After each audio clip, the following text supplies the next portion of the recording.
It's Madden NFL 23, and it's presented by EA Sports. It's the Browns and the Bills. All that and more coming up next.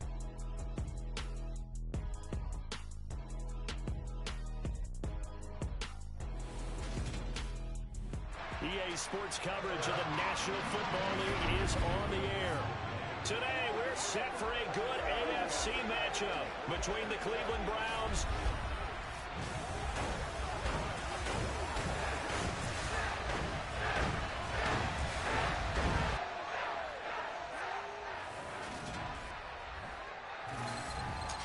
Welcome in, everybody. With Charles Davis, I'm Brandon Gaudin, and Charles, so much gets made about offensive comparisons. Here's a matchup where the defenses may just take center stage. Yeah, we're usually talking about guys scoring touchdowns. How about the guys who prevent them and change the momentum of the game when they take the ball away? I love those ball hawks in the secondary. People after my own heart.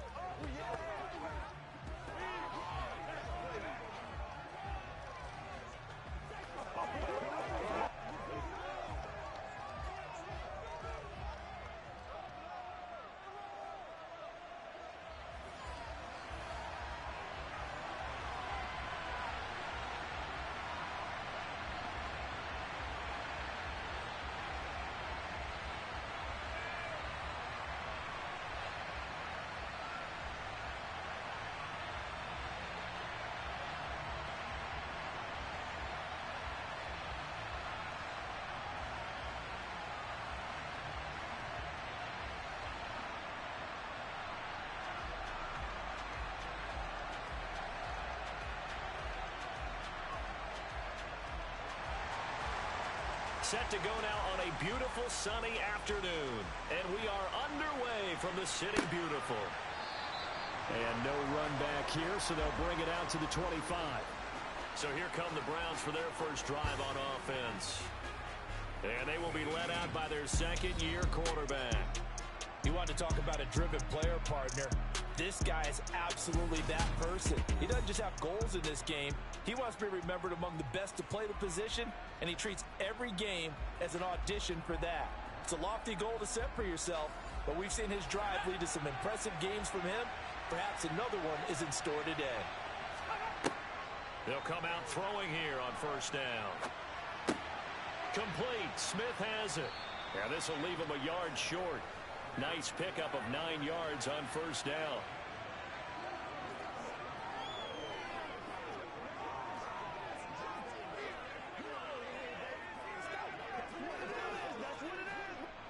Maybe a good spot to take a shot. Here's second and a yard from the 34.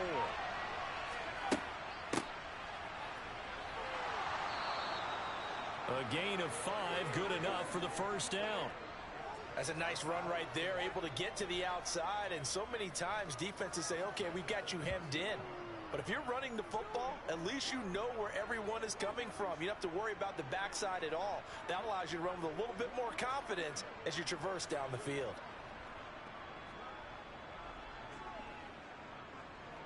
So from the 39 now, they'll come up on a 1st and 10. Now back to throw. They'll try and set up the screen. It's complete. Dances by him. And the result here, a pickup of 8. Leaves him with 2 to go on second down. And good yardage there on first down, because sometimes all you need to do on the screen is get one key block. That might set your man free, and that was pretty good pursuit to the football defensively, or it could have gone for more.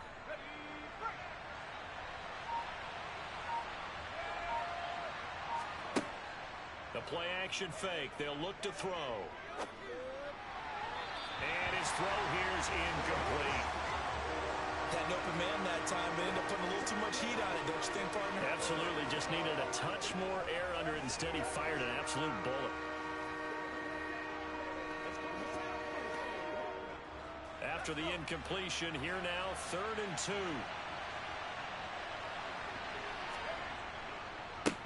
Up the middle they go. Knighton. Oh, what a juke into space. And he is going to have a Browns first down as they're able to get the 3rd down conversion. And boy, CD, it's one thing to watch a great run, but when it's a great run with broken contact, it's like a cherry on top. That was a nice play. Yeah, and this is most definitely the guy you want running the football when you need the tough yards on third down.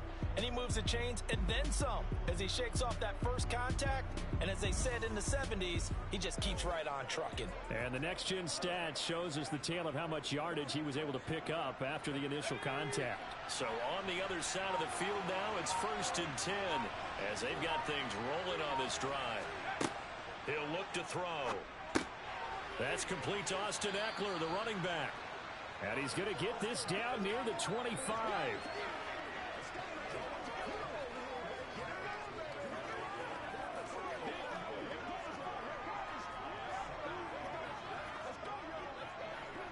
Possibly a good spot here to take a shot as they come out with 3 receivers to the left on 2nd and less than a yard. Looking to throw. And this one taken in on the right sideline, but not in the field of play. They say it's incomplete. The throw led him a little too far. It brings up 3rd down. Personally, I think they've got to go somewhere else with the football. They've got him bracketed out there in double coverage. Makes it hard to fit it in time after time. It would have had to have been an absolutely perfect pass and not good enough. On 3rd down, Knighton. And he gets this down to the 18. Good enough for a 1st down. A strong 8 yards will keep this drive rolling. Quite the opening drive march they're on right now. It looks a lot like what we saw in practice prior to the game, doesn't it? You know, because on that last big practice beforehand, you go through your offensive script. You go through your play calling. You go through all the stuff and establish things. And it looks like it's going like clockwork right now for them.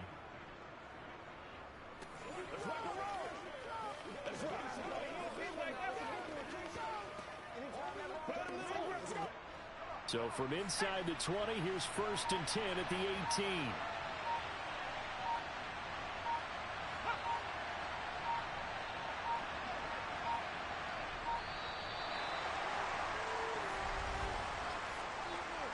Delay of game, offense. Now the offense knew it. They were already starting to walk back as that one is accepted. Still 1st down. So a little bit of a stiffer challenge now. 1st and 15 following the delay of game. They'll keep it on the ground. Knighton. And a short gain here down to the 22.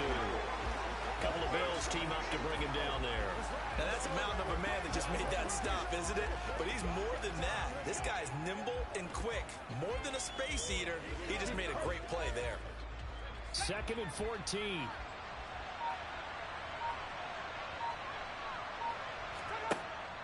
Off the play fake, he'll look to throw. Throwing left side, it's complete.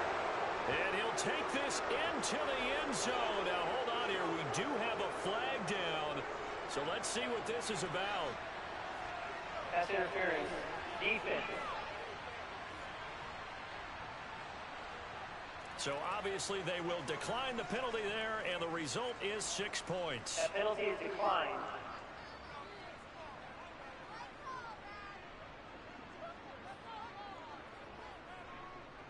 Now they'll line up to kick the extra point.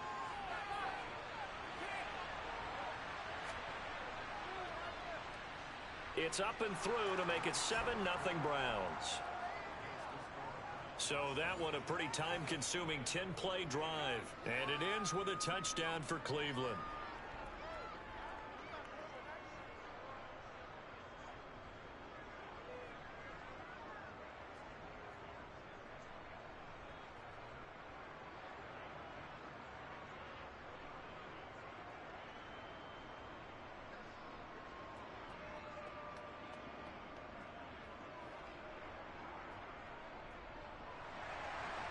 Set now to kick this one away, and off it goes.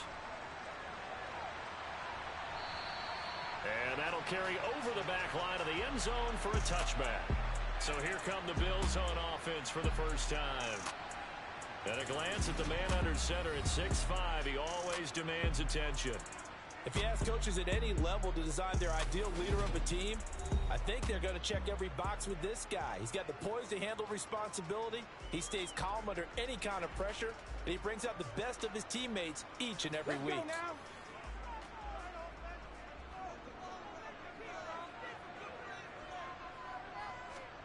Now Jackson on first down. Wide open receiver complete. And they work this well upfield across the 45. A good pickup there, 21 yards. Defense gives up a touchdown on the opening drive. Offense, you got to want to get out there and get those points back right now. And that's a sharp throw there to get this drive off to a good start.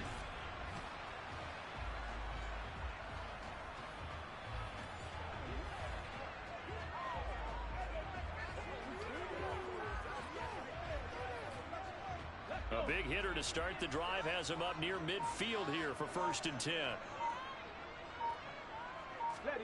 Jackson. He finds his man complete. That's Young. And he'll be brought down inside the 40-yard line. Not only have they completed a couple on this drive, but they peeled off some pretty good chunks of yardage, too. Absolutely. Great start. 2 nice plays in the pass game. Now can they continue to feed off that?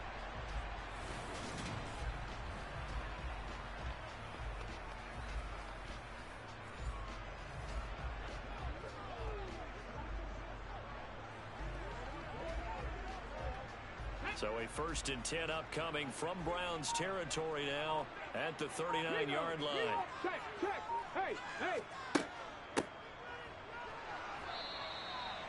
Credit him with a 1-yard gain there to make it 2nd and 9.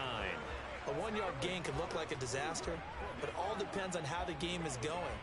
Is it a series of 1-yard gains running the ball? If that's the case, you might have to start thinking about throwing it a little bit more. But if it's just the occasional 1-yard run, hey, congratulations to the defense. They won that one. Come back and get them the next time. Irving. They get 6. That'll leave them with 3rd and 4. I think we can safely say that those types of plays are the backbone of this offense. We know not every run's going to be a big hitter, but you know they'll take that type of result on each and every attempt. In search of 4 yards here to pick up the 1st down. Here's Jackson to throw. Looking left side, and he's got a man. That's Young. And he is going to have a Bills 1st down as he'll be marked down a yard or 2 past the marker following a gain of 6. Plenty of things to talk about here, partner, but to me, their defense gave up a touchdown on the first drive. How about how they're responding, coming back? That's a big 3rd down pickup to keep their drive alive.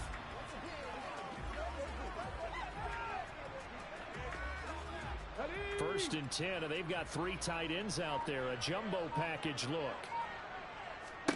Jackson now. Firing quickly here, and that's complete.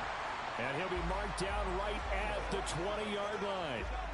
But yet another completion here on this opening drive, and he's now perfect 4 of 4 to start. Pretty solid execution here. And how about how everyone's handled their nerves? Because you know what it's like to start a ball game. You're so amped up and ready to go, and sometimes the execution isn't there. They've been flawless so far. Well drilled, well prepared, and excited to start this game. And he'll take it down here just shy of the 15 at the 16-yard line. 4 yards the pickup, 1st down. It's nice every now and then in this game not to see people overthink it. Just hand it to the old reliable guy. Let him pick up the 1st down. So the ball down to the 16 here for 1st and 10.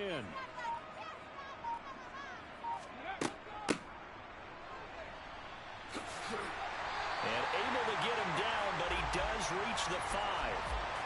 It's a good gain of 11, sets him up 1st and goal. Some big plays in the passing game on this drive, and here's one out of the running game. So the passing game loosening things up. Now there's room to roam.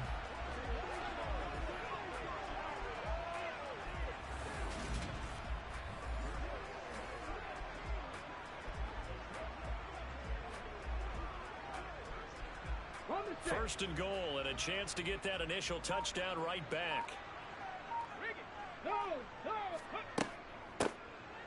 Here's a handoff out of the gun. And he's going to get him about 3 yards closer. He's down to about the 2. And, Brad, they went to a nickel defense, and that's a surprise this close to the goal line, because ordinarily you use the back end of the end zone, the sidelines as extra defenders, and you want bigger people on the field to try and help against the run.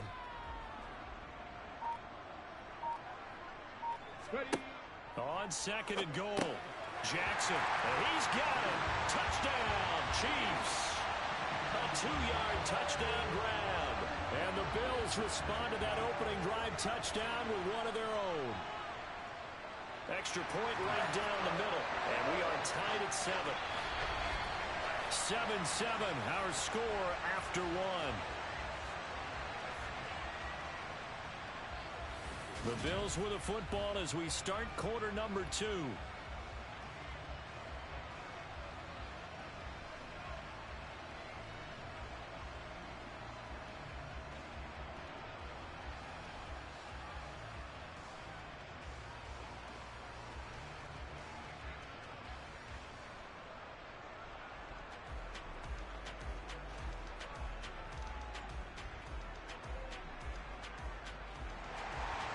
Each team's had it. Each team has scored. 7-7 here as the kick's away. And they will not get a chance to return this one as it's through the end zone for a touchback. Second drive coming up here for Cleveland as they return to the field on offense. A lot of time for this unit to game plan on the sideline after that drive that they watched the other side just score. But remember, last time they were out, they scored as well. We'll see if they can seize that momentum right back. And they have had a lot of time to cool off from reaching the end zone the last time. So have they been able to keep themselves mentally sharp and into this game, even though they haven't been on the field? And you and I both know, one big play, though, gets them right back up to that level. Well, that's an excellent way to get the pass rush activated. The first sack of the game for them comes on the first play of the drive, and it makes it very tough for the opponent to pick up a first down now, playing behind the sticks.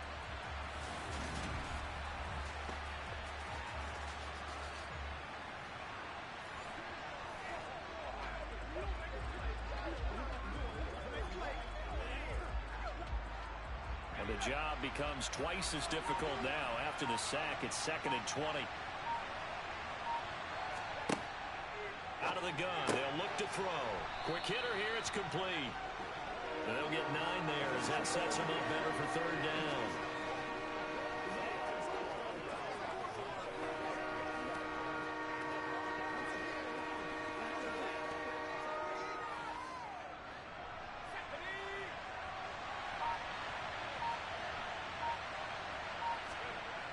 They'll look to throw here. And the Bills are going to get him as he goes down. And that'll bring up 4th down on a big sack with a loss of 5. Well, obviously the pass rush gets the glory and the statistics on this play. But the coverage, they deserve a ton of credit too. Denied open windows, erased the quarterback's targets one by one. Everywhere he looked, someone was covered. Only a matter of time before someone got there to bring him down.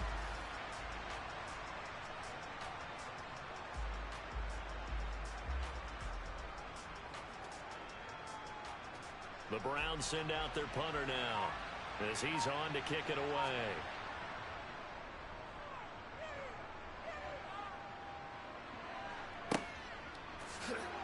Oh, a heck of a move. Man. A big kick there. We'll call it 56 yards on the punt. And it will be 1st and 10 as they take over. Their quarterback in this offense heading back out to the field. He connected on all 5 of his throws on that opening drive and finished it with a touchdown pass as they begin here 1st and 10. Now it's Jackson. Completes this one to Thornton. And he gets this to the 35. Good for a gain of 5. Well, if you do read man coverage, Brandon, the drag route's a pretty good one to run against it because you're running away from people on it.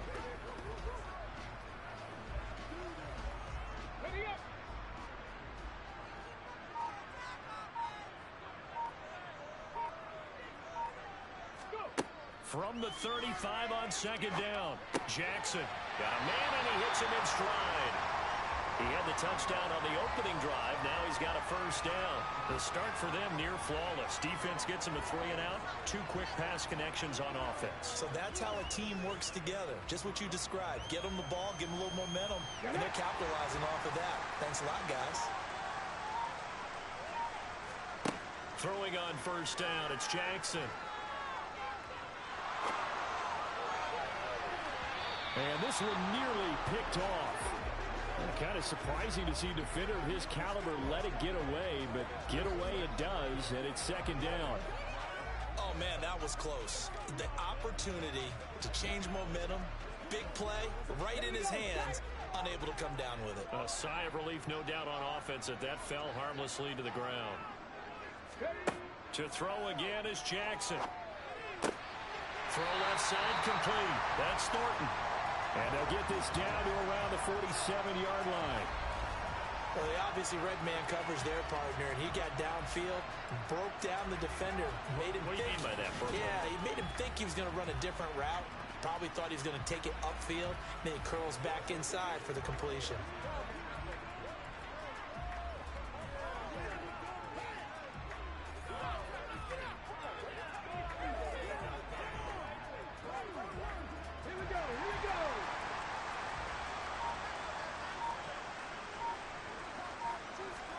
They'll throw on first down with Jackson. He finds his man complete. It's Young.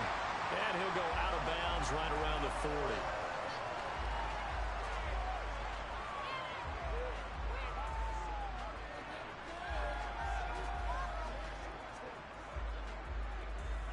Bronco switch. Bronco switch. Chop alert. On second down, Irving. And little room to maneuver there. He gets it down to about the 39. He may be a bit undersized compared to the modern-day NFL defensive tackle, but what he lacks in size, he definitely makes up for in his ability to make tackles in the run game as well. Trying to keep the drive going here. This is play number 7 on 3rd and 2. They'll keep it on the ground. Irving, and he's going to have the first down yardage as he's down at about the 30-yard line. It's a 9-yard gain, and it keeps the drive moving. Yeah, once more, strong running, excellent blocking at the point of attack. They've got a nice little drive brewing right here.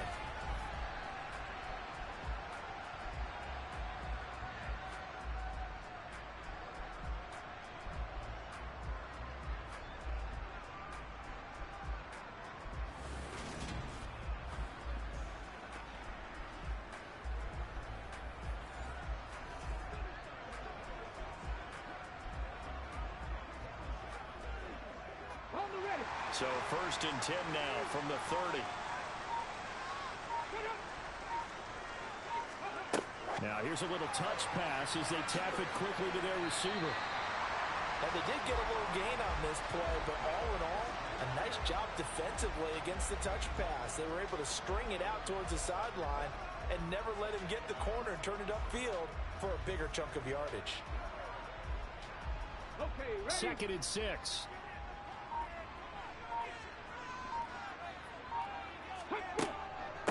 They'll try the left side. Irving. And he'll be brought down inside the 20 at the 19. That one a first down pickup of 8. That's a good, nice, crisp run for a first down. I wonder if the defense might have been loosened up a little bit, maybe anticipating a pass instead of the run that they got.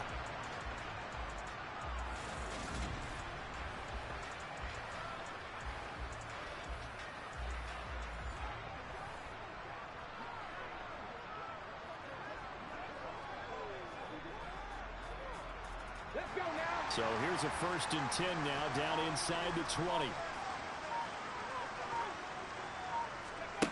Inside the red zone here. They'll look to throw. To the sideline, and wow, what a catch there. He doesn't get a lot, but he was able to get the feet down complete. So just 3 yards on the completion there. And that'll bring up 2nd down. They should have got more out of that, though. He was wide open. I love how emphatic you are with that call, because that's exactly what I was thinking. Wide open in the flat. Give him a ball that he can use to get upfield with, not just catch and go over the sideline. They cost themselves some yardage there. And he will be brought down at about the 6-yard line. It's a 10-yard gain there to set him up 1st and goal. Seems as if the passing attack's starting to heat up a little bit here in the 2nd quarter. You can sense and you can see the momentum, because now they're reading their patterns downfield, they're understanding the coverages, and they're finding the open holes in the defense.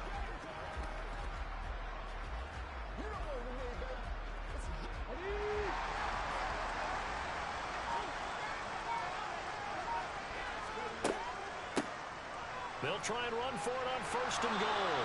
And he's going to press this one forward as they stop him right around the 1. And give him 5 that time as they draw a bit closer here for a 2nd and goal.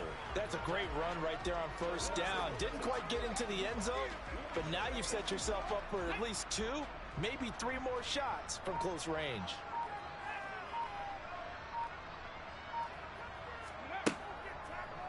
They go option right on 2nd and goal. And he will take this one in for a touchdown. A great play there. Keeping it himself from a yard out. And the Bills have moved out in front. Partner, wasn't that long ago that when I talk with these NFL coaches about different innovations in the college game, you can see their eyes roll and they just shut down right away. Don't bring me that Joe College stuff. Well, guess what? The college game has definitely infiltrated its way into the NFL. Yeah, and these guys, when you're seeing the option defensively, you got to stick to your assignments. I know that's cliche. They didn't do it there. And option football means exactly what you just talked about, assignment football for defenders. And that drives them crazy because you have to think your way through a play as opposed to just reacting and making the play. Point after, right down the middle. And that makes the score 14-7. So that drive spans 13 plays, and it ends with a 1-yard touchdown run.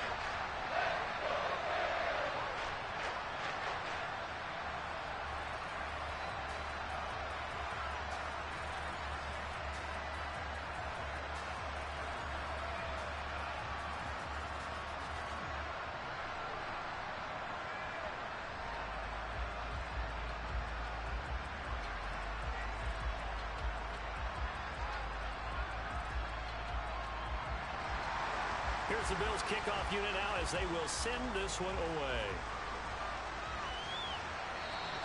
And this will not be returnable. It's out of the back of the end zone for a touchback. Cleveland offense making their way out. That 7-0 lead of theirs short-lived as they've now given up 2 straight touchdowns to fall behind by 7. Yeah, but no cause for discouragement here. Yeah, they've fallen behind, but haven't they proven that they can go down and score? So what was the formula to get them down there the first time? Get back to something close to that, and maybe they can get this game tied up. 1:58 left to play till we hit halftime. Coming up at halftime in a little less than 2 minutes, we'll send you to Orlando where Jonathan Coachman is standing by. He'll have highlights and analysis of this first half. Maybe a good spot to take a shot. Here's 2nd and a yard from the 34. Now a handoff up the middle. Knighton, absolutely nobody fooled there. He's going nowhere fast as he stopped behind the line of scrimmage. They go backwards there 2 yards, and 2nd and 1 is now 3rd and 3. When a draw works, it can be a thing of beauty. But when it doesn't, oh, it can be ugly. And in this case, loss of yardage ugly. On 3rd and short, they'll try and pick it up through the air. Now he'll dump it underneath to his running back, complete. Now the Bills are going to use the first of their timeouts as they'll head to the sideline and talk over what to do next.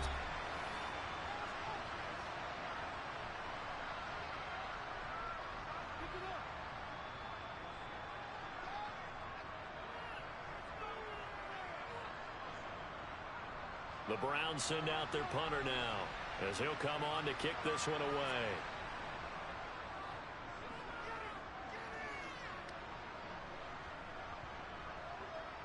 And you can't do it much better than that. This ball kicks out of bounds at the 4-yard line. That is how you flip field position. That's an absolute bomb of a punt. Downs it inside the 5-yard line. Absolutely ideal. From that position, you're hoping to get it down inside the 15, inside the 5. Superb. Come on, come on. Hey.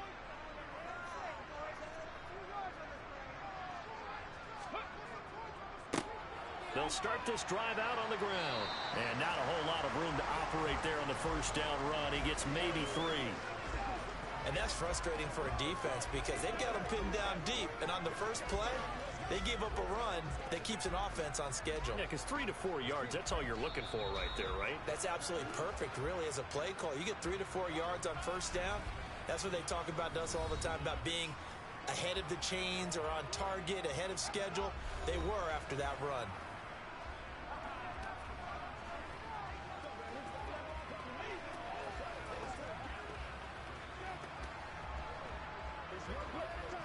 Ready?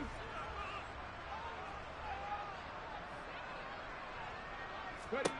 On 2nd and 7, Jackson. And he's going to go down. He backed up into the end zone, and this is going to wind up a safety.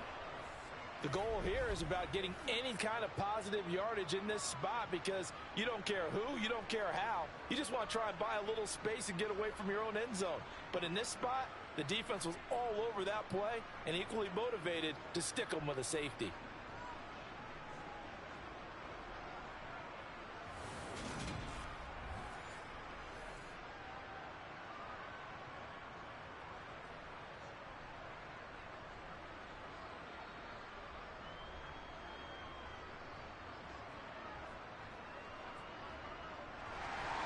So after that safety, now a free kick situation forthcoming as they punt it away from the 20.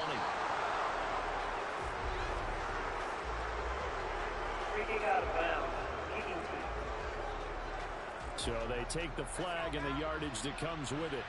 For the Browns, good starting field position as they have it 1st and 10 right at the 50-yard line. Throwing for Smith on the out route, and it's caught. Now the Browns will use the first of their 3 timeouts as the clock's going to stop with 47 seconds to go in half number 1.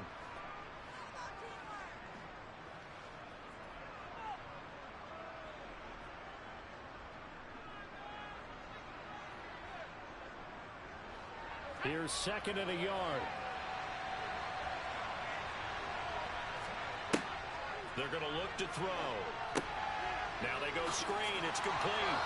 And they're going to get this down to about the 37. Now another timeout called for by the offense as they'll stop it with just over 40 seconds to go in the first half.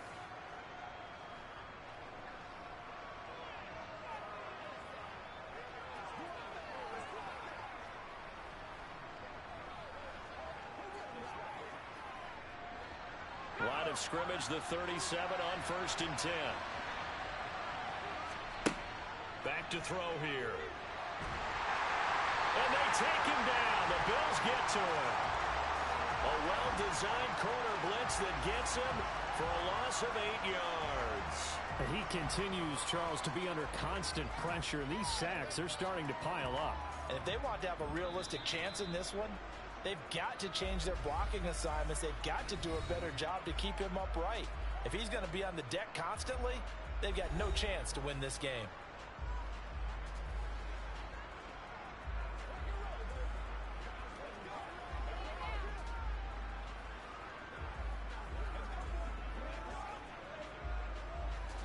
Sacks, a growing theme in this first half. This is 2nd and long. They'll look to throw. Under pressure, and they got to him again. It'll go in the books as a 7-yard loss on the sack, and it's 3rd down.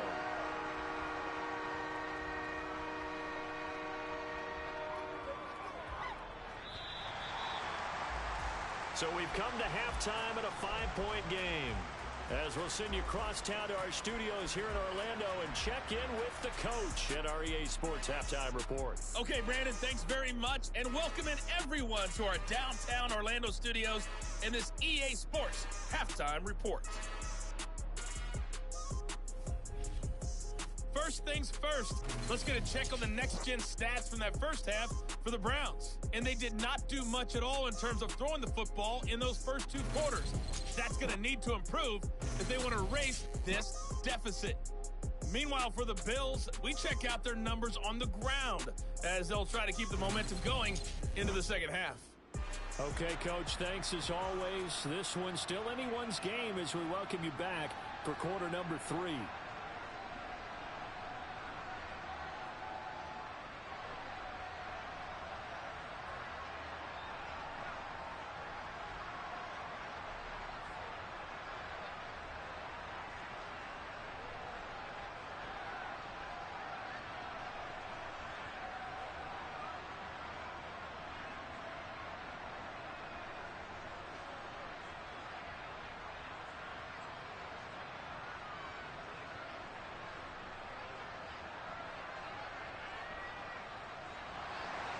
Bills with the lead, and they'll get the football first as the second half is underway. And this will be a touchback as that sails over the end line. Out come the Bills now as they'll go on offense first here in this third quarter. We have not seen much on offense here from either side these last few drives. We've hit a wall, so to speak. And have hit it hard, haven't we? Because the defenses right now, they seem to be a step ahead, don't they? Beating them to the point of attack, beating them to the punch. These offensive guys are tinkering like crazy. What's it going to take to get back on track? Yeah, both sides searching for adjustments. Ball on the 30. They'll come up with a 2nd and 5. And they'll run on the inside handoff. And down he goes, but he takes it up to the 40. They picked up 5 yards last time. Now they double it and get 10 here. Well, you certainly have to give a little credit here because they're playing this game now at their pace. This is ball control football, sustained runs, taking their time, and making it work.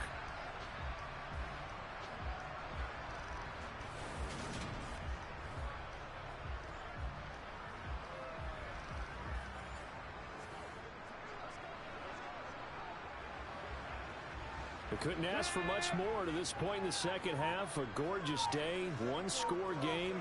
1st and 10 here. On first down, Irving. And he's going to get a solid gain of 9 before being brought down. 2nd and right at a yard. Good yardage there on first down. Exactly what you want. Get yourself set up to keep making first downs, keep the clock running. And if they're smart, you're starting to milk the clock. No hurry before you run your second down play.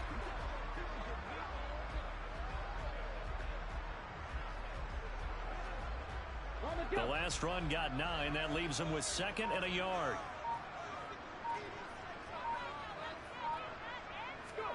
And now Jackson will look to throw it. And that falls to the ground, incomplete. A nice job of bodying him up defensively. And now it brings up 3rd down. As his old brain remembers, when I see 5 wide receivers on the field as a defender, I know the ball's coming out high. They expected it and got there and popped it free. They tried the throw on 2nd down, unsuccessful. Now it's 3rd and 1. Throwing is Jackson. And that is incomplete. That close on 3rd down, I think everybody probably expecting a run. Instead, they go to the air on 3rd and short yardage. I realize this is a passing league, and they're liable to throw the ball on any down and distance. But that short, I do question the call. Run the football and pick it up. The Bills send the punter out as he's on to punt for the first time this afternoon. This is away and a very good kick angled for the sidelines. And it's out of bounds. Now we'll see what the side judge says. He says out at the 8-yard line. And for an offense that is struggling, this is not where you want to start from. Great punt. Fantastic punt. And for all those who wonder, what do punters do during the course of practice each and every day? The best ones do what we just saw there. Work on positioning the football and helping their team.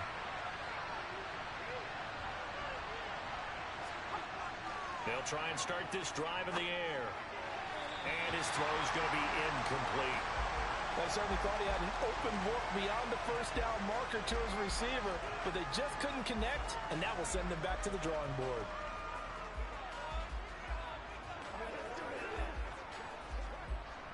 After the incomplete pass, here now is 2nd and 10. Now a shotgun snap as they'll look to throw. And it's caught on the right side at Smith. And brought down, but not before they're able to get it up to the 25. A good play there as the Browns strike for 16 and a first down. Well, that's what you're looking for when you want to throw the ball downfield. You want one of those guys who can play out on the perimeter, can play out wide, who can not only get open, but when they're covered, can uncover themselves downfield and create catches.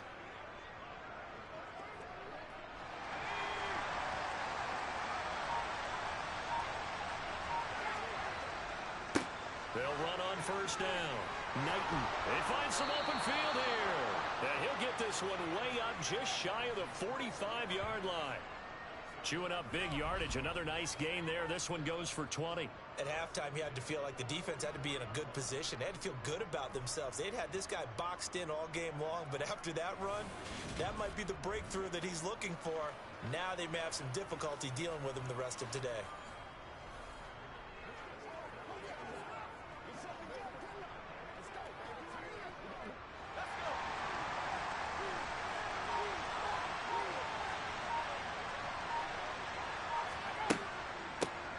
Right back to him on first down. And he's got this one just across midfield to the 49. 58 yards on the ground for him so far. That was a good run, probably right on the edge of breaking into something really big. So the defensive guys right now are talking about, okay, what can we do to slow him down before he truly gets started? A good run, got 7 on first. Here's 2nd and 3. From the shotgun, he'll look to throw.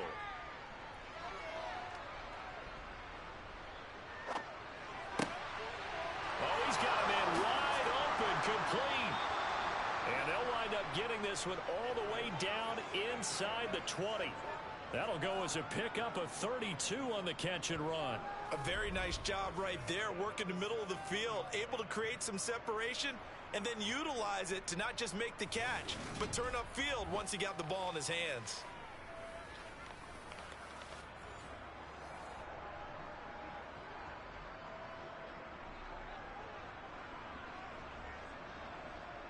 So the big play means just like that, they'll operate from the red zone now on first down. They'll set up a throw. And this one complete to Smith. He's down inside the 10 to the 8. And it comes on a gain of 8.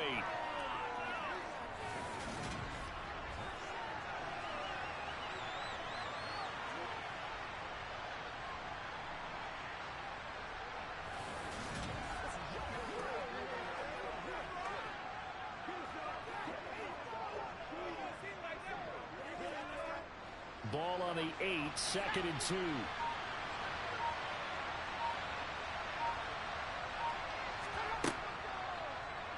And they'll try to run the option here. The 6 yards on the pickup, and it leaves him with a 1st and goal. So that was all you're looking for on a play like that. Get the first down and keep the drive moving. Yeah, it just looked to me like he just said to himself, I've got this. I'll take it. I'll pick it up, and let's keep moving. Get the first down, get a new set, and let's start over.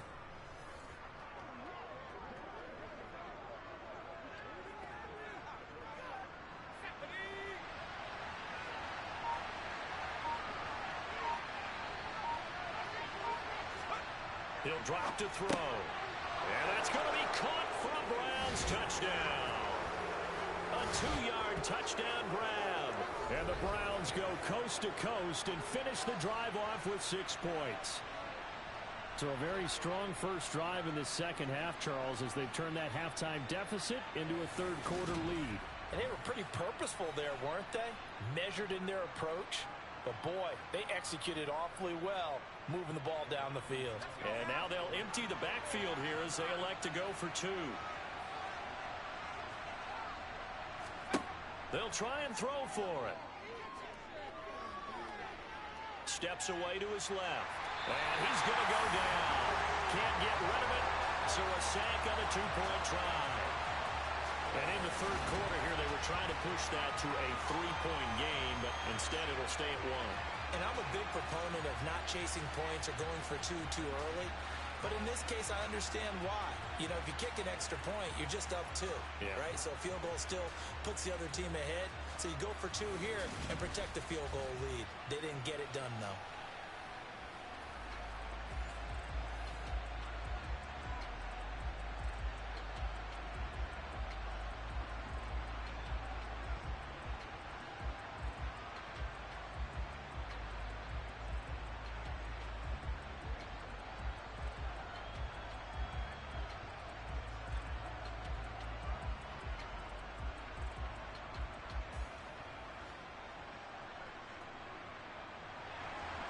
The Browns kicking team out there now as they'll send this one away. And he'll just sit on this one as their drive will start at the 25. And Kansas City's offense now set and ready to go. The defense got the better of them last series, forcing a punt. See if they make a few changes in the game plan here and try to get points out of this drive. 1st and 10. They'll start out here with the option left. And he gets this one just shy of the 40, down at the 39. First play of the drive going for 14 and also going for a first down. It looked like almost a miscommunication defensively because once he decided to keep it, he had pretty smooth sailing. Yeah, it became a question of, wait a minute, who's got the quarterback? And when you talk about miscommunication, it's supposed to be called assignment football on the defensive side of the ball, but the assignment gets mixed up. That's the end result. So from the 39 now, they'll come up on a 1st and 10. Again, Jackson will keep it. And he takes this up right near the 45-yard line. 6 yards there on the keeper. It's 2nd down. Well, that's what he can do, when he keeps the football. It's not a huge gain, but it shows how hard it can be to stop it. Yeah, and I thought the defense had that one pretty well contained, and in fact, they probably came up and felt pretty good about what they did. Then they looked up and realized he still got good yardage out of it. He's a tough guy to stop. Hands it off out of... And now the ball's out. Fumble near midfield.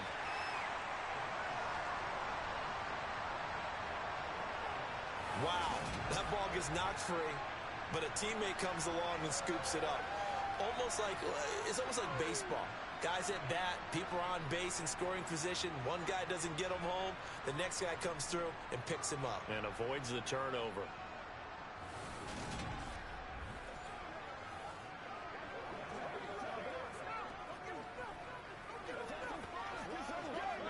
So a 1st and 10 upcoming from Browns territory now at the 49-yard line. From the gun, it's Jackson. On the out route, he's got Fulton. And the tackle going to be made at the 38.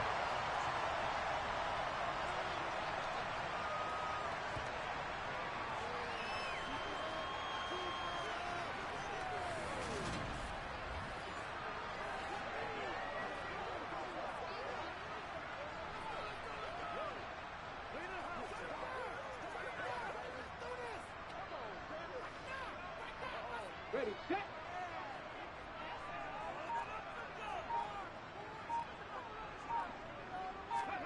Throwing now, Jackson on 1st down. Escaping the pressure right. And that is caught on the right sideline, but out of bounds, says the line judge. The throw took him a little too far. It's 2nd down.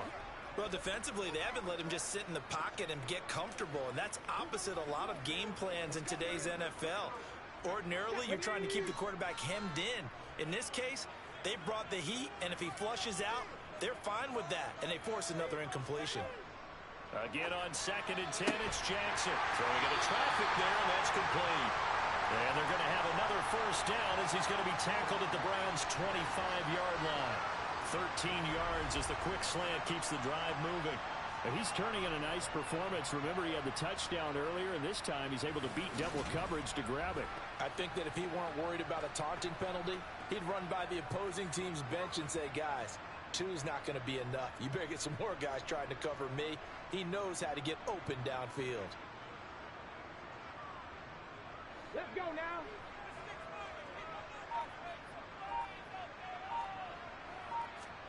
Jackson on 1st down. Throwing middle, and it's complete. And he's going to be brought down at about the 16.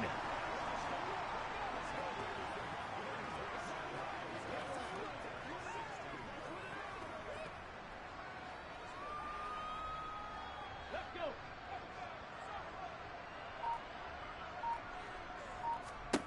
Jackson will throw again.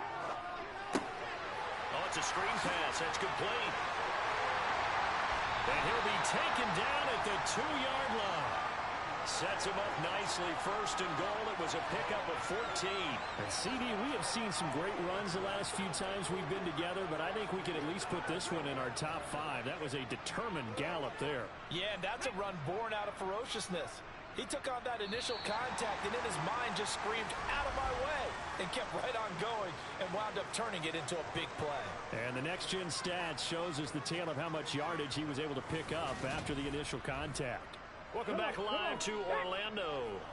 And the question now, how do they want to work the clock here on 1st and goal? A field goal would give them the late lead. They'll try to run it in, going option right. And he's going to take it into the end zone for a Chiefs touchdown. It's their His second touchdown of the afternoon. And the Bills have taken a fourth-quarter lead. Well, quite the comeback here. They have erased that deficit, pushed themselves out in front now here in this fourth quarter. Well, this game's kind of felt like a horse race, hasn't it, partner? Because, yeah, the other guys run out to their big lead, but then slowly and surely, they've been creeping up and closing that gap. Now they've stuck ahead in front here late in the game. The finish line's not far away. They need their defense to finish this thing off. So now an important conversion attempt here as the Bills line up to go for two. Jackson here, he's going to look to throw. Flush to his right. And he will get into the end zone for the 2 points, and that helps. That gives him a 7-point lead. And with a successful 2-point try, the QB rolling out, I would imagine on the defense that makes it tough. When he goes out, he's got the option to run or pass. Yeah, it really does. If you decide not to bring extra people or extra pressure, maybe you have to have a spy on the quarterback, someone to account for him, because oftentimes that is the unaccounted for player.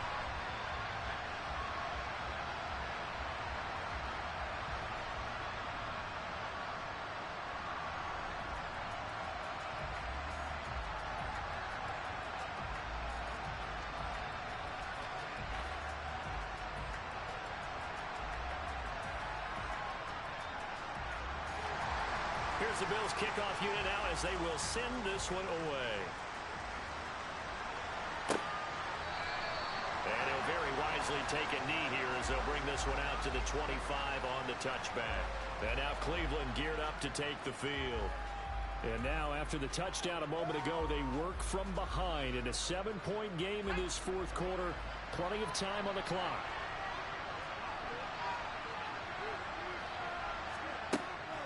They'll start on the ground here on first down.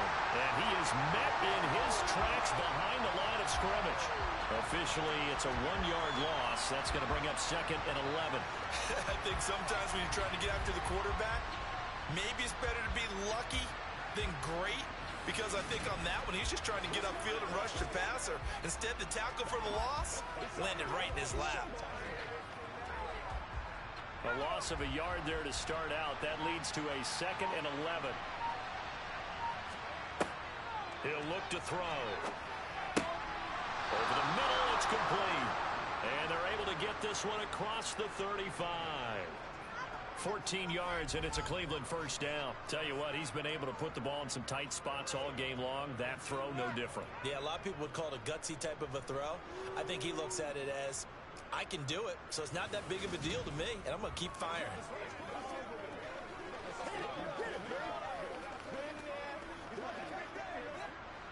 So here's a 1st and 10 at the 38. He'll look to throw. He's going to flip one out here to his running back. And he's able to get this one out closer to midfield across the 45. And at his size, he's a smaller back. You can get him the football. He can kind of get lost, make someone miss. It's good for him. Yeah, it's great for him. I like what you said there. Sometimes he gets lost in the traffic a little bit, but get him out in the open field into some space. That plays to his strengths the best and keeps him out of it where all the big boys are. You know, make someone miss in the open field. Only a yard on the pickup, so a good situation on 2nd and 2. It's now 3rd and 1. But not much on that run, Charles. No, that's exactly the way to execute a run blitz there. They guessed correctly that they would move the ball on the ground, honed in on it, and stopped him. Mark that down for a win in the defense's column. They'll look to throw for it on 3rd and 1. Throwing for his running back, and he's got him complete. And he is going to have a Browns first down, and comfortably so, as he gets 5 there on 3rd and a yard. Another catch for him there on this drive, Brandon, and it looks like they're going to utilize him out of the backfield any way they can. And that time they pick up a first down. So now on defense, you assign a man to him and try and cover him before he gets going. The drive continues as they search for a tying touchdown. Here's 1st and 10. Back to throw. Looking middle, and that's complete.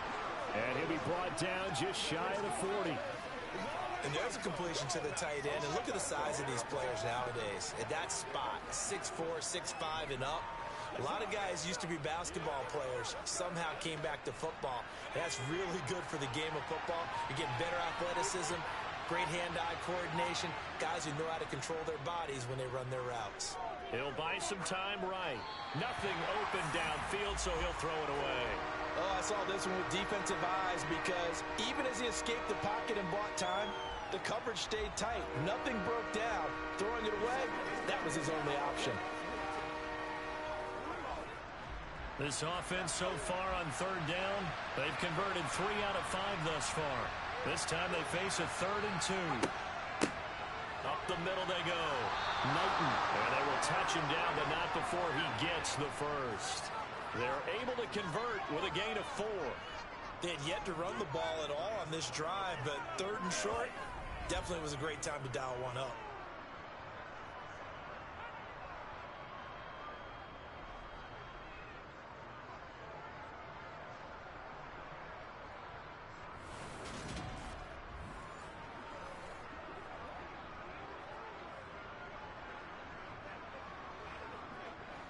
Line of scrimmage, the 37 on 1st and 10. A play action fake. They'll look to throw. Wide open receiver complete. And they'll wind up getting this one all the way down inside the 20. A good pickup there, 21 yards. I like the design that we're seeing right there. This is what they need. Down by a touchdown here in the 4th. They just need to keep working their way downfield. And when they see openings, take their shots.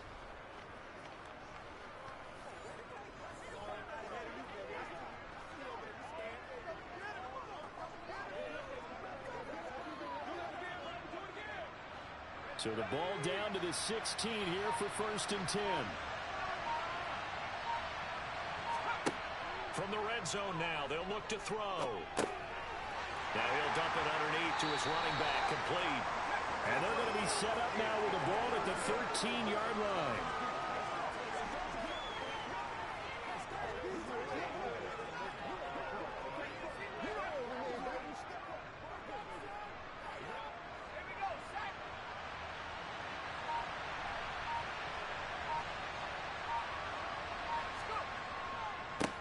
On 2nd down now, Knighton.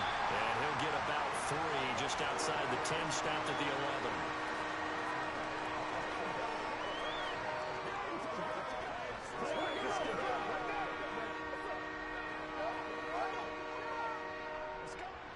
Already a pair of 3rd down conversions for them on this drive, but right now they need 5 yards on this 3rd down try. They'll drop to throw. And he's left with no option here but to throw it away. They converted twice on 3rd down that drive already, but couldn't make it a 3rd. We always talk about in-game adjustments. How about what the defense did there, able to shut them down on that attempt?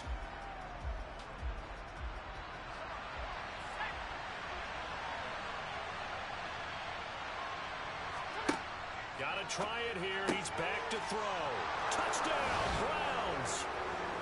An 11-yard touchdown. And the Browns are an extra point away from tying this game here in the 4th.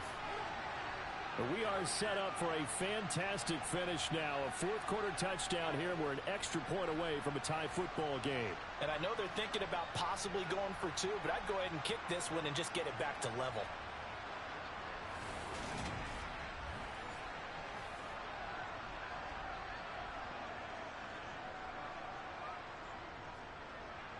Now for the point after.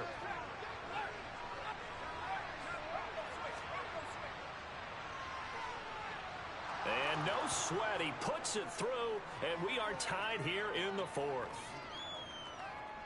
So that one a 13-play drive in total. And it's capped off by the Browns touchdown.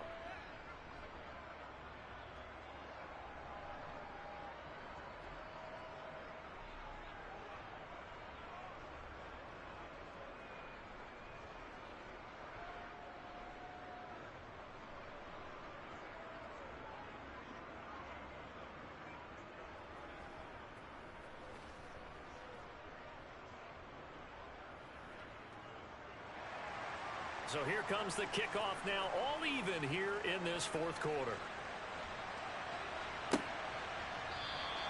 And no effort to bring this one out. It's a touchback. Now this offense back out and set to go for their next drive.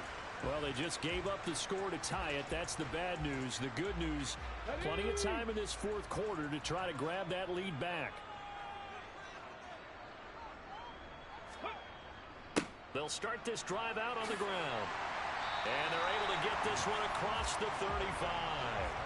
50 yards rushing now on 8 carries for him so far. A CD a lot of times like to separate speed and quickness, and they've got a back that's both. We know that he's fast in the open field, but, man, his first step is so quick, too. It is something, isn't it? Because you think of that type of speed getting to the perimeter and turning upfield, but also when you run those inside runs, he can get into the secondary so fast the linebackers don't have a chance to react. Clock running, under 4 to play now as they come up on 1st and 10. They'll keep it on the ground. Irving. And a 6-yard gain gets him right around the 43. If you're in the offensive huddle, you're smiling after that play because you've certainly got them guessing now. 2nd and short, could they just hand it off for another big gain? Or did they take advantage of this spot to take a big shot downfield? Got it. Ready? 6 yards on that last play. Here's 2nd and 4. Now a handoff up the middle. Irving. And he'll get it into enemy territory just across midfield at the 49. That one a first down pickup of 8. Sometimes I get almost mesmerized watching these runners who have great vision. You know, those eyes that carry their feet to open spaces, make people miss. I just love watching those guys go to work.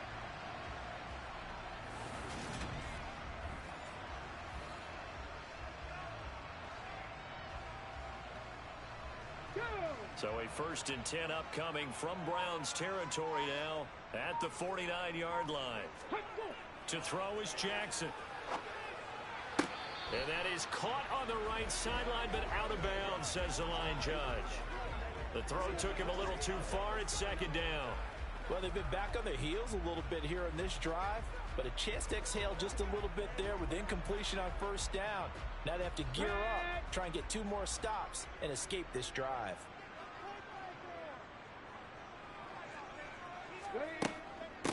On 2nd down, Irving. And that one blown up quickly as he's going to be stopped before he could even get started. They'll wind up losing 3.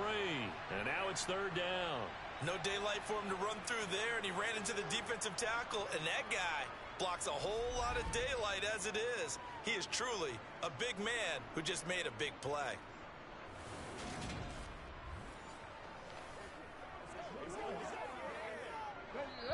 Getting down to the good stuff. All tied with 2 minutes remaining on EA Sports. So it's Bills football here as we get you reset. Possibly a turning point. Big play coming. This is 3rd and long. And now here's a deep shot that's complete. And he will step out of bounds down near the 10-yard line. A big play there for KC. 41 yards. That is the exact right play call against that defense. So a hat tip to the offensive play caller because he won that part of the chess match. But give credit to his players as well. They won the execution part of it.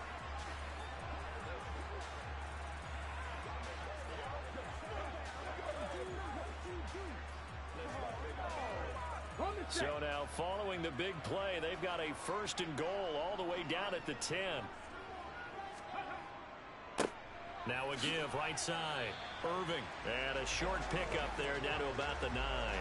Give him maybe a yard. Quite the opposite from the previous big gainer. But they picked up a little bit of yardage there, and now, in this situation, should be in no hurry to run a play really fast. Let the clock wind down.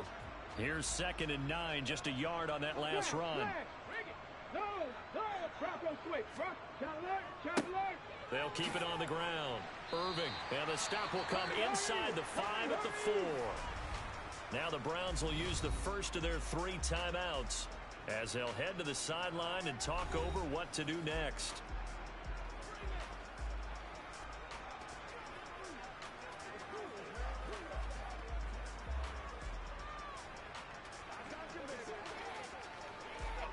This will be play number 9 of the drive here as they need 4 yards on 3rd down.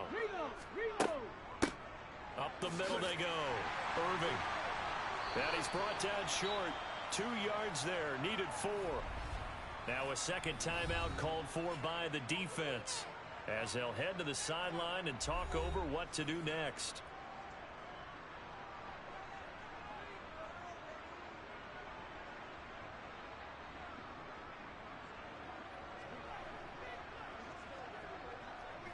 So the field goal unit is on the field, as this is a big spot right here. This for the lead in the final stages. And his kick is right there. It's good. And with a little over a minute to play, they have taken the lead. So he waited on the sideline for his first chance in the ball game, and it didn't come until the fourth quarter, but he connects there. A big one to give him the lead. Boy, you talk about coming in cold. I don't care how many times you kick it into a net. You're not really ready when you go out there and all that beef is coming at you trying to block the kick. Big spot, and he delivers.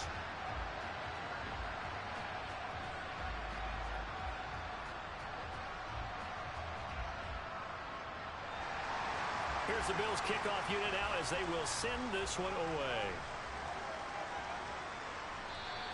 And that'll carry over the back line of the end zone for a touchback. So now the Browns down on the scoreboard. 1:15 remaining. How will this thing pan out? We'll watch as they come up on first down. He'll look to throw. Looking rough sideline, but it's incomplete. The way he's throwing the football today, almost a surprise when he doesn't complete a pass like that there, but he needs a few more to get his guys downfield. Well, the way he's throwing it leads him to believe that he's going to get those completions. And that means the guys going out for passes, they'll run even harder because they expect it as well. So following the incompletion, here's 2nd and 10 from the 25. Back to throw. Oh, he's got a man wide open, complete. And they get him down, but not before he takes it across the 40-yard line. Big yardage there for the Browns, 18. Huge first down, gotta hurry. Yeah, now they have to get up there, get set, and then spike it. First down now, but that clock rolling. Back to throw. Over the middle to Smith. And he's going to be taken down right at the 40-yard line. Brandon's okay what they're doing right now. Still able to work the middle of the field, but you know sooner or later they're going to have to stop the clock. Would be a long field goal try from here as they try to hustle to the line. They'll look to throw. He lets this one fly toward the back of the end zone. And incomplete on a deep ball. These are the spots, this stage of the game, where it pays to have speed on the perimeter, doesn't it? It certainly does. And in the second quarter, he may very well run by him. But in this situation, I know as a defender, I'm loosening up a couple of extra steps that allowed him to run with him stride for stride. On second down now. Knighton looking for a cutback lane, but nothing there as he's met at the line of scrimmage. And with just inside of 10 seconds to go, they'll burn their final timeout. 9 seconds left.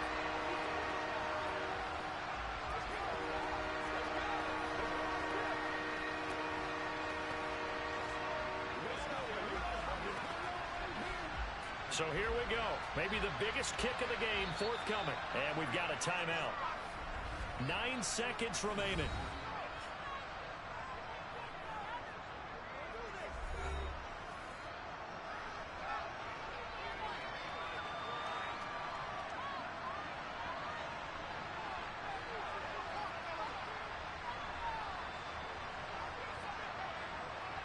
So now they're going to send out the field goal unit to, as they say, fire away from long distance.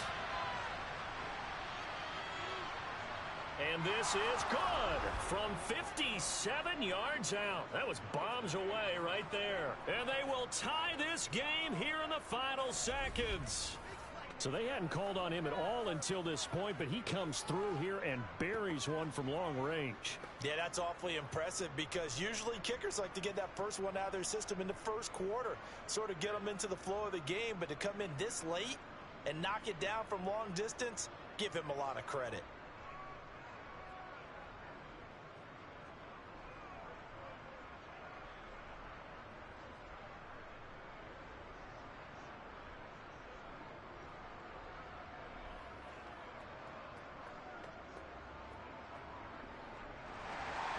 Set to go now with the kickoff. These two teams all even again as we continue in this wild fourth quarter. And with time a factor here late, he'll just take a knee and they'll put it out to the 25. The Bills come to the line to start their next drive. Tie game, and barring something incredible here, we're likely headed to overtime. What I would do is either hand it off inside or more likely I take a knee and let the clock run out. Because if I'm back there trying to throw and a sack happens, the ball comes free, I can lose the game here. If I get to overtime, I can still win it.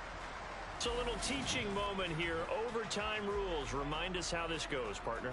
Okay, so in the past, we had sudden death. First team to score wins, but no longer. Now, if the team receives the ball, scores a touchdown, they win the game. If they kick a field goal, though, or don't score, the other team gets a possession. And after both teams get a possession, then we're into sudden death. First team to score wins the game.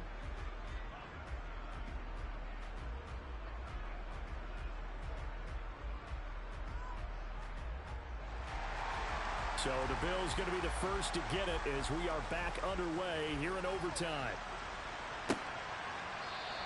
And they will play it safe here and bring this one out to the 25. The Bills offense coming out, ready to take over. And everyone knows the OT rules, Charles, but pretty simple formula. They go down and get a field goal, we continue play, but if they can find the end zone on this possession, ball game over. And as meticulously as all teams plan for a game, I don't doubt for a second on that offense coordinator's play sheet, he's got some overtime plays that he wants to run. I know it sounds crazy, but they plan for everything. 1st and 10 all the way throughout the game, 2nd and 7, whatever. Right now, he's looking at that play sheet saying, if we get to overtime, what can we break out that they haven't seen? They'll operate from the 32-yard line here, 2nd and 3. Jackson. Got his man complete over the middle. It's Young. 5th catch of the afternoon, and that gives him a first down. Charles, you get into these overtime situations, that's not a bad guy to dial into. Well, when you have to have plays, especially in a spot as you just described, we're in OT, you've got to go to the guys you can trust and you know are going to make the plays. What they say, it's not the X's and the O's, it's the Jimmys and the Joes.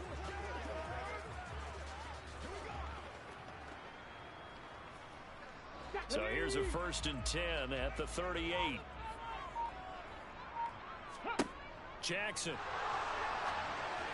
And that's going to be incomplete. From the snap, he certainly looked like he knew where he wanted to go with the ball, but surprise, that guy was covered. So that took his attention elsewhere to no avail.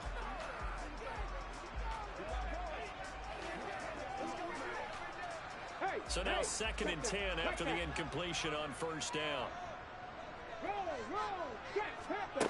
From the gun, Jackson. And he comes back with one complete. And he'll be out of bounds, but able to get it up past the 45. 9 yards, and that leaves him just short, so it'll be 3rd and less than a yard. Well, it appears that they read man defense and went to the out route, and what you have to do on that one is the receiver's got to make sure he works the defender towards the middle of the field to give himself space to cut to the outside and have that ball delivered with good timing, and they got it done. And he's got a first down as he's up to the 48. On 3rd down, that's a good job of situational football and understanding where the first down marker was and getting there.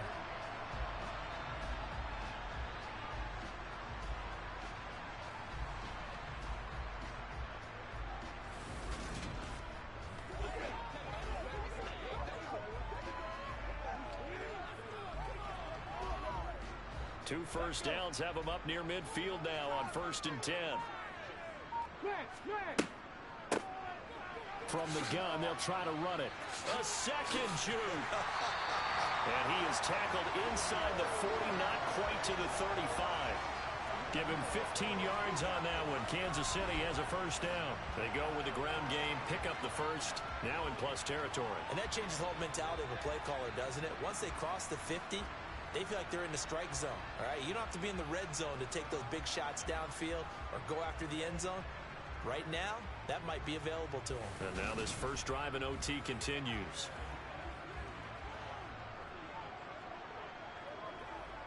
So a 1st and 10 upcoming from Browns territory now at the 37-yard line. Throwing is Jackson. And this is incomplete. This could be the start of a nice stand from this defense now after getting walked backwards on this drive.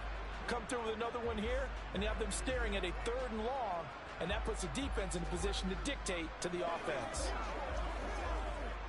An incomplete pass on 1st down. That leads to a 2nd and 10. Now a handoff up the middle.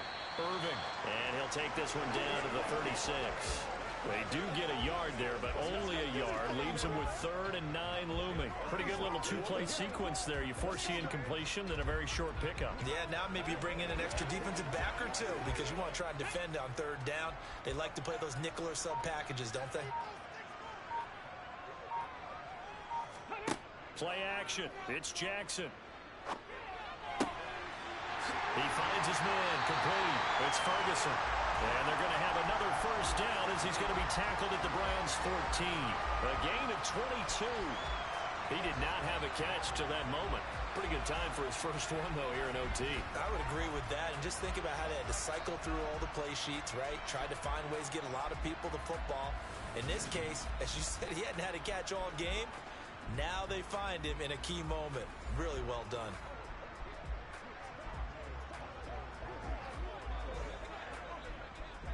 Here's a 1st and 10 at the 14-yard line.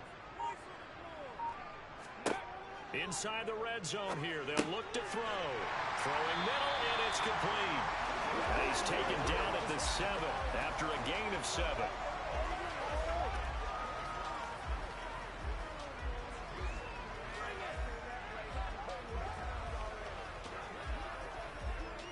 Second down and 3. Ball on the 7. Jackson now. Nothing open downfield, so he'll throw it away. Well, to me, there is no question about the intent there, and I think he was a little fortunate that the penalty flag didn't come out for grounding. But he'll get away with it and get another shot on 3rd down.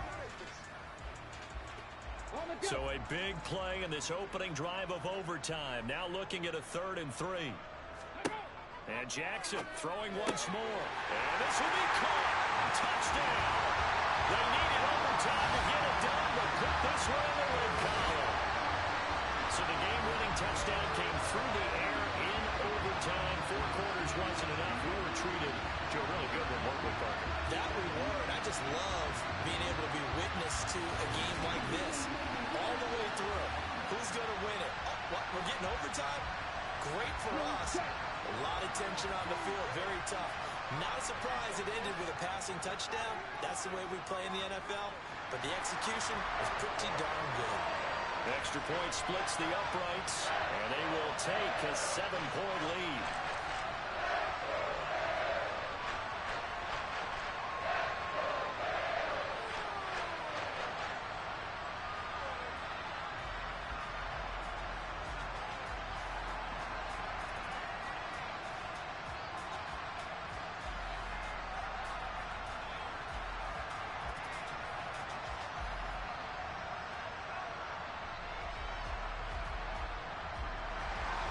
The kickoff unit is out on the field, and they will send this one away. And he'll decide to not bring this one out as their drive will begin at the 25. Heading out as a Cleveland offense now as they get set to take over here. Last time out, you remember their drive stalled, but thanks to their kicker, booted a long field goal to at least get them 3. Now here they'll try to do better and find the end zone. And in our experience, how much fun is it for coaches to know that they've got a kicker can nail it from long distance? Now, the hard part is, as an offensive play caller, you don't want that in your head too much where you're relying on it, and he goes out and gets the job done for them. But I'm quite sure he would be content to just kick extra points from here on out. Yeah, absolutely no question. I think his teammates would be okay with him just kicking the extra points as well. Back to throw now on 2nd and 10. He's going to let this one go deep. He's got him in, complete. And he'll be hauled down at about the 30-yard line. Well, in overtime, I think Coach is always wondering, where's that magic line for my kicker? They're already in field goal range after that big play. I'm glad you brought that up because that magic line can change throughout the game. It's constantly being updated by teams. It starts with pregame. Okay, how do you feel? As the game goes on, they might ask him again, still feel that same number? Is it a different number? Right hash, left hash, what do you need? And that goes into the play calling in OT. They'll look to throw here on 1st down. To the sideline. Wow, what a catch. Doesn't get a lot out of it, but he is able to keep the feet in bounds.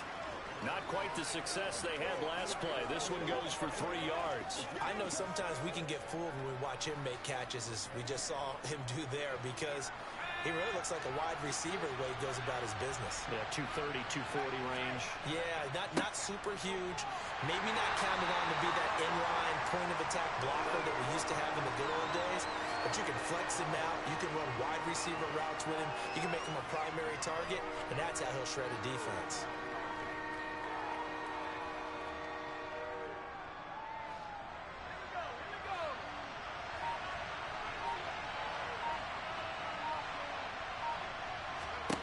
Now back to throw. And this pass broken up. And the contact well timed there, and now 4th down. This is certainly a team that has proven it likes to target its backs through the air, and defensively, they were aware of that and certainly were prepared on that throw.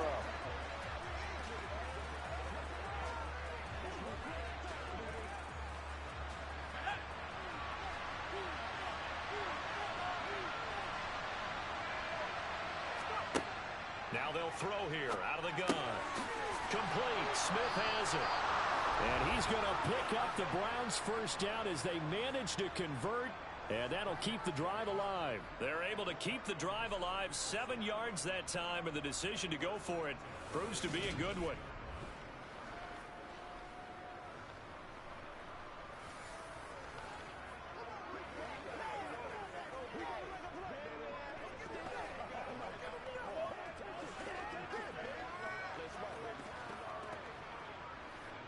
So this drive going to continue following the conversion on 4th. Here's 1st and 10. From the red zone now, they'll look to throw. Now they set up the screen. That's complete. And he'll get 7 yards from the 17 to the 10 before he's taken down. Good call there on 1st down. And Brandon, I'm getting better over the years and not screaming out, screen, screen, screen with my defensive training. They want to keep those pass rushers honest, and they did so there, and they wind up picking up positive yardage.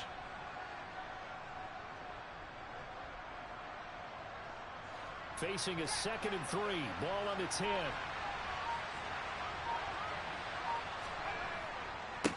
Up the middle they go. Knighton. 77 yards on the ground for him now as he's done that on 15 carries. And I know you, with every carry, especially in overtime, you're just saying, if you're that ball carrier, hold on to the football. Hold on to it, protect it, but not necessarily settling, because you're trying to get to the end zone. You're trying to end the game right here. And I know the defensive guys poking, clawing, raking, trying to knock the ball free and protect their end zone. Yeah, like you alluded to, especially this part of the field.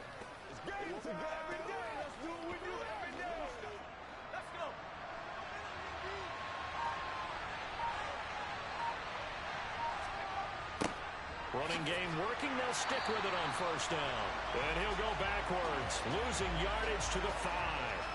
A full 5-yard loss that time. It's going to make 2nd down pretty tough.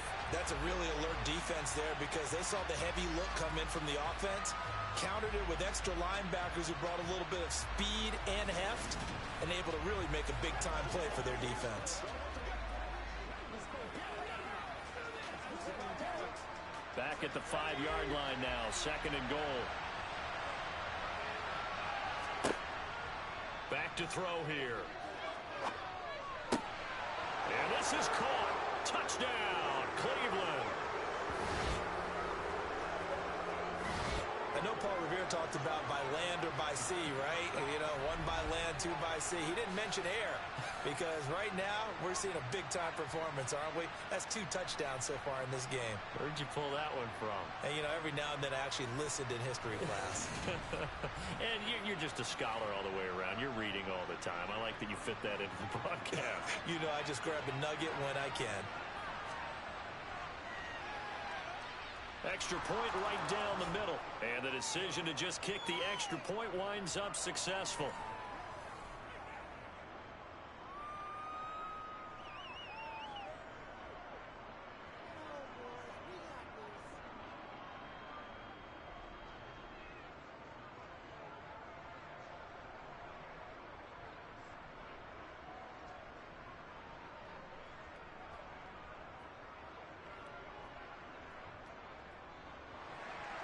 So a tie ball game here as the kick's away. And they will not get a chance to return this one as it's through the end zone for a touchback. KC's offense ready to take over. A long drive last time out for this offense, Charles. If you remember, they started basically in the shadows of their own end zone, marched it down the field, and a lot of that was through the passing game. And, partner, as a former defensive back, I'm having almost a physical reaction watching what's happening right now. But let's give credit where it's due because they've done an excellent job moving the ball through the air. Secondary getting picked apart pass by pass. Obviously, they need to make some adjustments there on the back end. Yeah, because offensively, we know that they're not going to be shy about throwing that football. They'll operate from the 32-yard line here, 2nd and 3. Jackson. He finds his man, complete. It's Young. Now a timeout called for by the offense. They'll be left with just one remaining here at OT.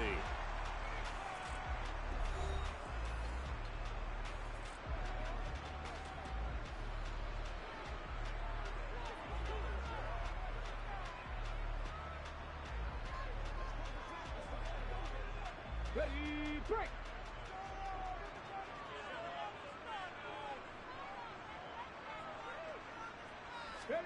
Jackson.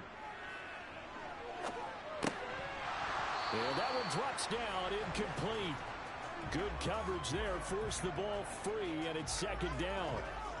He did a fine job there of not hitting it before the ball arrived, and I've got to tell you, you can often mistime that play because of the angles of approach. When you're going to get him, sometimes you panic as well and think, I've got to be there right now. Instead, in this case, timed it perfectly and knocked it free.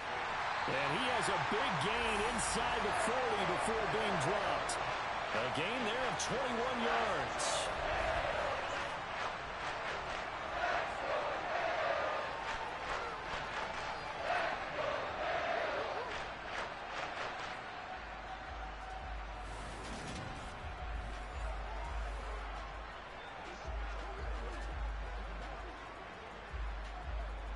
So a 1st and 10 upcoming from Browns territory now at the 39-yard line. Now this one to his tight end out on the right side. And they're going to work this down to about the 32-yard line. Now a timeout called for by the offense. It'll be their 2nd and final timeout, remember, here in overtime. We'll be back.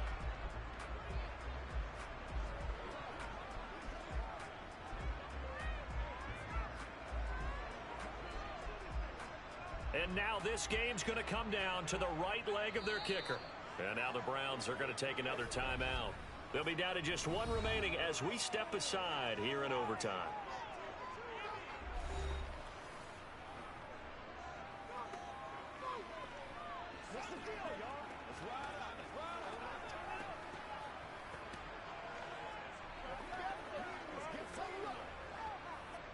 So on is their kicker, and it's down to this.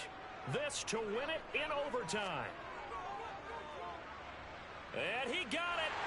The kick is good. In overtime, he's able to split the uprights. And this home crowd is in a frenzy as their guys have pulled it out of the end.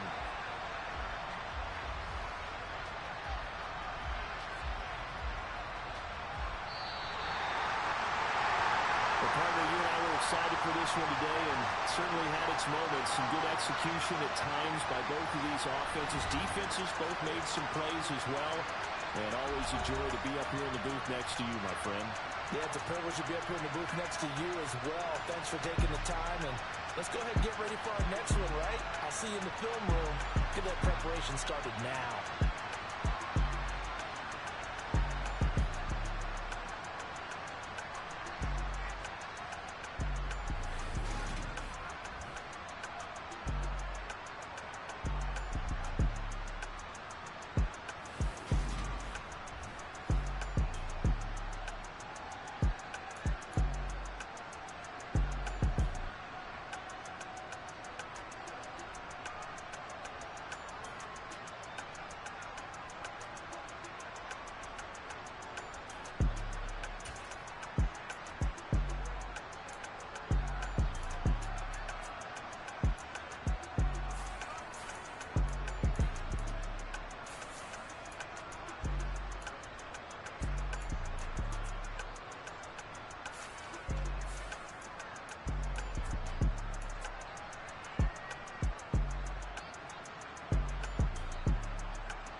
It's the National Football League on EA Sports. And if it's in the game, it's in the game.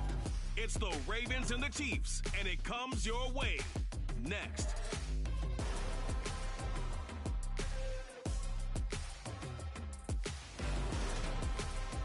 We are pleased, as always, to be bringing you coverage of the National Football League on EA Sports. Today, we're set for a good AFC matchup between the Baltimore Ravens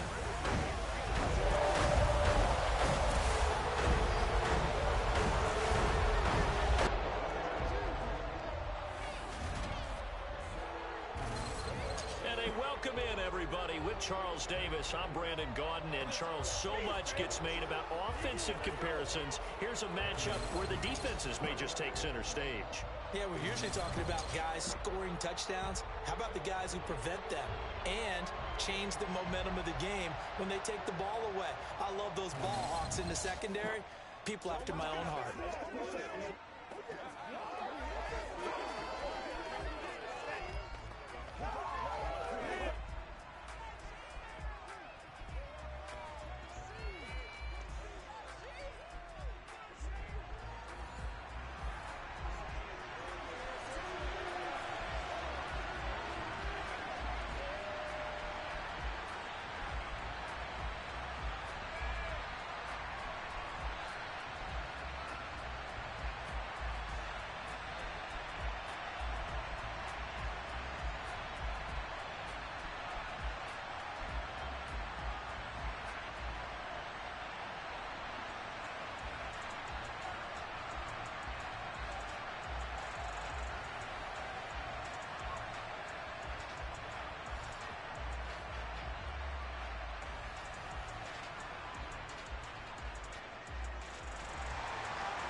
Just about time to rock as Toe gets ready to meet leather. And off we go on EA Sports. And this will go as a touchback, and they will begin things at the 25.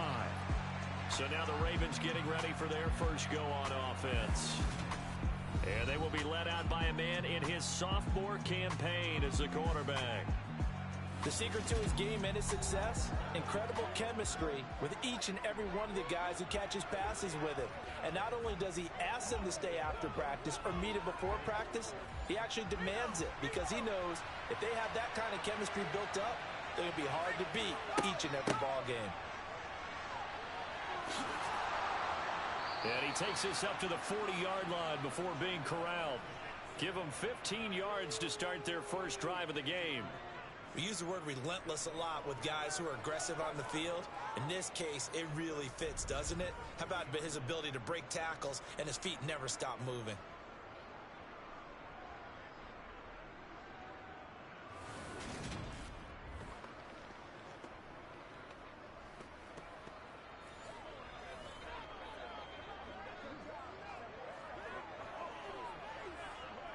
So quickly all the way up at the 40-yard line.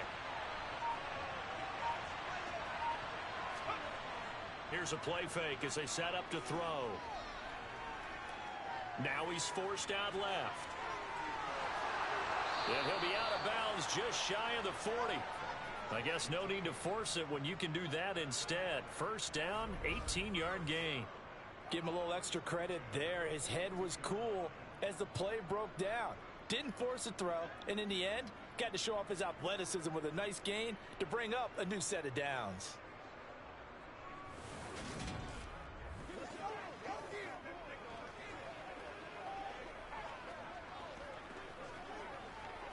So now 1st and 10 in Chiefs territory at the 42-yard line. From the shotgun, he'll look to throw. And this one complete to Gafford. And he'll go out of bounds after taking it a little further down inside the 40. And just 3 yards on the catch there. He couldn't get away.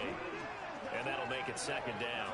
And he's the epitome of what we call the move tight end. A guy that you can line up anywhere. In the slot, out wide, in tight. Doesn't really matter because he has such great skills. You want to utilize him in all aspects of your passing offense. And there he was in the slot for the catch. It'll go down as a 2-yard loss, and it brings up a 3rd down. What an advantage having an elite guy in the middle of the defensive line because not only does he take up the space and let the linebackers run free, they can also make plays himself, as we just saw there. If they want it first, they need to get the football to the 32 here on 3rd down. They're going to look to throw. And he bats it away, and it falls down incomplete. As a coaching staff, you can call just about whatever you want because you understand you have guys who reliably take away those massive shots downfield. You're not as worried about giving up the big one. The Ravens send their punter out now, as he should be able to pin him back deep here with his first punt. And this will be out of bounds, and they spot it at the 15-yard line. Not too bad.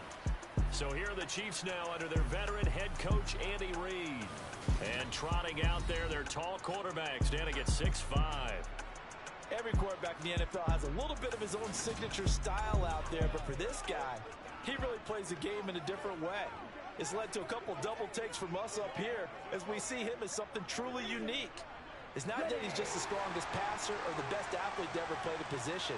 He just has a certain way of seeing the action, and it allows him to make some special plays out there. Sideline throw, it's complete. And a nice job there of keeping the toes inbounds. That'll give him 8. John Harbaugh never shy about bringing out the red challenge flag, and he'll do so here. The previous play is under review.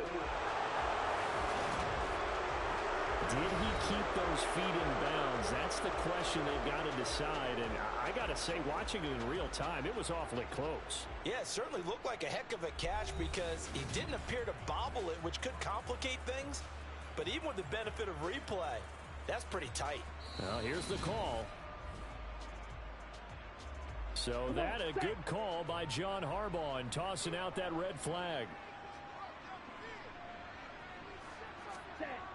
Now he'll look to throw here on 2nd and 10. Completes it to Douglas. And he'll be taken down, but they've got this one up to the 35-yard line. That one a gain of 20 and a first down. That's his first catch of the game and an impressive one against multiple defenders. And how about that start? Really aggressive. Yeah, there was double coverage out there, but that didn't stop them at all. They went right at it and defeated it on that play. Back-to-back good plays have them on the move on first down. Looking to throw. Dunbar. That's going to be complete on the sideline, but, that throw left him no room to run, and the good footwork nearly all for naught. Call it a gain of 3 on the play, and it's 2nd down. I know when you got a top tight end like this, you want to get him involved, but when you do, you're hoping for more than that. You certainly are. You got to try and get him some space where he can make a play downfield, or at least an opportunity for some rack yardage, right? That run after catch. Throwing again on 2nd down, but this time it's incomplete. That's already the 3rd time they've looked his way on this opening drive. He's caught 1 of the 3. That doesn't mean they won't continue to go in that direction. It feels like they think they've got something good going there, and they think those numbers are going to increase. They head to the line facing a 3rd and 7 following the incompletion on 2nd down. Check white. Miss red. And he brings this up to the 46, good enough for the first. The drive stays alive, a 3rd down gain of 8. That O-line, they cleared a big hole there on that run. The athleticism of offensive lines continues to evolve, and we're seeing it here. Not only are they controlling things right at the line of scrimmage, but they're able to get upfield to get to what we call the 2nd and the 3rd levels. Get to the linebacker spot, the secondary spot, getting all the way downfield with their blocking, which helps keep the running back clean. They'll try to continue that trend here this afternoon.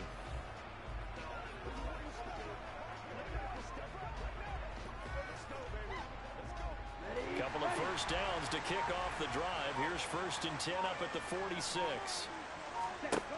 Operating from the gun, Dunbar. Catch made right side by Wilson. And he'll be tackled on the other side of midfield at the 46-yard line. Well, from their point of view, this game could not be starting out much better, could it? Force a punt on defense, and now they're moving it crisply on offense. Crisply, I like that. Yeah, moving it very, very well. Looks like the defense on their heels a little bit. You put a score in here, long way to go, but you're right, that's a heck of a start. Yeah, and I think this is where the play caller is looking at his play sheet and saying, do I have that dagger play? Do I have that play and just finish him off right now? Because I think they'd love to gain that big advantage on him. 3rd catch for him on this drive alone, and it'll give him a first down. As a general rule, offensive linemen like to know where their quarterback's going to be when he's setting up to throw the football. But sometimes they just have to get on the run, get on the move. He was able to do that on that play and picks up a first down with a nice throw.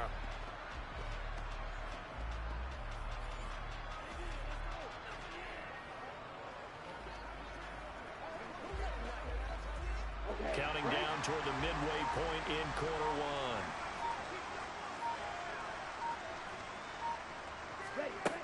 throwing on first down. Dunbar throwing quickly to Wilson. And he's going to be marked down just outside the 10.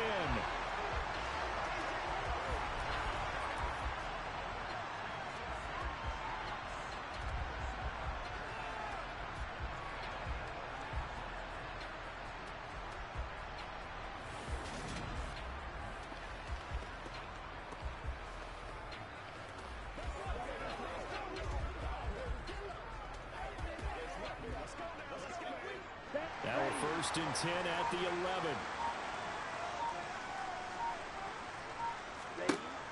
Again, he'll drop to throw. And that is caught. Touchdown, Buffalo. An 11-yard touchdown. And the Chiefs go nearly the length of the field and finish it off with 6 points. An ideal start for them, really. You force the punt, and then you go down and score. And you've got to see a fist pump on the sideline from the head coach, don't you? Because he's turned into his bench, and he's telling his team, this is how we prepare.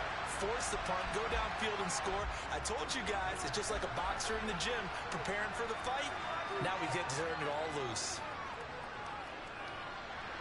Point after, right down the middle. And it's now a 7-0 game. That time a 9-play drive. And it winds up with the Chiefs hitting pay dirt.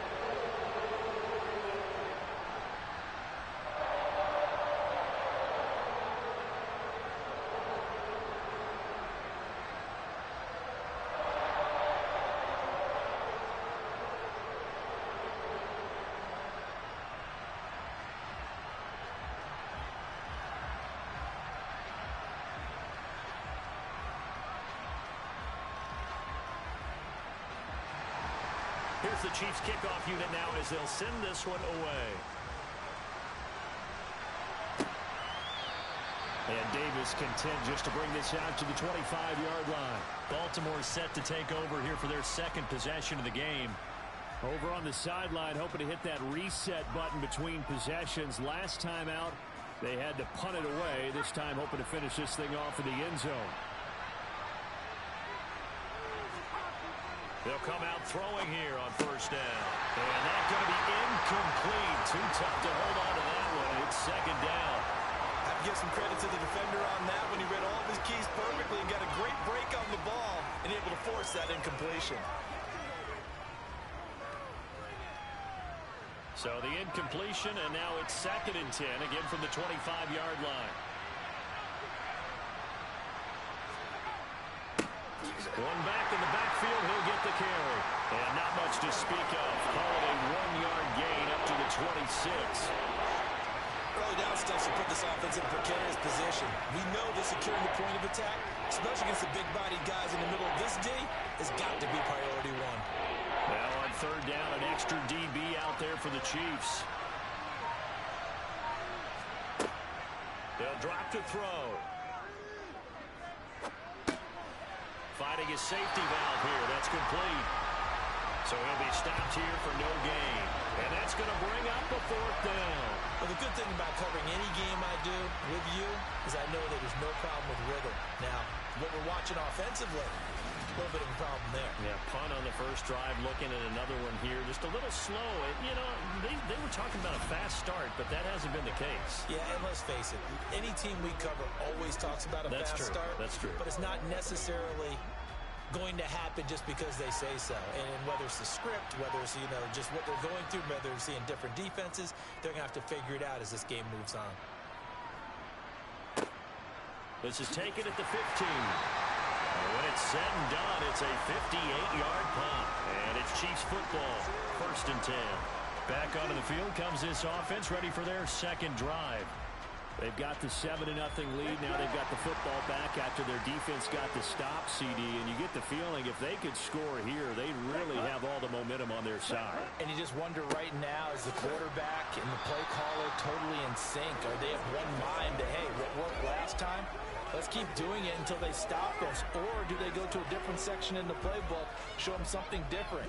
Either way, they want a repeat of their first drive. So after the run for no gain, here's 2nd and 10. Again, In on the ground again, it's Ward. And he's going to get 7 out of this before being taken down at the 27. Okay, he didn't break that one all the way, but you got to know that he feels like he's right on the verge, and that's probably exactly what he's telling him in the huddle right now. The Ravens bring out an extra defensive back here on third. Operating from the gun, Dunbar. Throwing the out route incomplete. That's Douglas. And he will have a Chiefs first down as they're able to get the third down conversion. Well, it's almost as if they didn't leave the field after their first drive. They picked right up where they left off. Another good throw there. And this offense, humming here in the early going.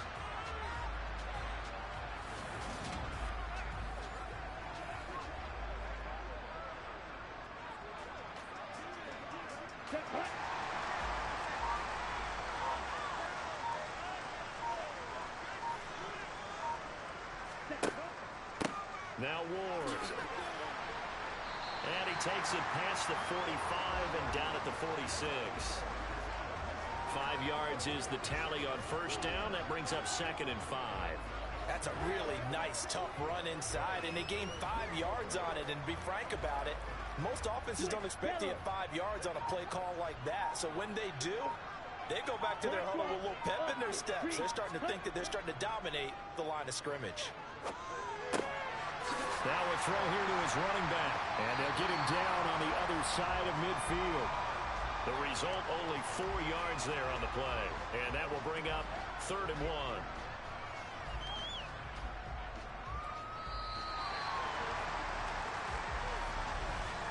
After one, 7-0 on EA Sports.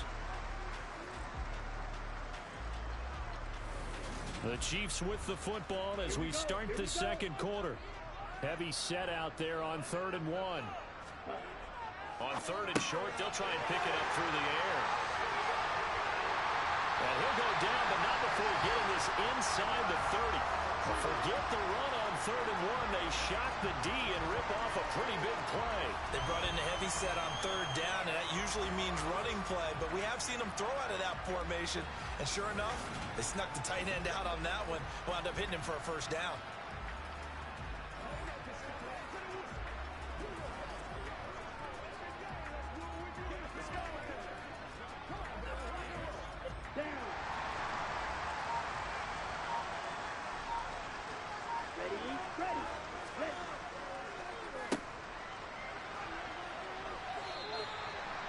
Give him a couple on the carry there. 2nd and 8.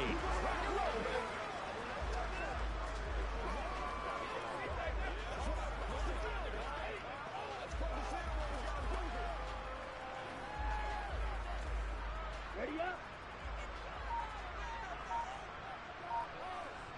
Ready. Off play action. Dunbar. And his pass incomplete.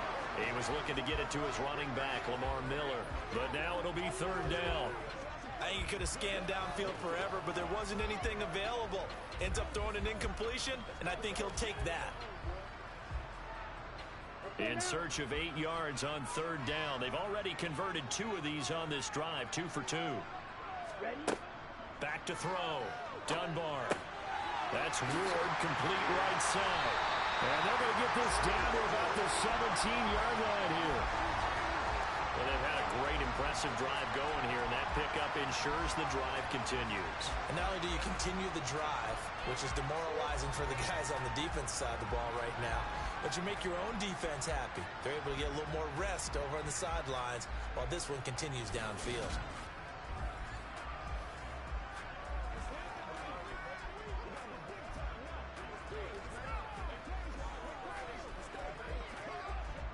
Check. 2 minutes gone by, second quarter. Check, pitch, yellow, line, cut. From the red zone now, they'll look to throw. This one complete, right side to McDonald. And the Chiefs are going to be set up with a 1st and goal coming up as they get him down at the 6-yard line.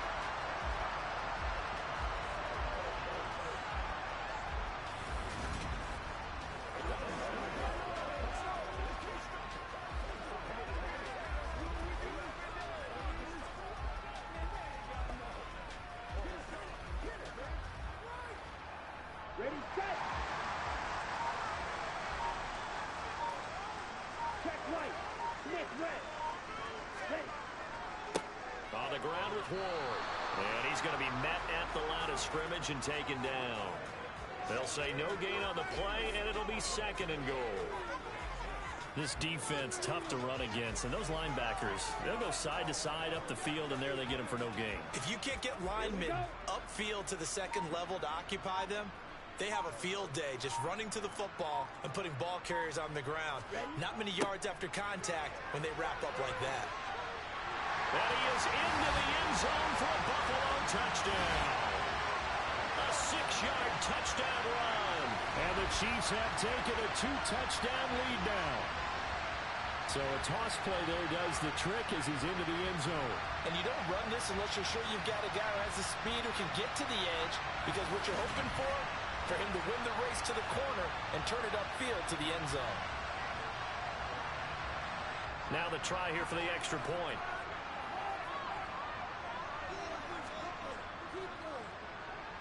And it's good to make it 14-0. That one in the books as a 12-play drive. And it's capped off by a touchdown run of 6 yards.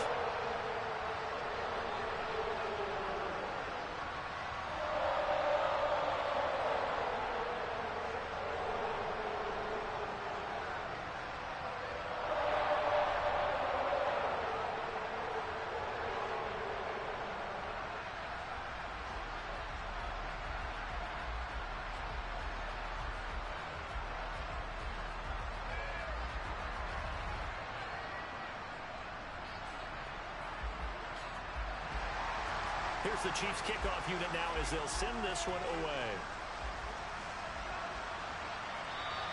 And this will not be returnable. It's out of the back of the end zone for a touchback. Baltimore about ready to go on offense. And they're in a bind early here, down 14-0. Are you worried at this stage or still too early? You're worried. You're just trying not to transmit it to the rest of your team. You want to make sure that they stay positive. But at the same time, you're wondering, how are we going to move the football? What do we have on this play sheet that can work? Get back to basics is usually your answer. And make sure you find the guy who can move the ball fastest for you if you just get it in his hands. Yeah, still 2nd quarter. You get points on the board here. I think you're feeling okay. The last run got a couple. Here's 2nd and 8. Off the play fake. He'll look to throw. And he's going to hook up with his big tight end, complete. And able to get this one across the 45 before he's brought down. First time these two have hooked up this afternoon, and it's a 1st down. Love the play call that time. Love the design. You put 3 tight ends on the field. That screams jumbo set, running formation to a defense, right? No, they go play action, and defense gets confused for just a split second. And next thing you know, completion for good yardage.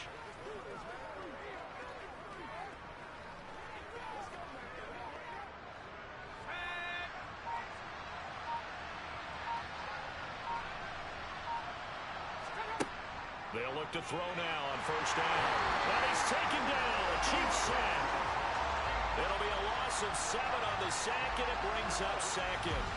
So that time, Charles, quarterback helpless really in the pocket in the face of a pass rush like that. They were on him instantly. Yeah, that's one where you turn to your lineman and say, guys, can I get a little help here? And you have to ask politely because, remember, they're blocking for you the entire game. But as a quarterback, you've also got to have the clock running in your head when you need to get rid of the football. But this time, he had no chance. They were on him instantly. Looking to throw. Wide open receiver, complete. And they're able to work this across midfield to the 48. And that was yardage that they needed there after the sack on 1st down. They didn't get all of it back. And now they look at 3rd down as a manageable situation, one that they have a much better chance of picking up.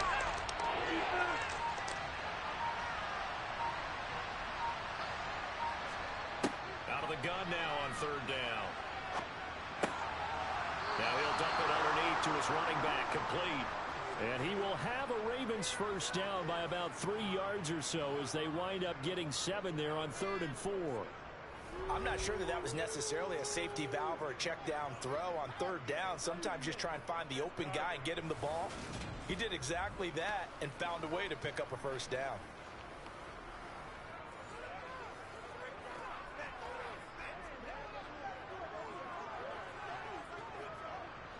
This offense finding its legs now. Here's another 1st and 10.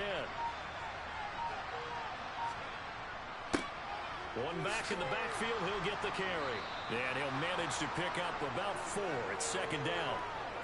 Well, the end of all that hitting and hollering, it was a 4-yard run, so the offense is going to go back to huddle and feel pretty good about themselves. Defensively, you have to feel okay because you didn't let it turn into a bigger run, but the goal, shut it down for 2 yards or less. That's when you start to feel good about yourselves. The play action fake. They'll look to throw.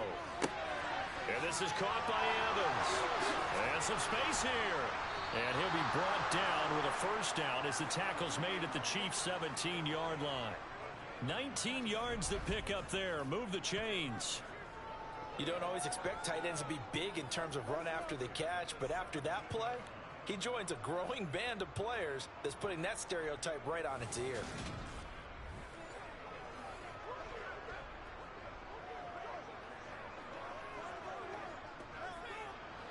So from the 17 now, here's a 1st and 10. Inside the red zone here, they'll look to throw. Sideline throw, it's complete. And a nice job there of keeping the toes inbounds. They'll wind up getting 7 on the play, and it's 2nd down. That's certainly one way to beat the blitz. Get it out of your hands quickly and get it to the big fella. Very effective. Saw the pressure, got rid of it, and the completion ensued. 2nd and 3. Got a man, it's caught for a Ravens touchdown. DeLance Turner from 10 yards out. And the Ravens have cut it back within a score. Well executed there offensively. Defense looked a little confused, but he found his receiver, and that one good for 6 points. And the payoff we just saw there tells us how many times they ran this play in practice over the past few weeks, because they executed that flawlessly right here on game day when the situation arose. Extra point splits the uprights, and that'll make our score 14-7. A good drive that time as they go 9 plays in all, and it's capped off with a Ravens touchdown.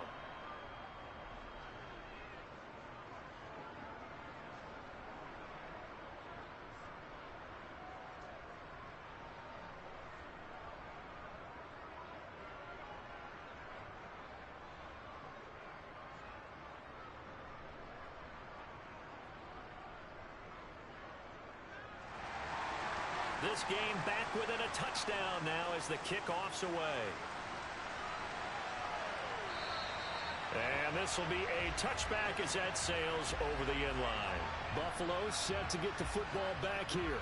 So for this offense, Charles, remember drive 1 made it to the end zone. Drive 2 resulted in a touchdown as well. Now they'll try to make it 3 for 3.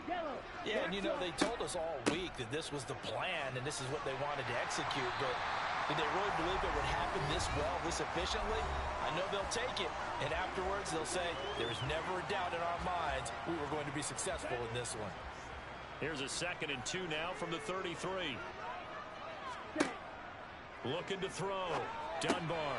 And yes, complete to the tight end, McDonald. And he'll be tackled right on the chalk of the 45. It's a gain of 13 and a Buffalo 1st down.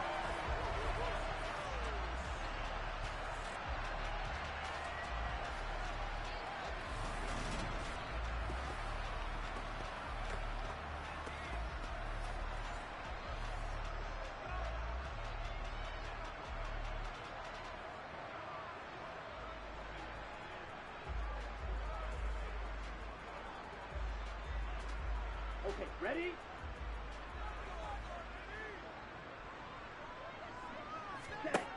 Back to throw. Dunbar. Douglas with a grab over the middle. And he'll be brought down just shy of the 40. You always worry about those smaller receivers running through that gnarly patch of land in the middle of the field. But he did a really nice job there holding on to the football and protected himself as best he could while completing the play.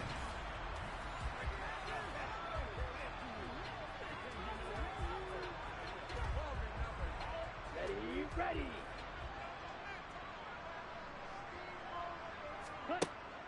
first down. Dunbar.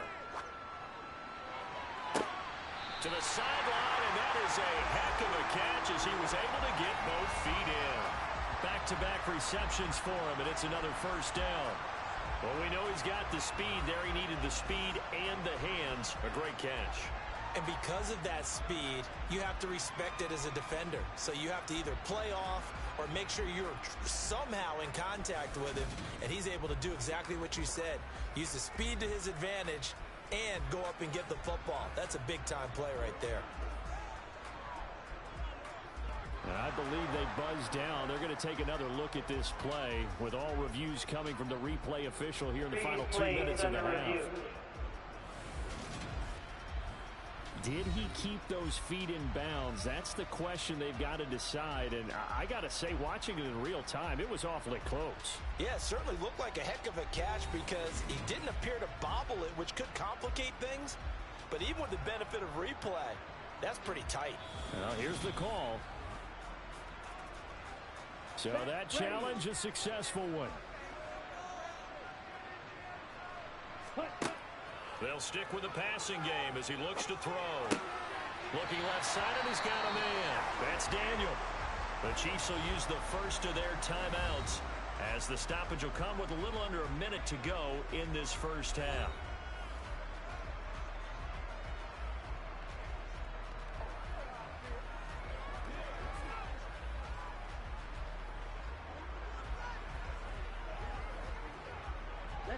First down marker at the 31.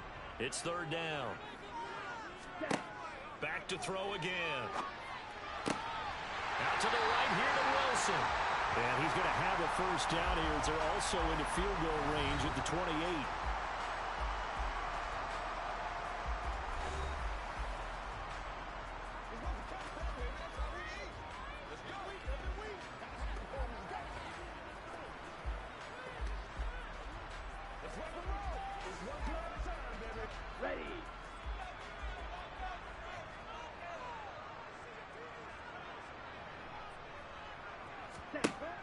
They'll look to throw again. Over the middle, completes this to Ward. And he'll be marked down right at the 20-yard line. Just about every quarterback is trained to really look downfield first before you come back and make a nice, safe throw. And in this case, that's exactly what he did. Found his running back, let him create some space, and it turned out to be a nice play for the offense. Here we go, set. Looking to throw on second down. Dunbar. And they're going to be set up now with a ball at the 13-yard line. The Chiefs quickly now going to use the last of their timeouts as they stop it with 16 seconds to go in half number one.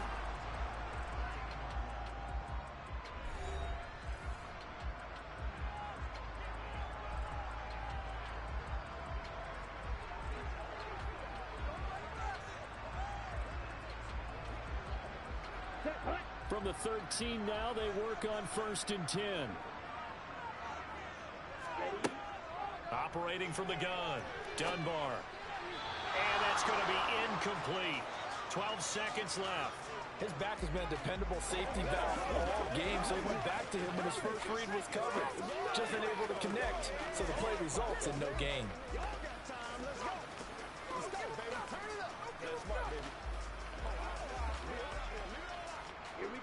So after the incompletion on first, now 2nd and 10.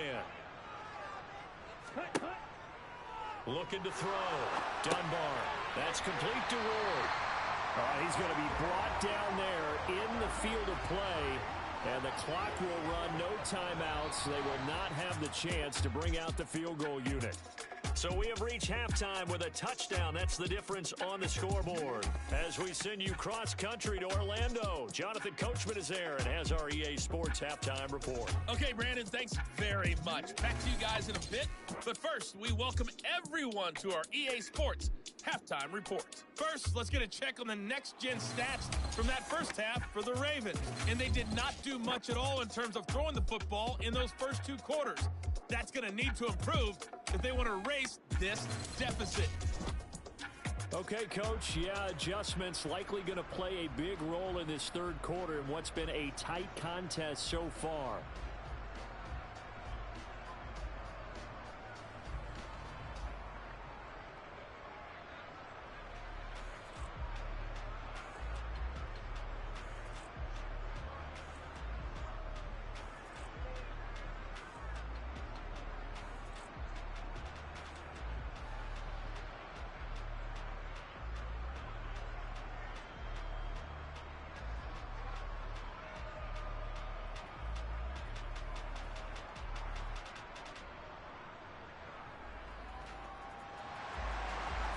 For the start of the third quarter, the Chiefs have the lead and set to receive the football.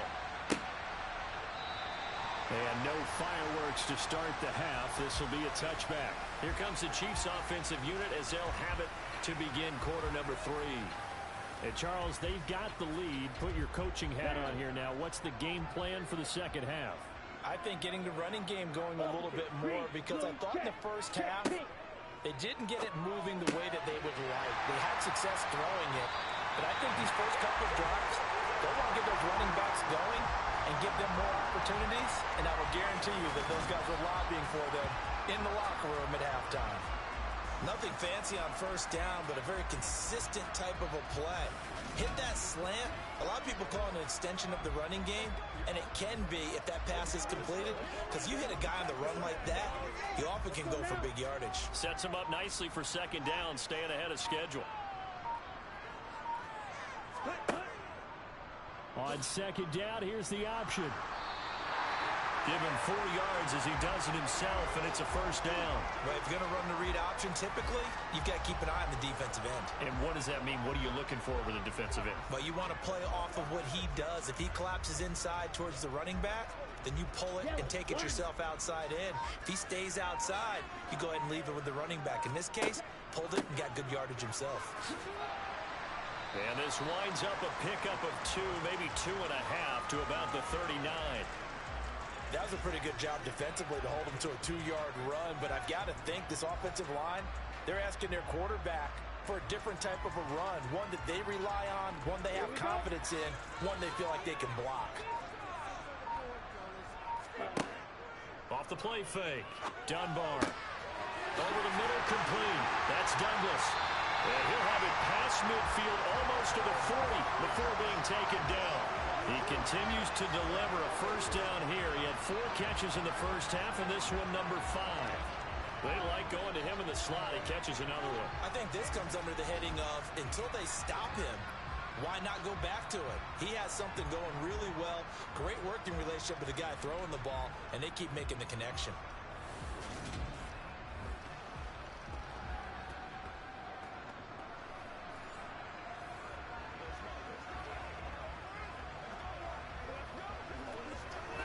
So in Raven territory now. Here's a 1st and 10 at the 42-yard line. Back to throw. Dunbar. And this will be incomplete. Even in today's NFL, when we think of the tight end position now as really a glorified wide receiver, we're still asking a lot of those guys. They have to block as well, and every now and then, they don't come down with the football. Ball on the 42 as they come up 2nd and 10. Switch red, switch yellow, black drop. They run it with Ward. 4 yards the gain, and it'll bring up a 3rd down. On any running play that's called, they're always hoping that it's going to break big and go the distance. But when you get a nice gain like that, you're able to do so many things anyway. You can come back and run essentially the same play again, continue to move the ball on the ground, or you can decide to throw the ball now because usually you have the defense back on its heels. On 3rd down, Dunbar.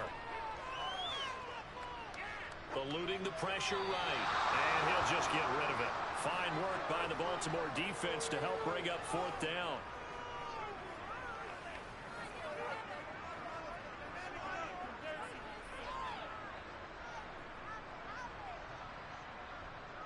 So now on comes the field goal unit, and wow, this is no ordinary try here. And this kick is not going to be close. It's well short, well right to boot, and this will remain a 1-touchdown game. Yeah, 55 yards is anything but a gimme. You've got to really concentrate on your leg swing and proper technique. This time, though, he's unable to convert. The Ravens offense getting ready now for their first possession of the second half. And both of these defenses have been stifling these last few drives offensively. Just not able to get anything going, so what needs to change? I think a lot of the guys will go back and review, so to speak, because everyone has someone assigned to how did each play work. Okay, what did we use that kind of worked for us during this game? Try and get back to some of those plays, as well as the possibility of showing something you haven't shown already in this game and trying to change things up. We'll see if they take the advice of Mr. Davis. Sometimes it's hard to believe, but there are times this game is about patience, isn't it? Has had the game he expected, but that run there, that may get him going. I was just going to say, maybe that gives him a little juice, because you're right, he struggled, especially in that first half. Yeah, and I know the great ones always think to themselves, just hang in there. I'm just one big carry away from busting this open. That's a good start for him. Right back to him on first down. And down to the 36-yard line here.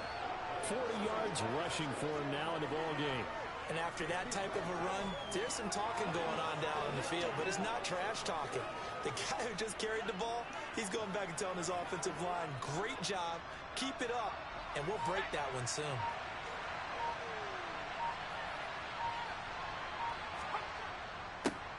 One back in the backfield, he'll get the carry. And he'll follow his blockers there all the way down to the 23-yard line. That one good for 13 and a Raven first down. Although his reputation as a speedy runner precedes him, it's always fun to watch him work. It is eye-opening, isn't it? Because when you see him get the ball and just go, in addition to that speed, it helps out his blockers. They don't have to hold blocks for long because he's just going to speed right past them.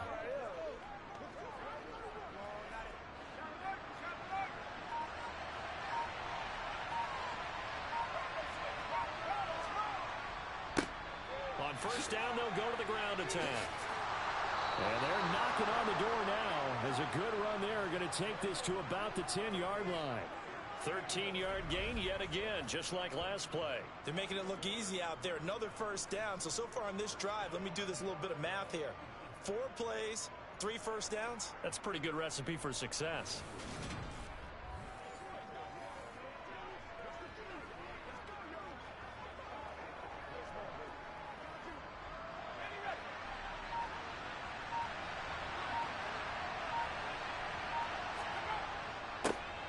They'll try and run for it on first and goal. And he is into the end zone for a Baltimore touchdown. A 10-yard touchdown run. And the Ravens are an extra point away now from tying this ball game. Some good running there at the end of the drive. He had the burst that set up the first and goal, and then one play later, he's in the end zone. Brandon, what I liked about that sequence is I'm not sure who made the play call, but they understood the situation, understood the momentum. A nice hard-charging run, give it right back to him, and let him cap things off. Extra point right down the middle, and we are tied at 14. So that drive spanned 5 plays, and it was finished off with a 10-yard touchdown scamper.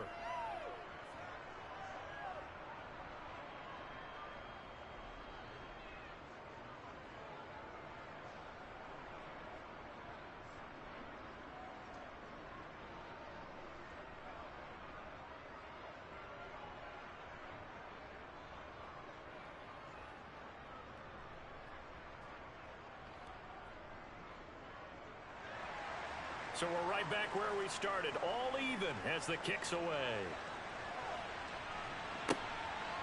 From a couple yards deep, he'll bring it out of the end zone. And he will be brought down here inside the 20. Good coverage as he's dropped at the 17. And the Chiefs now getting set to go. We got a brand new ball game, all even after that last touchdown. So every drive now becoming a little more critical here in the second half. On first and 10, Dunbar. And he takes a shot on the release as this will be incomplete. The defender certainly didn't forget about him leaking out of the backfield. There was a guy ready and waiting to pick him up in coverage, and that throw had no shot. Let's go. After the incomplete pass, here now is 2nd and 10. From the shotgun, he'll look to throw. And this time he's got the hook up. It's complete. And he works it across the 25 before being tackled. He had the touchdown earlier. This one's going to get him a first down. To win any route, you've got to break down the defender, and that's exactly what happened here on this really nicely executed curl route.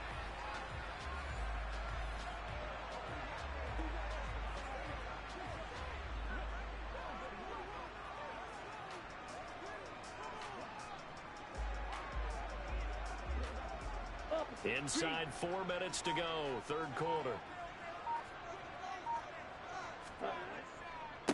On first down, it's Ward. And he maneuvers up the middle for 3, and it's 2nd down. Well, from an offensive perspective, that was a tough run because he only picked up 3 yards. Let's flip it over to the defensive side. They now have the advantage. 3 3-yard gains. That means they're punting the ball likely on 4th down. That's what you're looking for when you're playing defense. Check pink. To throw on 2nd down, Dunbar. Looking right sideline, but it's incomplete. It certainly didn't appear that that's where he wanted to go with the ball initially, so he tried to get something out of it by dumping it off to his running back unsuccessfully.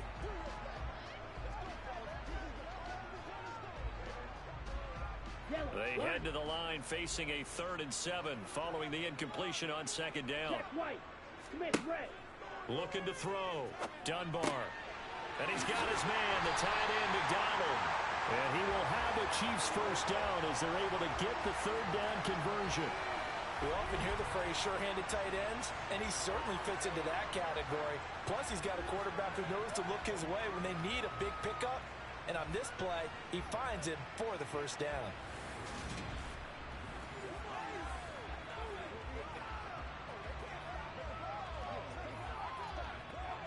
So 2 first downs, and that moves the ball to the 42 now, 1st and 10.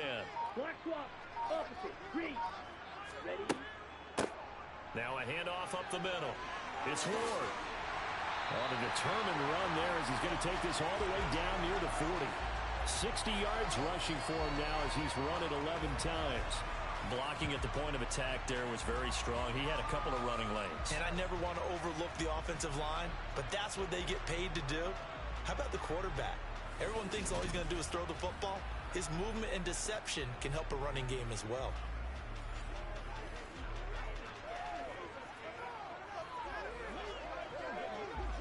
Ready. So in Raven territory now. Here's a 1st and 10 at the 41. They'll keep it on the ground. Ward. That's going to wind up a loss of a full 3 yards on 1st down. I know they've got to be careful not to go to the well too often, but it's a fine line, isn't it? Because sometimes, if you got success, you want to just keep pounding away. But no success there. They rallied quickly on the defensive end.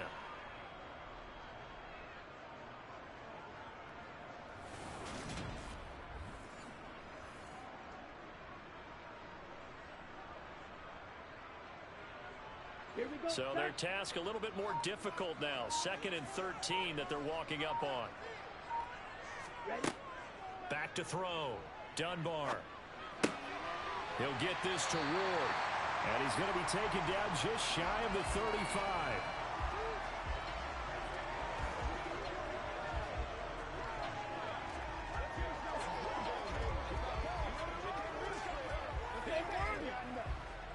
They'll break the huddle and come up on the 9th play of this drive, needing 5 yards on 3rd down. Looking to throw. Dunbar. He finds Douglas complete. And he's going to be taken down with the first down at the Ravens 18. They call it a gain of 19, and it moves the chains.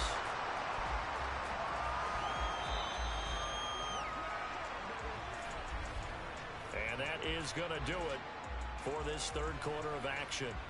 We'll return with more after this break. You're watching the NFL on EA Sports. Here we go. Here we go. So from inside the 20, here's 1st and 10 at the 18. Ready. From the red zone now, they'll look to throw. He finds his man complete. That's McDonald. And they're going to be set up now with a ball at the 13-yard line. Well, they're unable able to convert that into much, but it's never a bad idea to try to get the ball into a tight end of his caliber's hands and see what kind of disruption he can cause. On the ready. Second down at 5.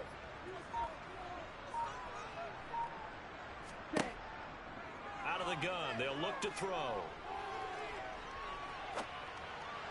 His throw incomplete.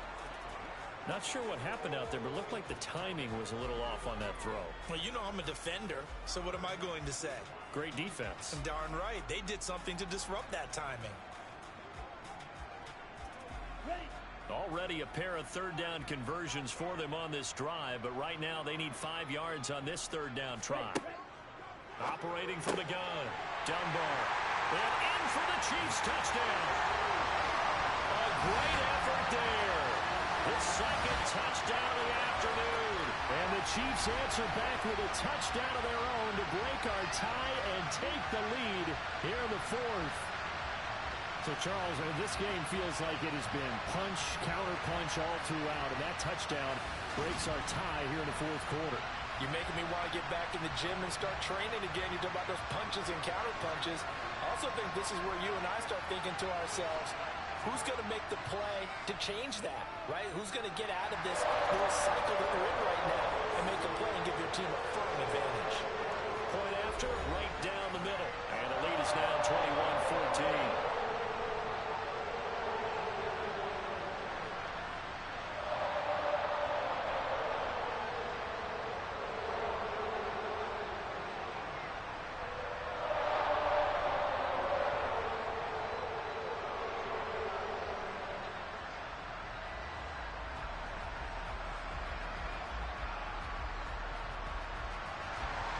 The kickoff team on the field now as they will send this one away. And Davis content just to bring this out to the 25-yard line. And Baltimore's offense set for this next possession. They now trail by 7 after that last touchdown here in the fourth quarter. What a big spot for this offense. See if they can cobble something together on this drive. They'll start on the ground here on first down. Knifes his way forward here, but just 3 yards on the play. Second down. Well, that's just a pile of bodies there, and that's when you kind of find out who's a tough guy, right? Who can stand up and make a play. It was only a 3-yard run, but for both sides, they had to walk away from that feeling like, okay, I can stand up when the going gets tough in here. And they'll give him another shot here on the ground. And able to stay on his feet past the 30 to about the 33-yard line. Give him 4 on the carry, and it'll make this a third and about 2.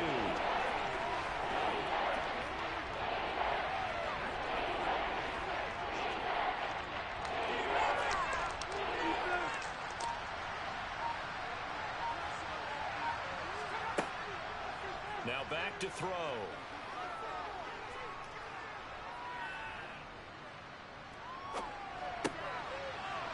Got his man in stride, complete. And he will have a Ravens first down. It's a gain of 6 that time on 3rd and 2. And there was absolutely zero pressure on the quarterback on that play. 3rd down, and he has all the time in the world to eventually find an open receiver for a first down pickup.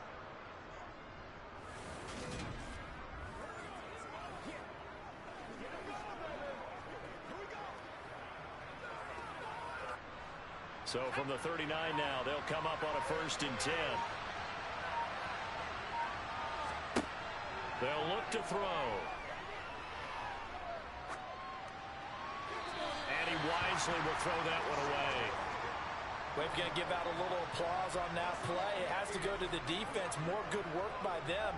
They've taken away the passing lanes all game long, and you can see the frustration that it's causing because he just about threw that one into the first row. So now 2nd and 10 after the incompletion on first down. They'll look to throw here.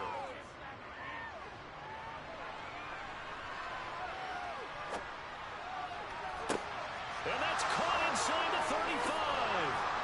And he's brought down here just outside of the 20.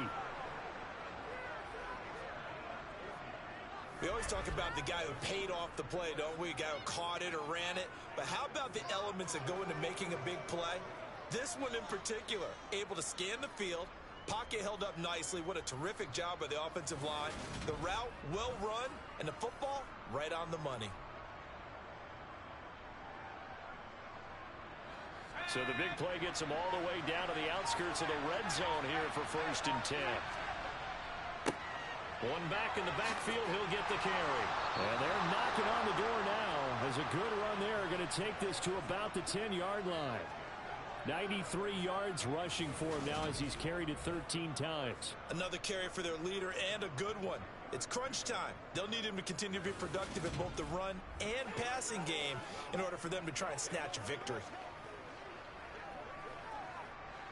The drive continues as they search for a tying touchdown. Here's 1st and 10. Now they'll throw here out of the gun. That one thrown away from the pocket.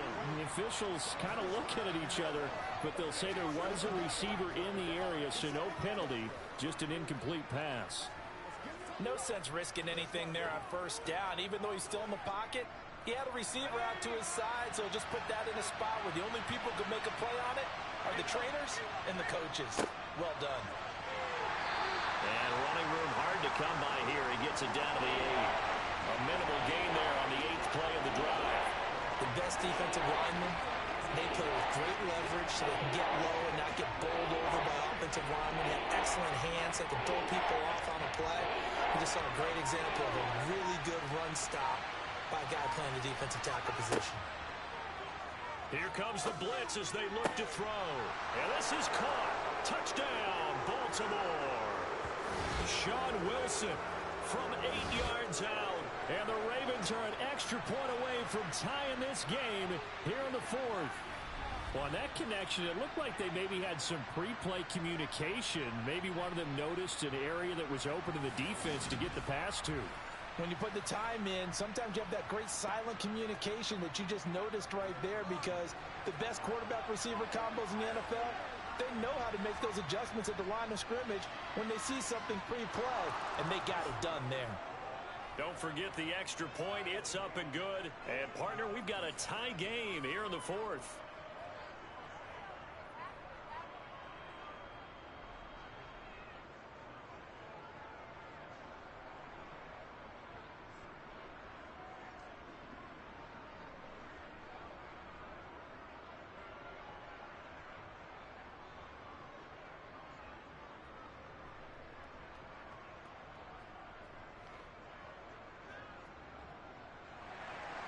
A couple of teams locked into a good one here. 21 all the score as the kick's away.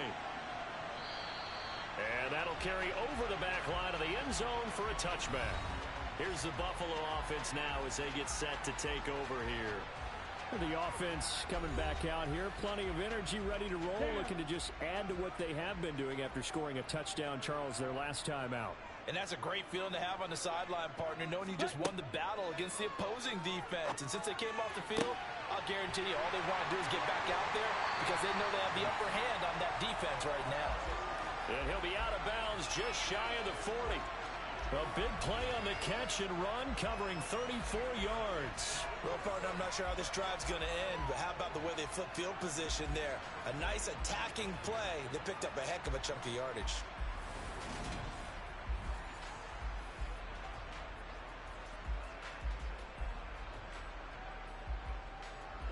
So the big play gets him across midfield now for 1st and 10. Up the middle they go. It's Ward. And some room to maneuver. And this defense not ready for that one as he'll take this down inside the 25. And they get 17 more on that one and another 1st down. So they go pass, now they go run, and 2 plays resulting in really nice pickups. Certainly sounds like a 50-50 deal, doesn't it? Sounds like great balance. Well, you know what all those coaches have told us over the years, Brandon, that balance is? It means doing what you want to, when you want to. That play calling is working very well for them right now. Here we go.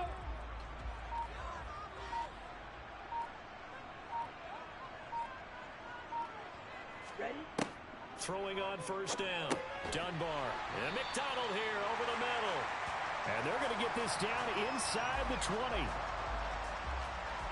I think it's okay there. They didn't get a whole lot on that play, but it's nice to have a safety valve that's built like this guy. Big target, guy you can spot pretty easily. Put it on him when your other targets aren't open.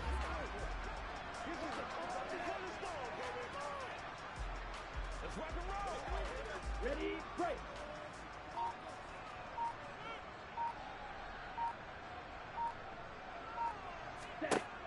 Looking to throw on second down. Dunbar. And they're going to get this down inside the 15. Never make the mistake that the slot receivers, especially the little guys like we're watching here, are just quicker than fast. A lot of them combine quickness and speed, and they catch a lot of footballs, as we just saw there. Here's a 1st and 10 at the 14-yard line.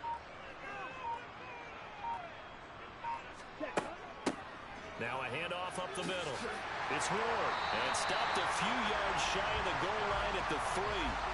85 yards rushing for him in the ball game now on 14 carries. That was good, tough running right up the middle. And if the defense can't penetrate and make him slow his pace or change direction, that's often the end result.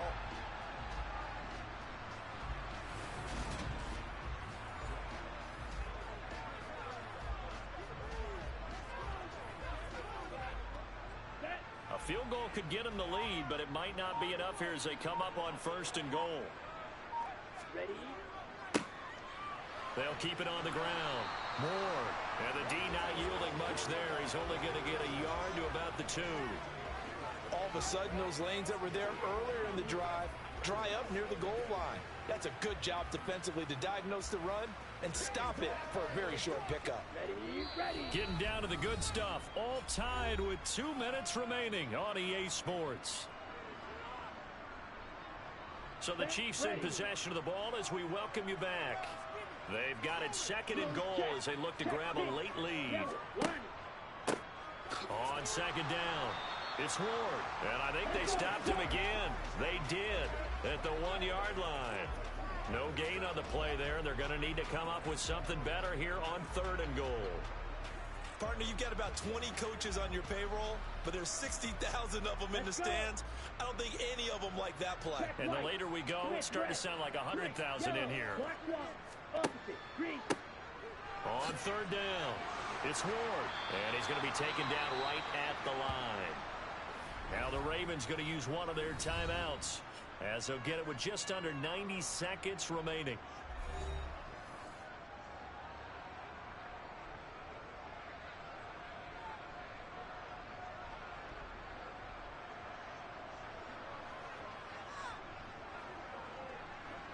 So now one of the biggest kicks of the night is forthcoming. This for the lead in the final stages. And his kick is indeed good. And they have taken the lead here in the final 2 minutes. Big kick right there to give them the lead in the 4th, but there is still time left for a final drive. Did they score too soon? Post-game will tell us, right? Depending on what happens on this drive, that's how we'll analyze it. If the other team scores, they scored too soon. If they somehow hold on, they manage the clock exactly right.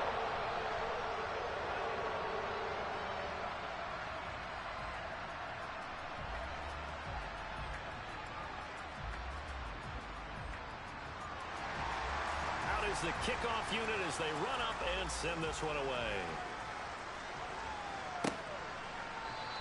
And Davis content just to bring this out to the 25-yard line. So the Ravens now down by a field goal, less than 90 seconds to go. They need at minimum 3 points out of this as they come up 1st and 10.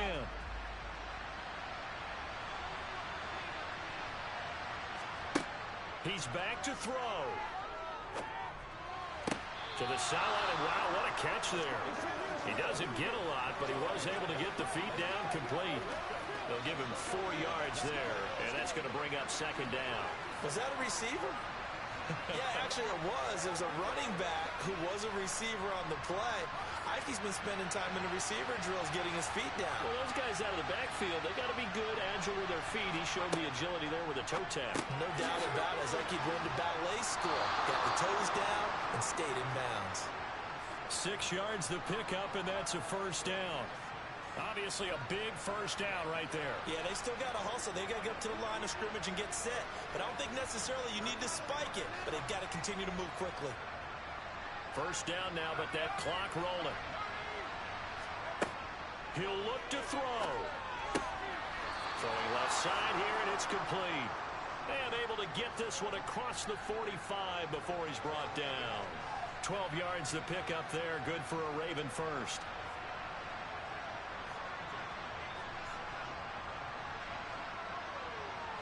The Ravens moving quickly here as the clock runs.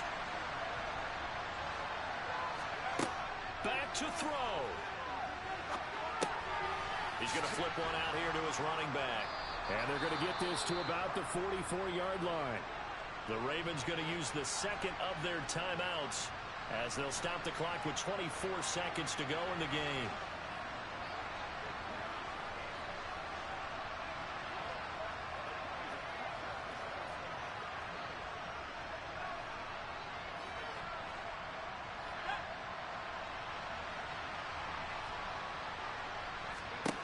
Back to throw.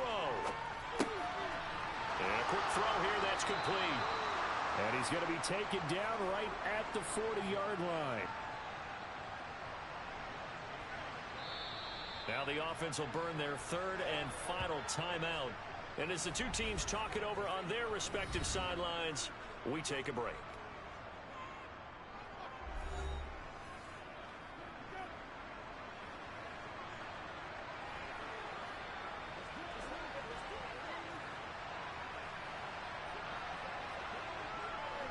So the field goal unit is on the field as this is a big spot right here. The Chiefs now going to use the first of their timeouts. That'll leave them with 2 remaining. We'll be back after this.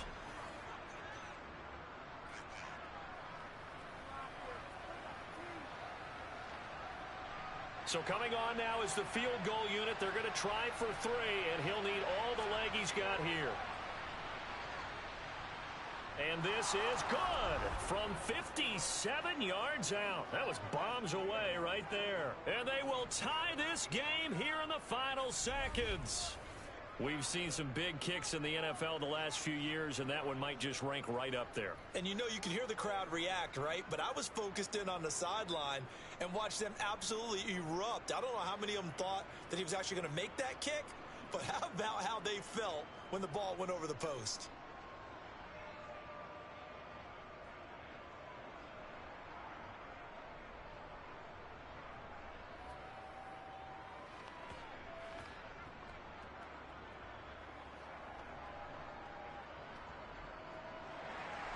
Nothing separating these two sides. 24 all our score as he sends this one away. And with time a factor here late, he'll just take a knee and they'll start things out at the 25. The Chiefs offense about set to begin this drive. They, of course, tie game, would like to avoid overtime if they could. And a lot of people would go ahead and play it safe here and get to overtime and try and win it there. But, you know, sitting up here in the booth, take some gambles. I say let's go for this thing, try and push it, and maybe catch the defense back on their heels a bit. See if they do that.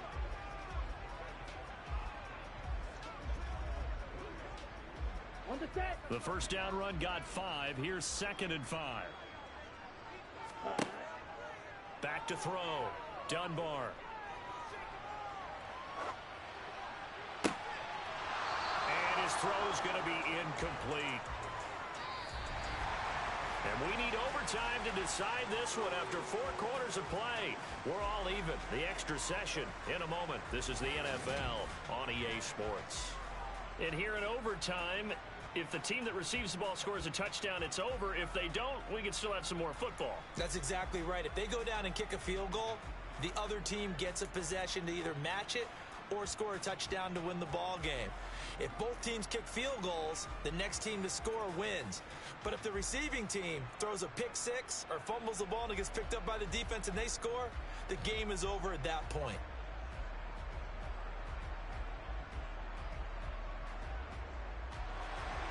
So it's the Ravens who won the toss. They'll get the football first here in overtime as the kick is away. And they will not get a chance to return this one as it's through the end zone for a touchback. And the Ravens taking the field. And last time able to get 3. It's not what they wanted. They wanted 6, but they got at least something. They mustered something out of the drive. They'll take it. I like the way you've described it. Not ideal, but they'll take it. Anything to put some points on the board. But this time on offense, they don't even want to see the field goal kicker trot on the field. They want that ball in the end zone. Yeah, they'll be going for 6.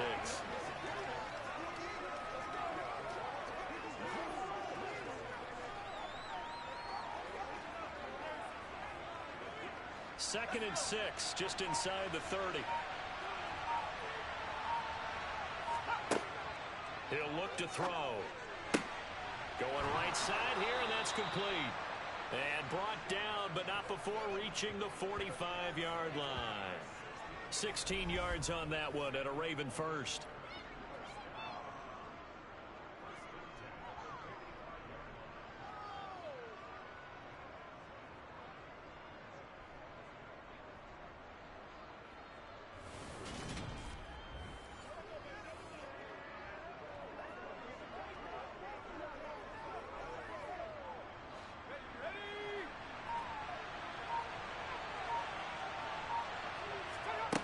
Now on first down, he'll drop to throw it. And Davis has it over the middle. And they'll get this down to around the 47-yard line.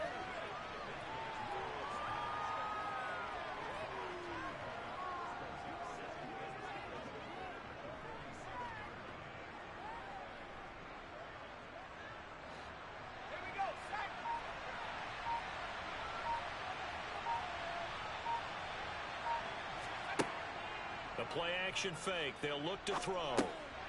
Got a man, and he hits him in stride. They'll get 3 as the drive continues. It's a first down.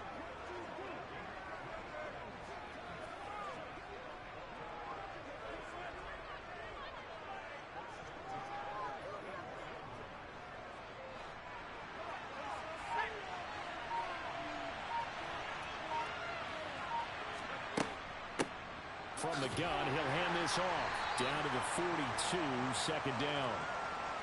That's a good play by the guys on the defensive side of the ball. Held him to a gain of 2.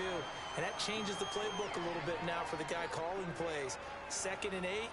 Now he's got to probably think about going to the air instead of maybe staying with the ground game. The last run good for 2. Here's 2nd and 8. They're going to look to throw. Flushed out right. And he can't find a receiver, and he's brought down. Was it a breakdown in protection? Did the running back not pick him up? What does it really matter? Sometimes it's just a great play made by the defense. Big-time sack. 3rd and 8 situation. A tough spot here in overtime on the opening drive. Back to throw. Now he's flushed out right. Now he'll dump it underneath to his running back, complete. And he'll be brought down with a first down as the tackle's made at the Chiefs' 29-yard line. That one goes for 13 yards, and it moves the sticks. Shaping up to be a very efficient opening drive here in overtime. And can you feel the tension building? Because I'm feeling it. All right, I've got the sweaty palms here with each play because of the enormity of what's going on. Each play means so much in overtime, and they're handling it well as this drive continues.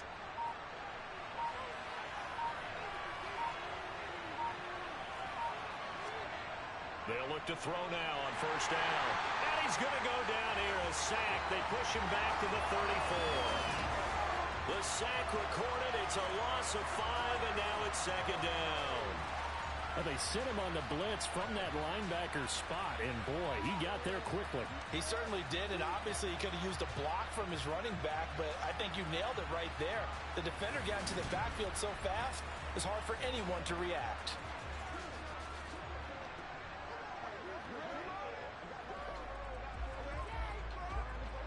So after a rare misstep on this drive, they'll try to make amends on 2nd and 15. He'll look to throw. And he will find Davis. That's complete. And he's going to be taken down at the 28-yard line.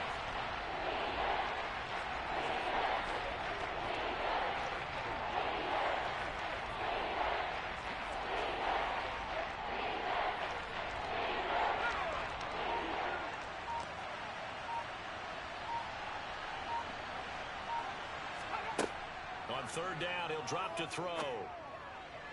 And this will be caught. It's a touchdown. And absolute stunned silence here as they have come in and stolen this one in overtime. So the game-winning touchdown came through the air in overtime. 4 quarters wasn't enough. We were treated to a really good one, weren't we, partner? That we were, and I just love being able to be witness to a game like this all the way through. Who's going to win it? Oh, what? We're getting overtime? Great for us. A lot of tension on the field. Very tough. Not a surprise it ended with a passing touchdown. That's the way we play in the NFL. But the execution was pretty darn good. Extra point splits the uprights, and they will take a 7-point lead.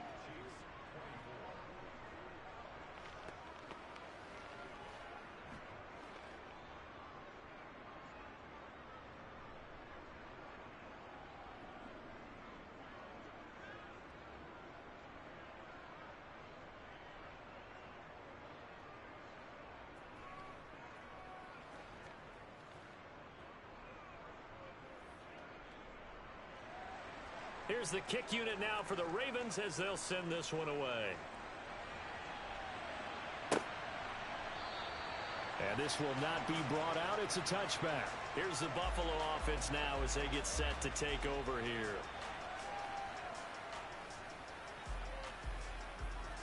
Here we go, set.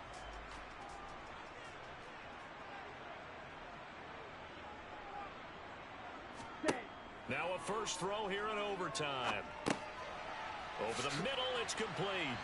And he's going to be dropped following a pickup of 7 past the 30 to the 32. I always laugh when people say, what's the toughest route to defend? And I'm like, any of them, especially if it's a good receiver. That makes things very difficult. But when you're running a drag route, something short, shallow, going through defenders, using guys almost as screens in order to get open, that makes things tough for guys trying to get to the football. He's been big. 2 touchdowns earlier. Now he's got a first down here. Well, a little dinking and dunking that they're doing. At some point, is it appropriate to maybe take a shot? It is if you feel good about it. But otherwise, you do what a coach told me a long time ago. Take what they give you, but make them tackle. In other words, get it to one of your guys in space. If he makes someone miss, that could turn into the big play you're looking for. So from the 39 now, they'll come up on a 1st and 10.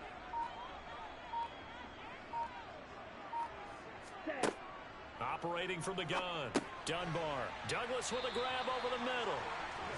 That'll go for a gain of 7, and it'll be 2nd down. Good throw, good catch, but I really like the route. The drag and being able to run away from defenders, hard to stick with them for that long. Yeah, better against man than zone, or... Better against man, because now you're running away from someone, and you're not running into a defensive player in another zone. They'll stick with the passing game as he looks to throw. On the left side, it's McDonald. And they'll get this down to around the 47-yard line. One of the advantages of zone defense, as I remember it, is being able to see the play develop in front of you. One of the disadvantages, when they find those levels where they can hit you with it. Sometimes behind the corner and in front of the safety, it makes it tough to defend.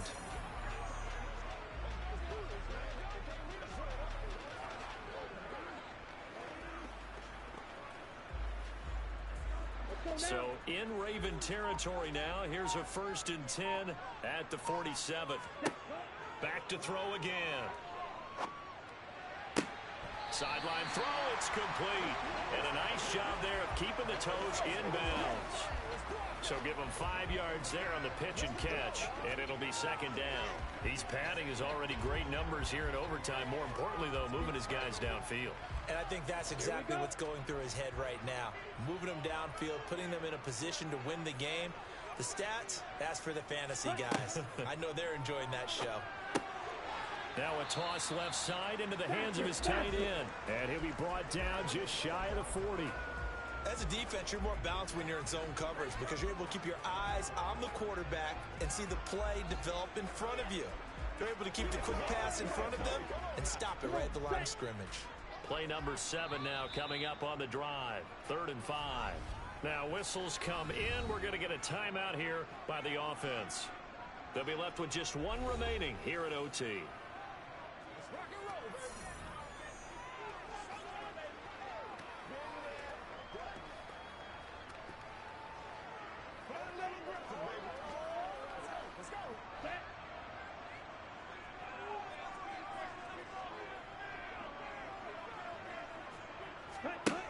Again, he'll drop to throw.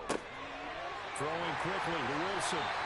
And he's going to be taken down with the first down at the Ravens 26. 15 yards that time and a Buffalo first. And Brandon, from our time in college football, where receivers weren't running the traditional NFL route tree, one thing they did learn, find open areas, find soft spots, and set up and catch the ball. And I think we just saw that there. Yeah, we saw that indeed, picking up the first. On the double. Blue check. Check pink. They'll look to throw again. McDonald makes a catch. And he's brought down after a very nice gain. 25 yards that time. Offensively, back-to-back really nice plays. This defense, they've got 2 timeouts. Maybe should burn one. Yeah, when you get back-to-back explosive plays, to me, anything over 10 yards, I don't care if it's a run or a pass, I count it as an explosive play. That sets your defense back on its heels. A timeout here would be a good idea and try and get themselves settled because we're in OT. This is big time. 2 big plays in succession. Not sure this D knows what hit him, but now they got to get ready. It's 1st and goal. And that is caught. Touchdown, Buffalo.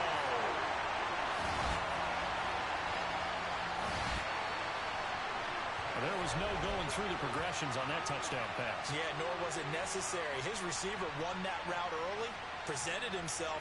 No reason to wait. Go ahead and put it on him and score a touchdown.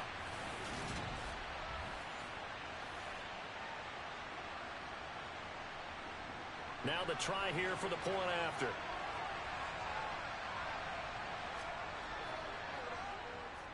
And he's able to put it through. So a nice drive put together there. They go 75 yards in 9 plays. And it ends in a Buffalo touchdown.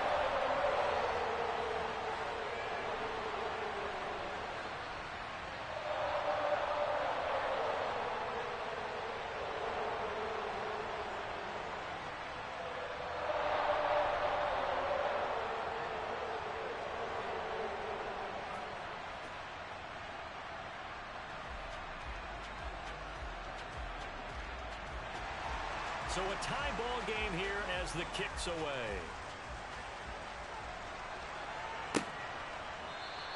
And Davis content just to bring this out to the 25-yard line. And now here come the Ravens. This drive here beginning probably with a pair of motivated groups. Remember, the offense scored a touchdown on their last time out. Looking to repeat that in Charles's defense. They were very frustrated after giving up 6 the last time on the field. And frankly, it's just a battle of wills in a lot of ways because you know they're both motivated. They both game plan for this drive, and they both have specific outcomes in mind. To me, it just comes down to who can execute better and which side can step up and assert its will over the other. Well, in tapping those toes, he tried to get both in bounds. He could not do it, though. In tap dance parlance, could not complete the shuffle. All right, needed to get that shuffle down with both feet. Not just one. Is that what they say? There it is. You know, put a little sand down on the stage. I'll take your word for it, my man. Oh, what a nice tackle there. That will hardly move the needle at all offensively. A very short gain.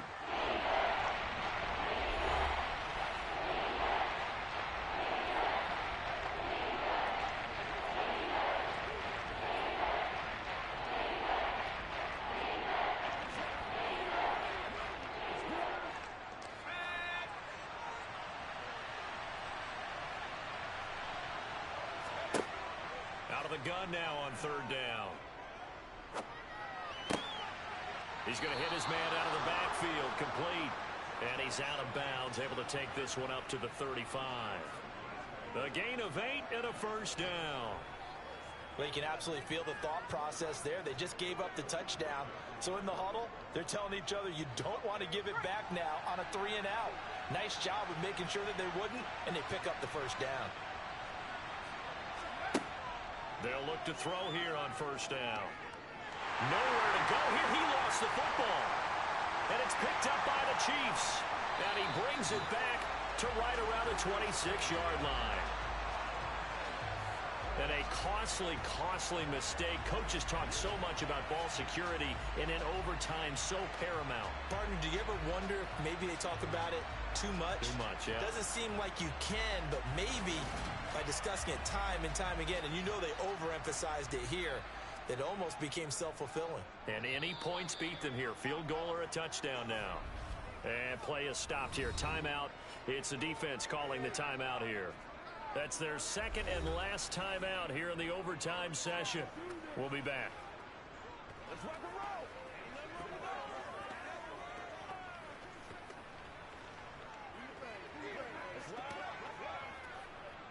roll. And now it all rests on the right foot of their kicker.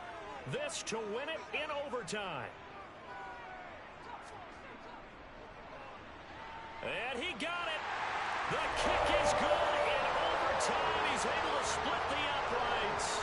And this home crowd is in a frenzy as their guys have pulled it out of the end. Another one in the books for his partner. Always great to be by your side. And both offenses, both defenses had some moments in this one, but I think you would agree these coaching staffs are also going to have some stuff to clean up on film. Absolutely, partner. Let's face it, any game we get to watch from up here, it's going to be a blast. Do we want to get a real job? Absolutely not. Let's keep watching the NFL all season long.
It's the National Football League presented by EA Sports.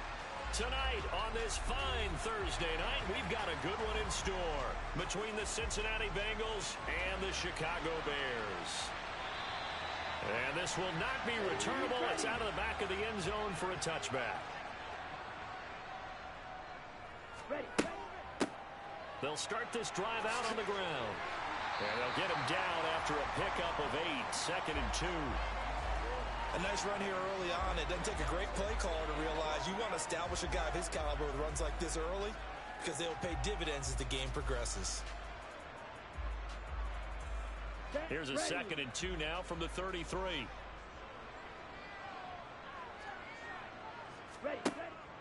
Now back to throw. And this one taken in on the right sideline, but not in the field of play. They say it's incomplete. The throw led him a little too far. It brings up 3rd down. Oh, he caught it. Just couldn't get the feet down. Couldn't get that toe tap sequence, right? I was ready to call him tippy toes if that one was completed. An early test. 2 plays in. This is 3rd and 2. They'll look to throw here. Forced it, and he can't find anywhere to go with it, and he goes down. The defense rising to the challenge and setting him back on the sack. It always helps for a visiting team to come in and set the tone on defense. In fact, when we talked with them prior to the game, they said they wanted this home crowd to feel like they had to hide their valuables when they were in town. Well, the home crowd quiet now early. See if their offense can take over and get some points on the board. Taking it about the 16. 62 yards on the punt that time. Wow. And the Bengals take over 1st and 10. Cooper will look to throw it. Wright's got it.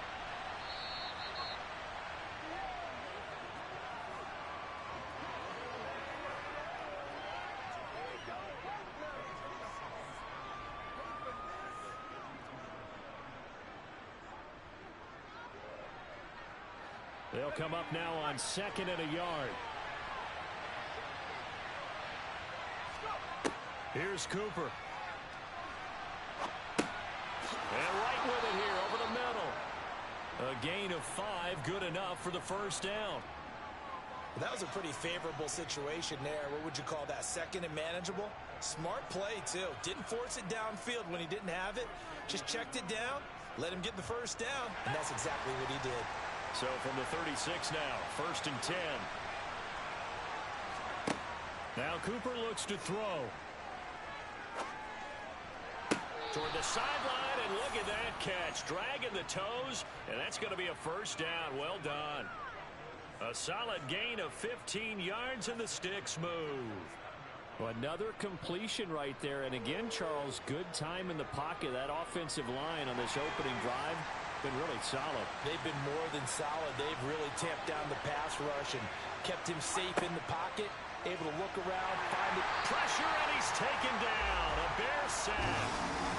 Shaquille Barrett, credit him with a sack, and it goes as a loss of 6. These strong safeties, some people may not realize it. It's really like an extra linebacker, right? It really is, because they're hybrids. Half linebacker, half defensive back. The linebacker in him on that play emerged. Another try after the 1st down sack. Cooper firing quickly here, and that's complete. And they're able to work this across midfield to the 48.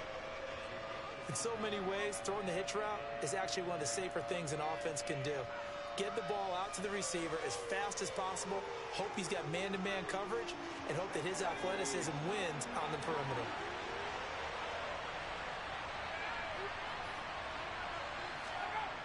Cooper now on 3rd down. And that is incomplete. That is certainly one way to frustrate a quarterback. When those extra defenders are on the field, dime package, lots of speed, no space to fit in the football.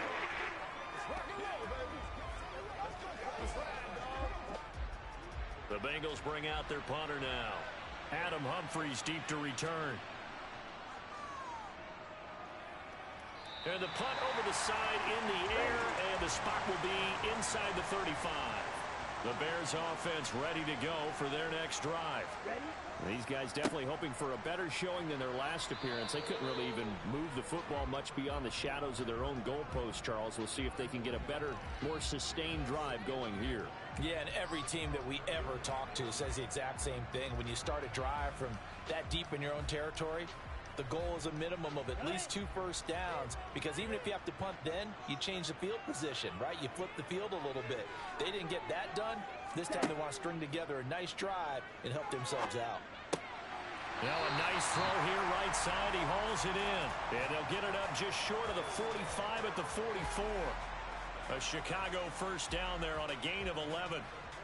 If you're going to blitz, likely going to leave you in man coverage with this guy, and that is less than ideal. It is, because just about any offense that has an elite receiver, if you blitz and have him in man coverage, you're going to him, even if he has an elite defender on him, because he usually knows where the ball is before the defender does. And they'll get him down on the other side of midfield.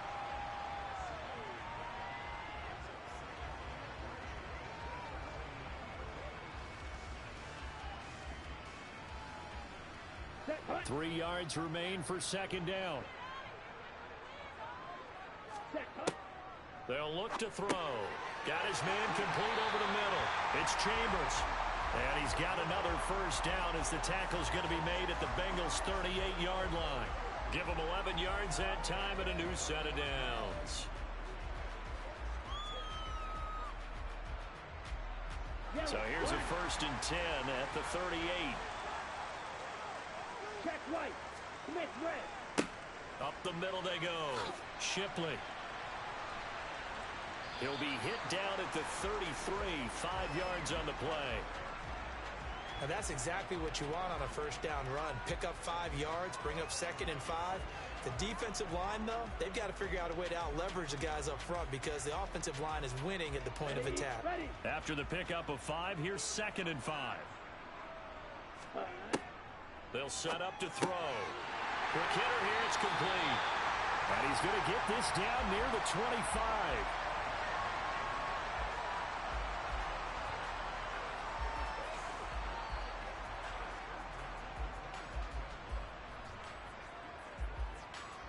Here we go. Here we go.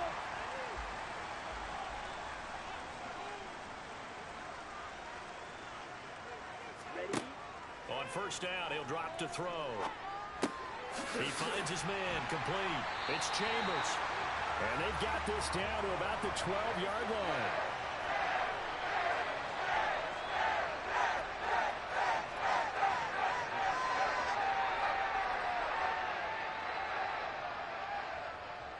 From down at the 12, it's 1st and 10.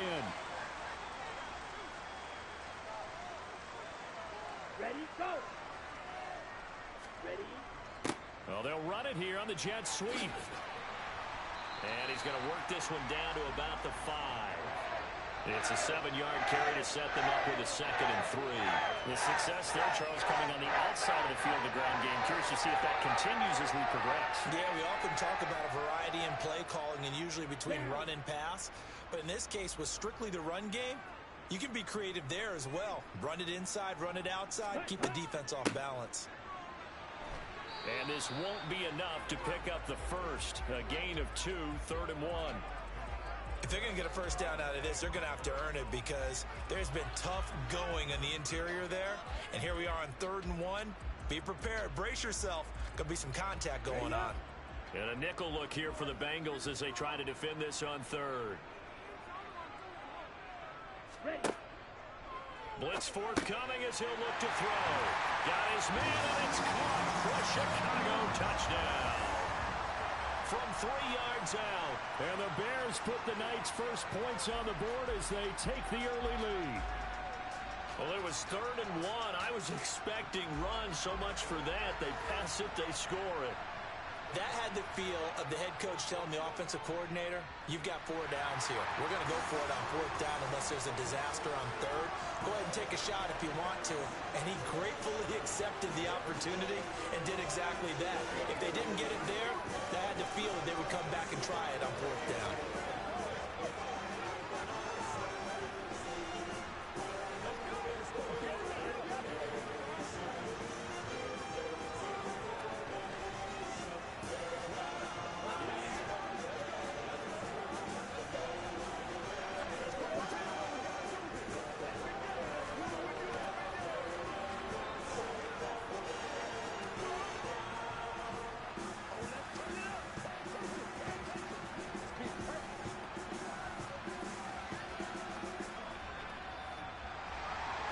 The Bears send the kicking team out there, and they will send this one away.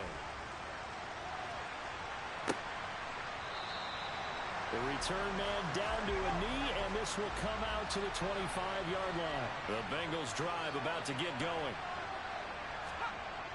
Back to throw is Cooper on 1st and 10. And he'll be upended at the 28-yard line. Just a 3-yard gain there.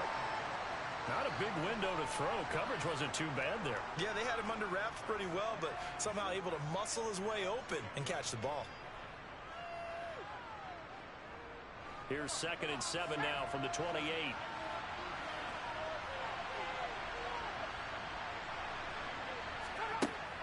Looking to throw. Cooper. Throwing over the middle, but it's incomplete. As tight ends go, he might not provide the super flashy plays very often, but he's pretty reliable. Usually an excellent target and normally catches what's thrown to him, but he didn't on that play. They head to the line facing a 3rd and 7 following the incompletion on 2nd down. Back to throw. Cooper. And he comes back with one complete.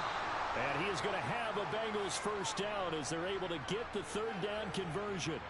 And already down 7-0 after the touchdown a minute ago, so a 3-and-out here would not be ideal for them. Nice job finding his receiver there, and they get the first down. Ball up to the 35 now as they come up on 1st and 10. Operating from the gun. Cooper. That's into a crowd and intercepted. And the Bears are going to take possession of the football.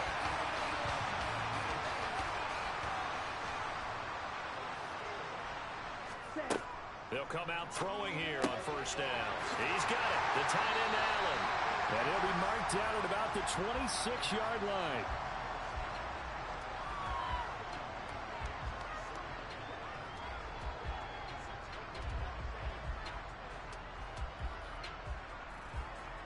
Let's go now.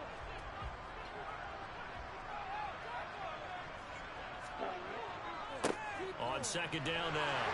Shipley. And he'll be brought down at the 21, just shy of the 20 in the red zone. A gain of 5, good enough for the first down. 2nd and 1 is often an invitation to take the big shot downfield. I bet the offensive lineman said, are you kidding? We just get on our backs and let's go get the first down. They love being physical.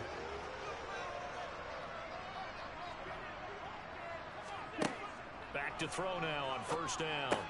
Allen has it, left side. And they're going to get this down to about the 17-yard line here. It's vitally important to wrap him up immediately, because if you let that big guy get ahead of steam up, well, then you got real trouble trying to get him down. But they're able to hold him to a short gain on 1st down. Now a 2nd down and 6.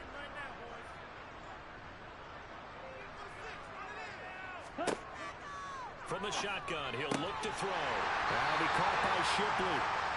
And he's going to be taken down right at the 10-yard line. After 7-0 on EA Sports. The Bears with the football. We get set to begin quarter number 2. So not quite a 1st and goal. It's 1st and 10 from the 10. Now a handoff up the middle. Shipley. And he is in. Touchdown, Chicago. Adam Humphries. A 10-yard touchdown run. And the Bears go up by 2 touchdowns. That almost looked too easy, and I think thanks goes to the offensive line for making it look easy. Yeah, I agree with you totally on that one. I'm not sure how much everyone understands the preparations that go into a game for an offensive line, because there's a reason that running backs and quarterbacks give them big gifts at the end of a season after a big year. The consistency and the continuity it takes to know each other and execute their blocks is pretty impressive.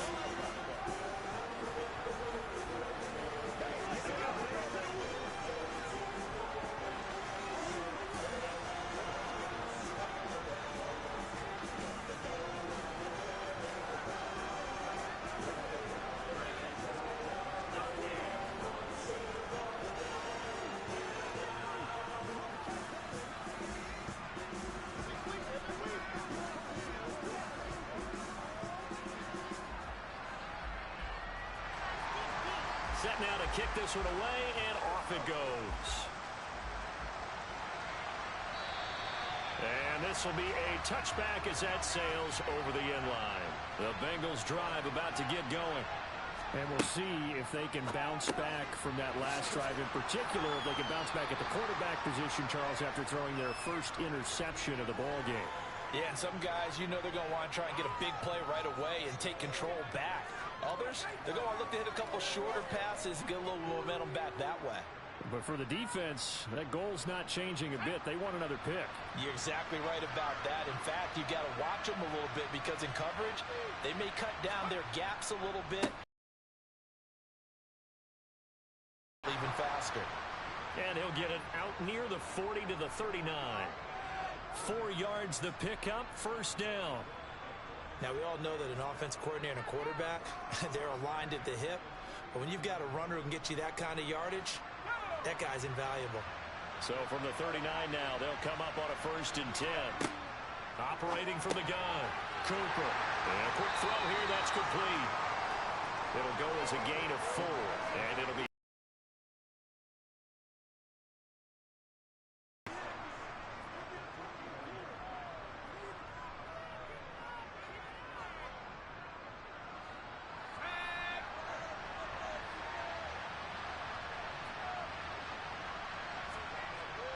looking to throw. Cooper. So back-to-back plays, each get nothing. And it brings up 3rd and 5 now.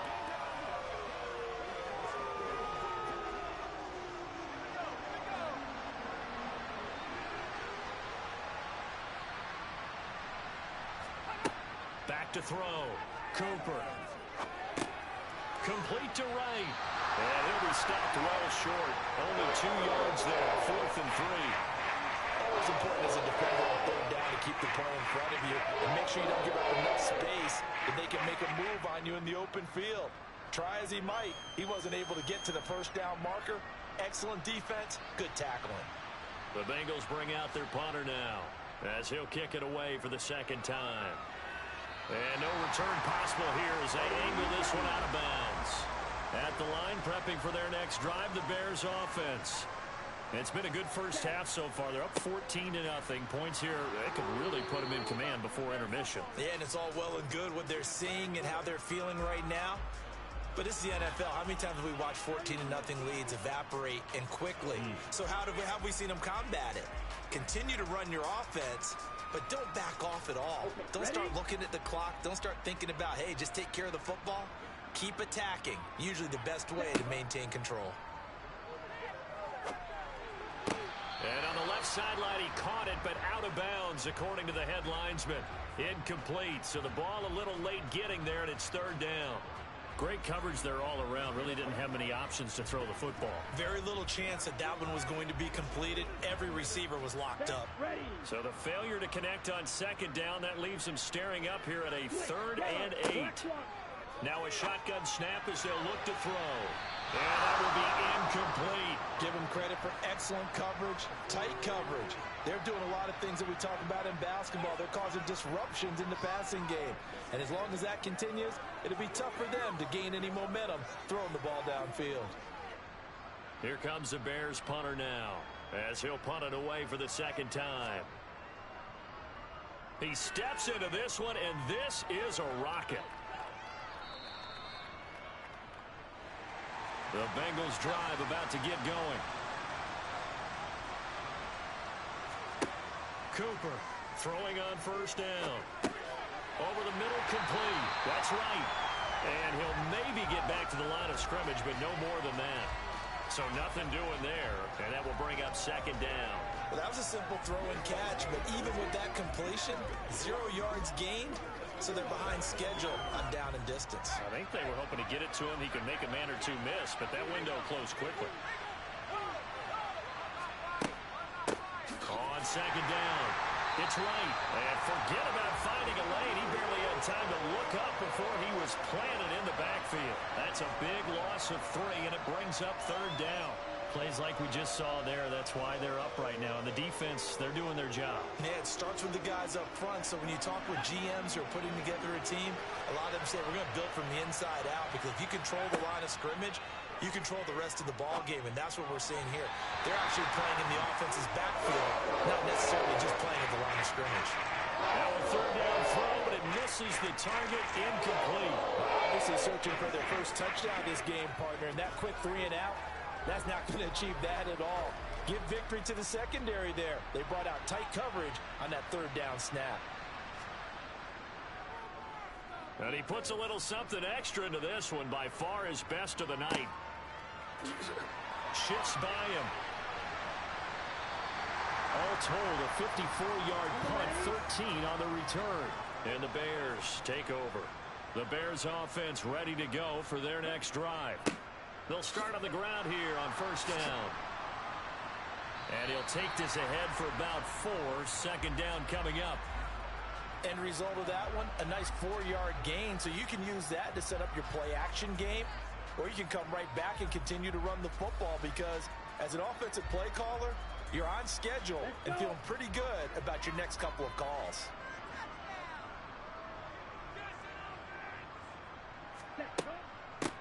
On second down now, Shipley, and able to work about 5 yards out of this as he's taken down up near the 47.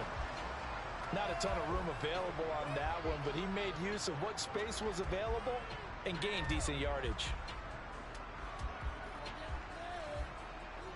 The offense on third down tonight, just 1 for 3 thus far. They're up against a 3rd and 1 situation. Out of the gun, they'll look to throw. Firing quickly here, and that's complete. And he will have the Bears first down as they're able to get the 3rd down conversion. Would it be safe to say that as precise as routes are supposed to be run in the NFL, maybe they're not quite as precise in college ball? That's accurate, yeah. And I think we saw a college route in the NFL there. Just find the soft spot, find the dead zone, and find the first down. And that's what he just did. Now a man open down the middle of the field. And he'll be brought down inside the 40-yard line. Got to give credit where it's due. Really nice defense on that play. The pitch and catch was successful, but not any run after it.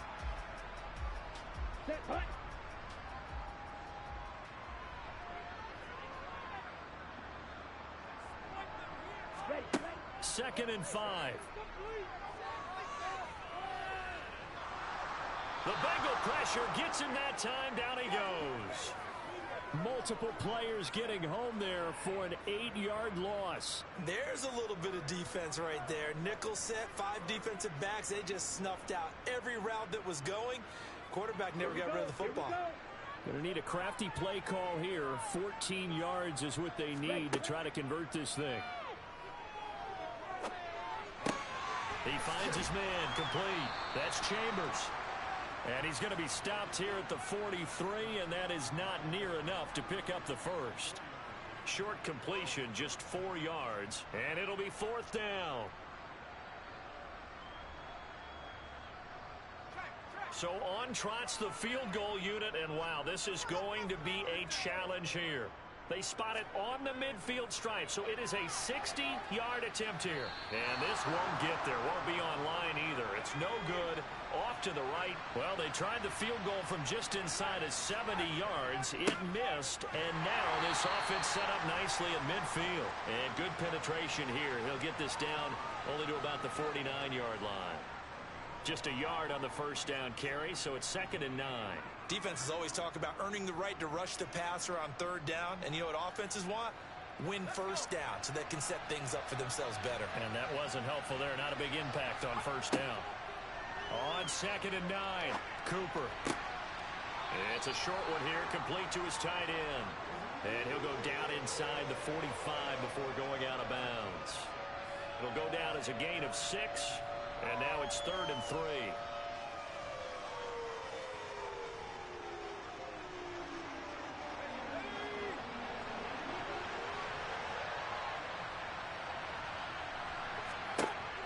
Looking to throw. Cooper. Looking middle, and that's complete. And he is going to have a Bengals first down as they convert on 3rd and 3 with a nice gain of 7 yards. As an unbiased observer, I think it would have been interesting to see what they would have done if they hadn't gotten the first down there. But since they did, I guess the point is moot. And they're right there in that middle ground, field goal range, punt, go for it. But as you said, they picked it up. In trouble, and he's taken down. It'll be a loss of 7 on the sack, and it brings up 2nd. Well, if the goal is to get back into this game, the offense is certainly moving in the wrong direction. This is certainly a case where one team needs big splash plays right now, but unfortunately, it's the other team that's getting them.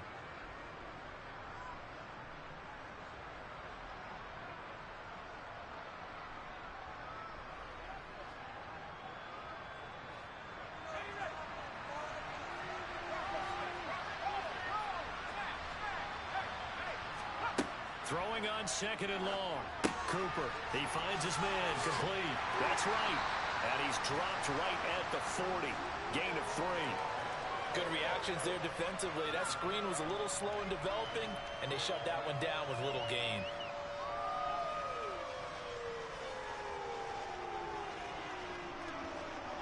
Bears bring out an extra defender in the secondary now for third down. Up the middle they go. Right. And he'll be brought down at the 34, well short of the first down marker. Now a timeout called for by the defense as they'll head to the sideline and talk over what to do next.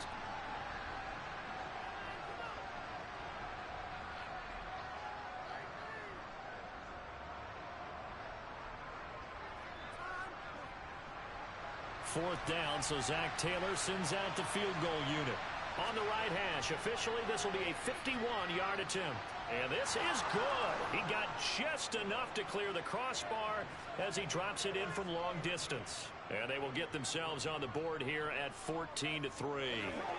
Well, still trailing here, but they do get the late field goal. Now their defense will try to keep this score right where it is heading into the locker room. Yeah, and trailing it to break, you obviously don't want to go in off of a negative play. Give them credit for that one. Finding a way to put points on the board, give them any type of a spark, anything to build off of as they try and plan a comeback.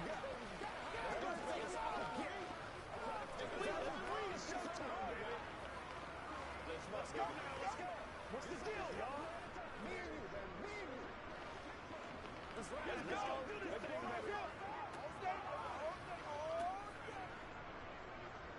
The kickoff unit is out on the field, and they will send this one away. Somebody to return that one. He won't. He'll go down to a knee, and they'll start the drive from the 25. At the line, prepping for their next drive, the Bears offense. Now a pass dumped off to his running back. And he will lose yardage on the play, back at his own 19-yard line. A completion, yes, but certainly not what they wanted. A loss of a full 6 yards. Second and 16.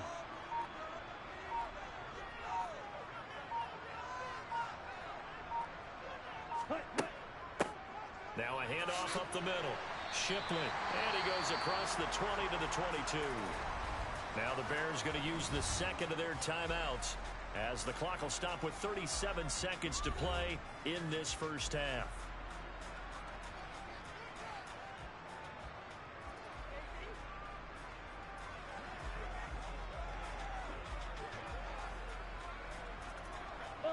A nickel look now for the Bengals as they try to stop him here on third down. Blue, check pink, yellow, lining, check white.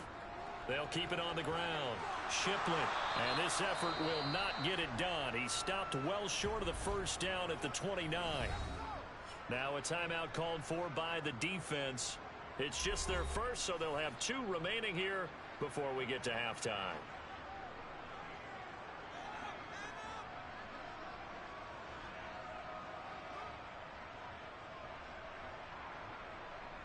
Here comes the Bears punter now as he's on here to punt it away. And he gets this away, and look at this. This is a good one. The Bengals drive about to get going. And the ball backed way up, so thinking with this amount of time on the clock, probably just sit on it, and we'll see these 2 teams go to the lockers. Yeah, I don't think you want to overthink it in this situation. Either side of the ball. Just go ahead and finish up the half and get on out and talk about it.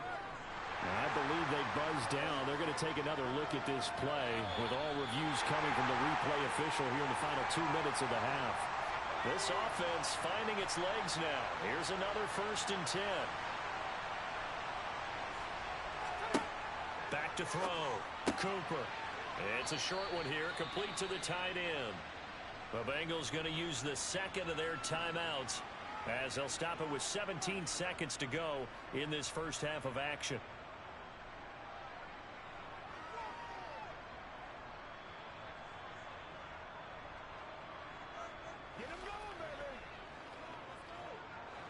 Working with a 2nd and 3.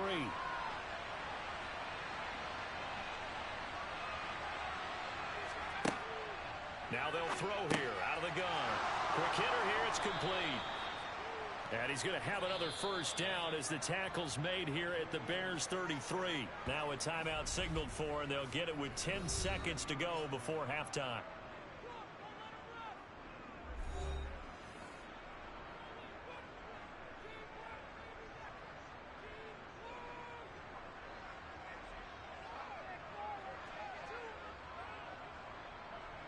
So even though it's first down, here's the field goal unit on now to try to get 3 before halftime. From the left hash, it's an even 50-yard attempt. And this is good. It was running out of gas there at the end, but he winds up getting just enough on it. And a second field goal here cuts their deficit to 14-6 now.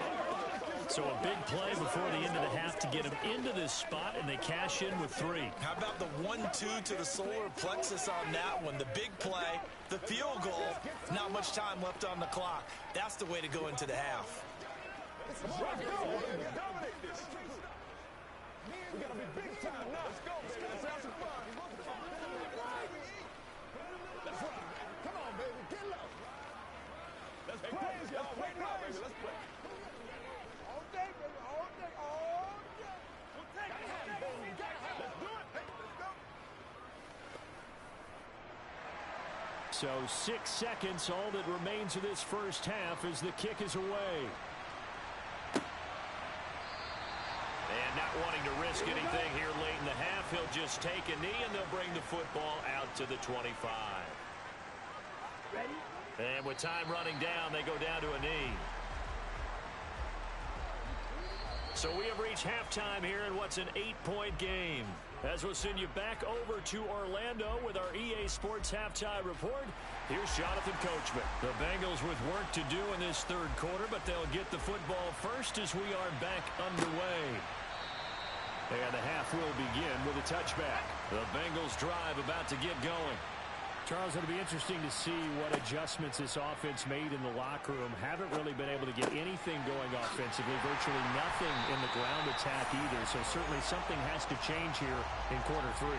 And I'm pretty sure their friends from the defensive side of the ball told them exactly that, because those guys, the stop troops, they've been playing pretty well. They've kept them around in this game. Now they've got some time. The running game struggled in the first half. Opposition knows how to focus on defending the pass here. They've got to re-energize that ground game and maybe open things up for a comeback here in this half. The throw over the middle taken in. And he's taken down but able to slip across the 35. He was held without a catch in the first half, but he's got one here, and he also picks up a first down. As a passer, you're always trying to find that open window to throw the ball downfield. How about this one? Right in the middle of the field, right in the heart of a defense. Here's Cooper on first down. And he'll go down. The Bears get there for the sack. The sack recorded. It's a loss of 5, and now it's second down. And that's his second sack in this one. And you just can't ask a defensive end or an edge rusher to play any better than what we're seeing right now. And, partner, it's still just the third quarter. I'm thinking he's not done yet. Even if he's not getting the sack, he's bringing a lot of pressure to the pocket. To try again after the sack. Cooper. It's a short one here, complete to his tight end. The result, only 4 yards there on the play. And that's going to lead to a 3rd and 11. Well, that's always a good place to throw it, just because he's one of the biggest targets not only on this team but in the National Football League. And you and I both know the quarterbacks love these large-bodied tight ends, and why not? Nowadays, they're really wide receivers who are just taller and have a little bit more weight. These guys catch the football, make big plays downfield. In the old days, we wanted them to block. Now coaches want them to catch the football first. Give him 8 yards that time on the scramble, and now 4th down. That looked great when he first took off, because in my mind, there was room to run, and he had the marker in his sight. But I certainly didn't expect him to close so quickly, and neither did he. They got to him just in time, and now that forced him to make a decision with his 4th down call.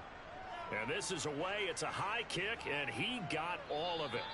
And that'll hit in the end zone. Much too much leg there. That'll be a touchback. The Bears offense ready to go for their next drive. They'll start this drive out on the ground. And he'll manage to pick up about 4. It's second down. Brandon, we just saw the benefits of being able to run the ball successfully. They pick up 4 yards on that carry.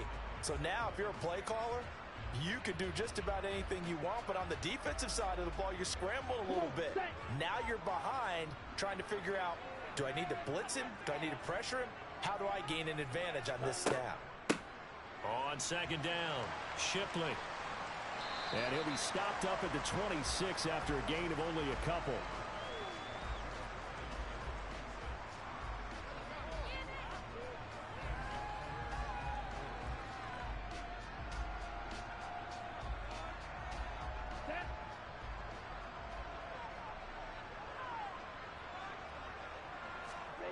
Looking to throw. Looking for Allen. He's got him on the slant. And he will have the Bears first down by about 3 yards or so as they wind up getting 7 there on 3rd and 4. 3rd and 4 is always a tough call. Maybe a little too long to run for it, but not too long to hit him on the quick slant. And that was well executed. Found the window and zipped it right in there. They'll run on first down. Shipley. And he works his way forward to pick up 4 yards there. 2nd down. Well, you don't turn your nose up at a gain of 4, do you? They'll take that on first down. Playbook's got to be pretty well open on 2nd and 6. Following the pickup of 4, here's 2nd and 6. He'll drop to throw. That's complete to Shipley. And he'll be out of bounds after getting this one across the 40. They'll give him 4 yards there, and that's going to bring up 3rd and 2. Boy, the evolution of the game and how these guys in plays like that can get out of the pocket, keep plays alive, it just makes things so much harder for defenses. It really does, and we're talking about an era in the game where the quarterbacks are the most athletically gifted that we've seen in a bunch. I mean, we talk about collectively, it's unbelievable. So their ability to move is practiced now. It's not necessarily, oh, he just took off and you guys figure it out. When he takes off, everyone knows where to go now. They know how to run routes, change things, make themselves presentable for the quarterback. It's a lot of time that they put in on it. It's not just your static 1, 2, 3. This is where the ball goes anymore. They'll look to throw here on first down. He finds his man complete. It's Chambers. Give him a gain of 5 on the completion, and that'll bring up 2nd down.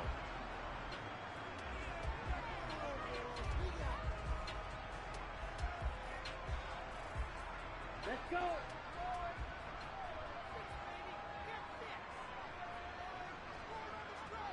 Ready? They'll try the left side. Shipley, and he is swallowed up right at the line of scrimmage. They'll say no gain on the play there, and now it'll be 3rd down. Offensive line really didn't give him any room to maneuver on that play. Things closed pretty quickly, didn't they? And how about the wrap-up at the end of that tackle? Left no doubt there would be no additional yardage to be found. Out of the gun now on 3rd down. Allen's got it complete. And a pretty nice tackle there, ranging up from his free safety spot as he'll stop him about a yard short. So 5 yards here, 5 on the play. And that's going to make it 4th down. Here comes the Bears punter now. He's been terrific so far.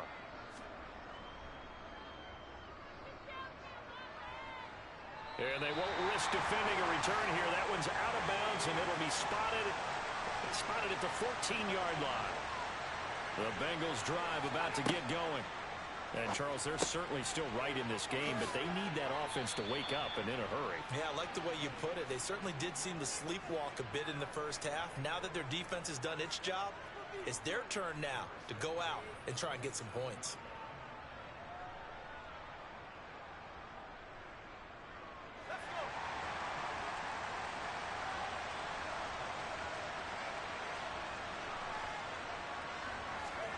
Cooper will look to throw it. Got his man complete over the middle. It's right. And down he goes, but he takes it up to the 40. 12 yards that time and a Cincinnati first down. Couple of first downs right in succession, and this is an offense that can really use a good drive, and they're off to a fast start here. Back-to-back good plays have them on the move on first down. Here's Cooper. Throwing middle, and it's complete. It'll be a gain of 5, and that'll make it 2nd down. That time they hit him out of the slot on the drag. And that route takes some fortitude from the guy running it because he knows he's going through the briar patch, as I like to call it, right? He's trying to work his way through all that traffic and people wanting to put a little contact on it. Really well done. From the 44, Cooper. Oh, there's that man again. It's complete. And he's going to have another first down as the tackle's made here at the Bears 42. With that catch, he goes over 100 yards receiving on the night. Now what we're seeing, this is much better from this offense because so far in this game, no touchdown to this point. And what's usually a direct correlation? Very few explosive plays. That's been their issue. Not able to make that big shot downfield or break one off, but a nice game there for a first down. And he's going to be taken down at about the 33. Now that's staying ahead of the chains. Really good pickup on first down, hitting the tight end there. Now it brings up a second and manageable. Just found a hole in that zone.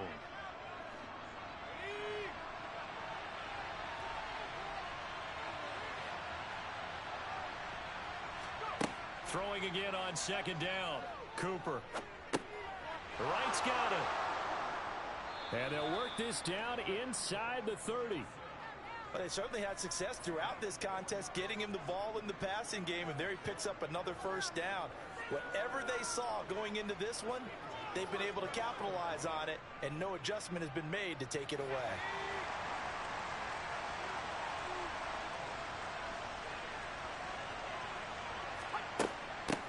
On first down, Wright stopped at the 24-yard line after a gain of 5. I have to think a major focus of the halftime meetings had to be figuring out how to create space for the running game to get operating. Well, what you pointed out to me at half seems accurate. That line has struggled to sustain blocks. Yeah, I would agree with that totally. They've got to focus on staying on their double teams at the first level, make sure that block's secured before they slide off and try and chip someone at the second level. A second down pass play there, but it's incomplete. So many things have to go right for any passing play to work out. Quarterback has to understand the defense, deliver an accurate ball. Receiver has to concentrate and bring it in. Somewhere along the assembly line, something was off with that one. They'll break the huddle and come up on the 9th play of this drive, needing 5 yards on third down. Now Cooper looks to throw. And this time he's got the hook up. It's complete. And he is going to have a Bengals first down. They needed 5 there on third down. He winds up getting 7. I got a kick out of that one, partner. You and I talk often about trying to hide receivers in certain situations, but a guy of his size can't really hide him. But the tight end drag route, definitely an effective way to sneak him across the formation for an easy completion and a first down. Being chased out left. And he'll take this beyond the line of scrimmage as he slides to a halt. 1 quarter remains here in this Thursday night matchup. You're watching the NFL on EA Sports. Back now here on EA Sports. It's the Bengals. They've got the football, but they trail here as we get rolling in quarter number 4. Looking to throw again on second down. Cooper. And he'll be brought down here at the 3-yard line. Nowhere to go downfield, but he's able to get out of bounds and stop the clock here with a first down. Well, it certainly appears to me that the defensive guys are starting to look a little bit tired while he still has some fresh legs. Not the biggest gain we've seen on a scramble, but still some positive yardage on a play that initially looked like a sure win for the defense.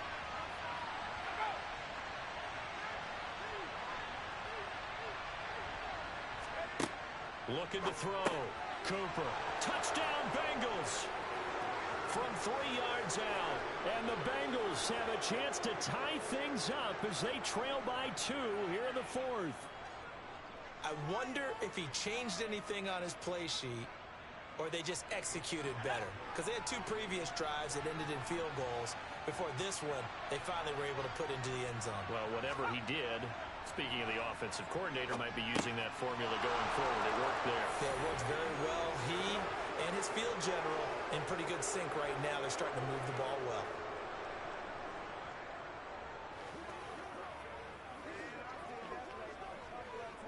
Once again, we got to get it done as a group.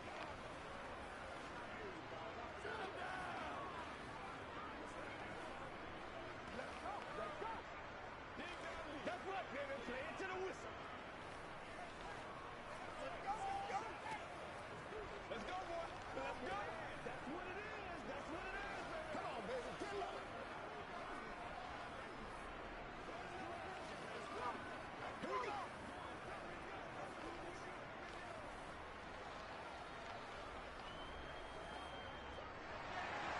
This one tied at 14 now as he sends this one away.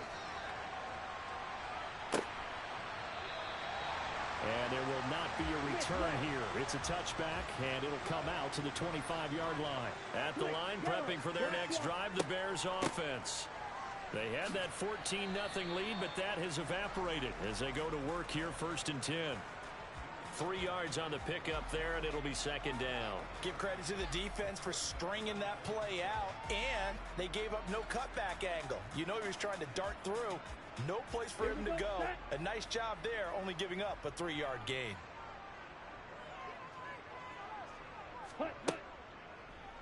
Now an option play on 2nd down. He'll be hit down at the 33, 5 yards on the play.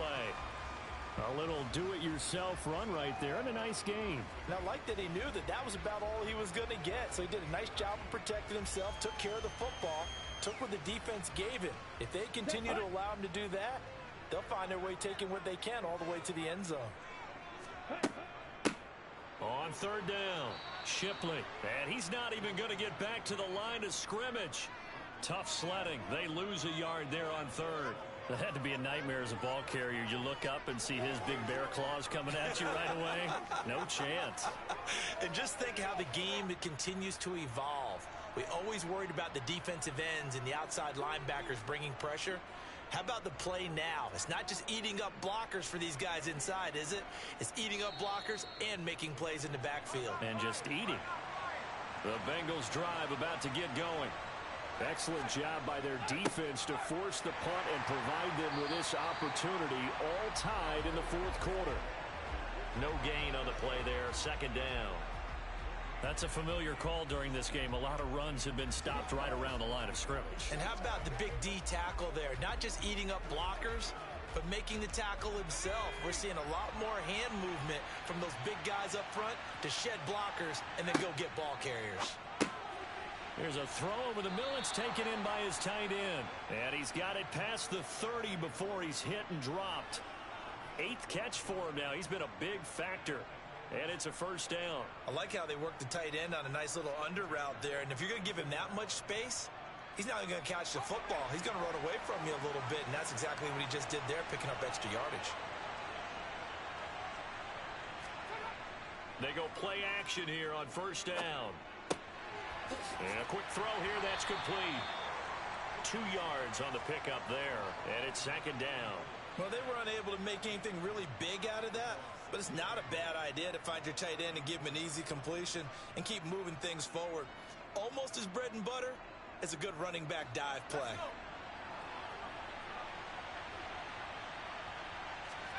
To throw again on 2nd down.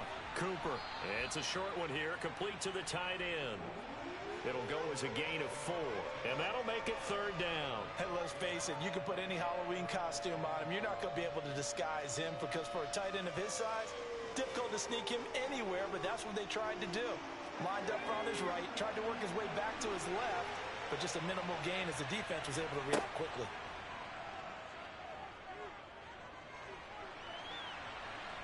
And he'll be taken down, but he does have 1st down yardage. 5 yards on the scramble, and that's enough to pick up the 1st. From here on, any score could be the winning one, and he is certainly aware of that. Look at the way he locked in on that marker and made a mad scramble to get to it for the 1st down. A couple of 1st downs has the football positioned at the 43 as they come up 1st and 10. Up the middle they go. It's right. He'll work his way up the middle for a gain of about 4, 2nd down. Not a run that you're going to write home about, but still a good 1st down run. That's what an offense calls staying on schedule.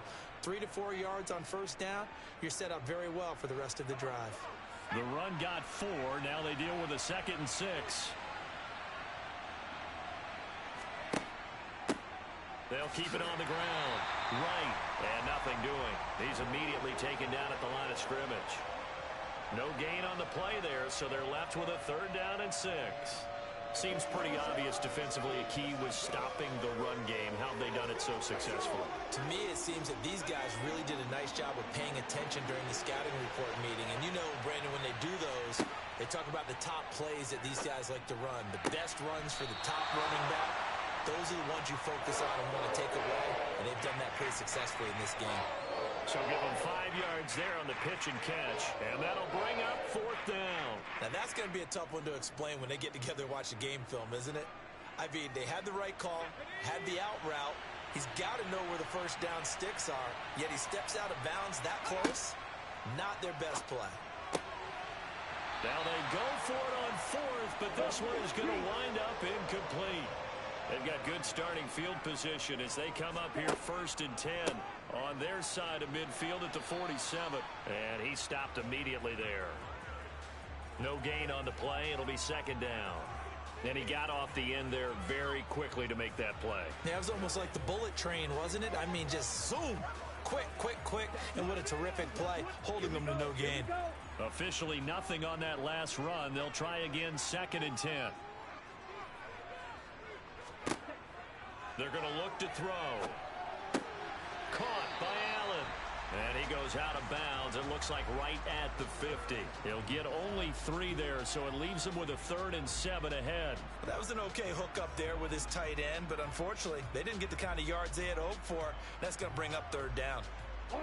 The offense on 3rd down tonight, they're right at about the league average, 40%, 4 for 10. This is 3rd and 7. From the midfield stripe, they'll look to throw. They'll try and set up the screen. It's complete. And he's going to come up a few yards short. Brought down at the 45. 5 yards on the screen, but that'll take us to 4th down. Boy, that one was well read defensively. And this is all about diagnosis as a safety and being decisive, because he saw it setting up in front of him, able to knife through there and make the play. So they're forced to punt on 4th as this one's away. The Bengals drive about to get going. They've got momentum on their side. They were once down 14-0. Now it's even at 14 as they look to put together a drive to get them the lead. Here's a pass swung out left to his running back. They'll wind up getting just a yard, and it's 2nd down.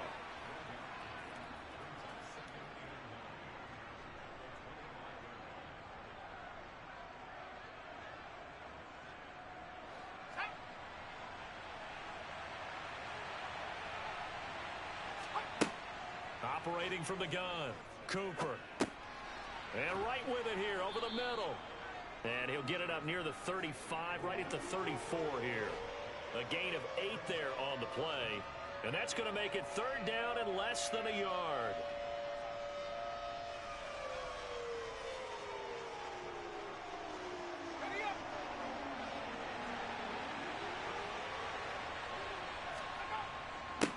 Now a handoff up the middle. It's right. And he's got the first down yardage before he's brought down at the 42. It's a gain of 8, and it'll wind up moving the chains. Hasn't had his best game running the football here tonight, but, hey, that's a critical spot right there to convert on 3rd down, and he did it. And the lights are shining just a little bit brighter right now, aren't they? You remember the beginning of the game? If he gets this first down, everybody's happy. That's cool. But here, that was critical, and it really energizes him.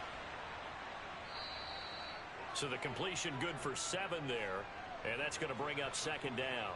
When you see zone defense and you know you've got a drag route on as your primary call, you've got to be really careful as a passer about how far you let your guy go, because he might wander into some tough coverage.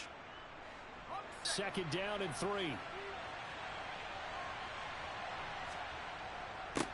Up the middle they go. It's right. And just 1 yard here from the 49 to the 50.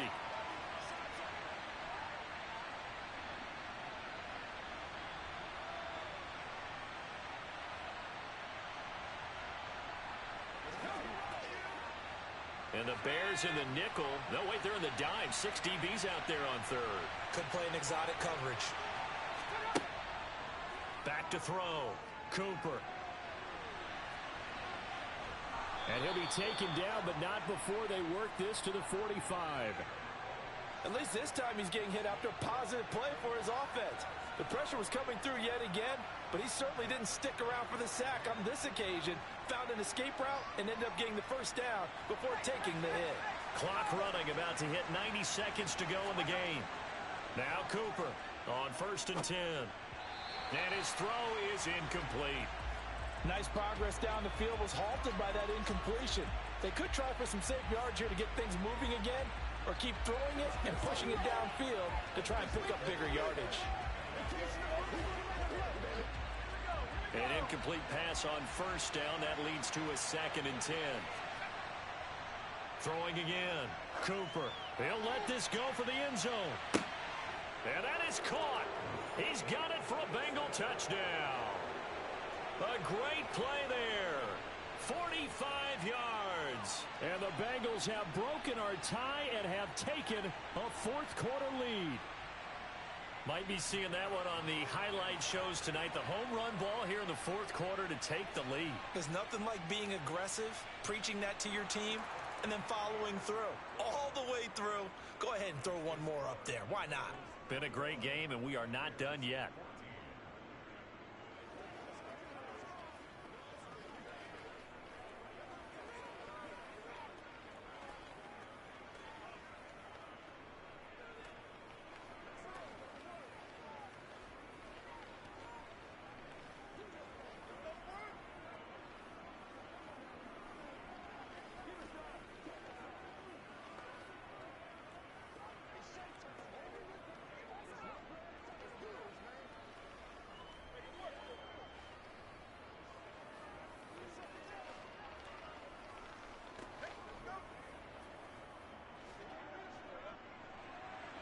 The kickoff team on the field now as they will send this one away.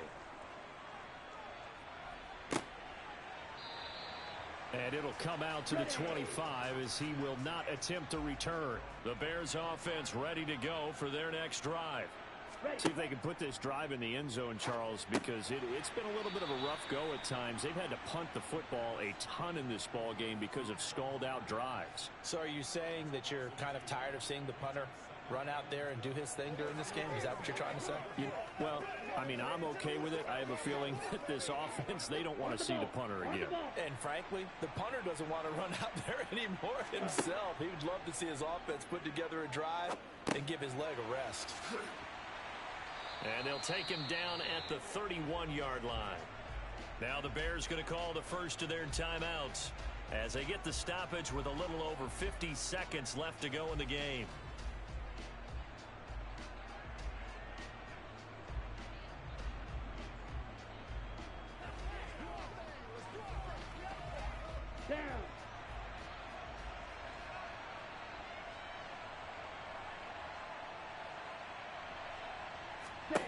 He's back to throw. Now a desperation throw deep downfield. And this is dropped. Oh, it's incomplete. He had a big gainer in his sights, but he could not reel it in. With that incompletion, reality is staring them right in the face. This entire game is down to the next snap. Let's go now.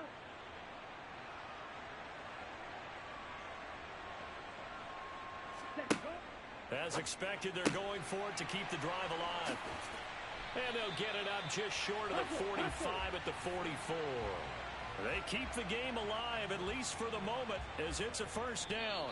Now the Bears going to use the second of their timeouts, as they'll stop it with a little over 30 ticks to go in the football game. Felt compelled to go for it there on fourth down, trailing in the fourth quarter. They got it done. And there's always a lot of pressure on a fourth down call. Doesn't matter the distance. You still have to get it done, as you noted, and they did.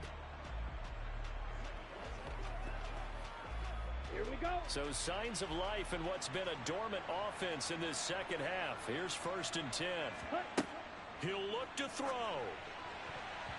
And his throw here's incomplete. Well, they've certainly had trouble unlocking this defense through 3.5 quarters, so I don't expect it to get any easier now. You know they're going to be sitting back and waiting on everything, and they force an incompletion there.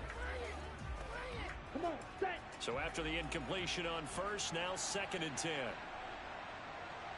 Ready. They'll look to throw. Over the middle, complete. It's Chambers. And he's got another first down as the tackle's going to be made at the Bengals' 41-yard line. Now the Bears will use their third and final timeout as the clock will stop with an even 20 seconds left to go.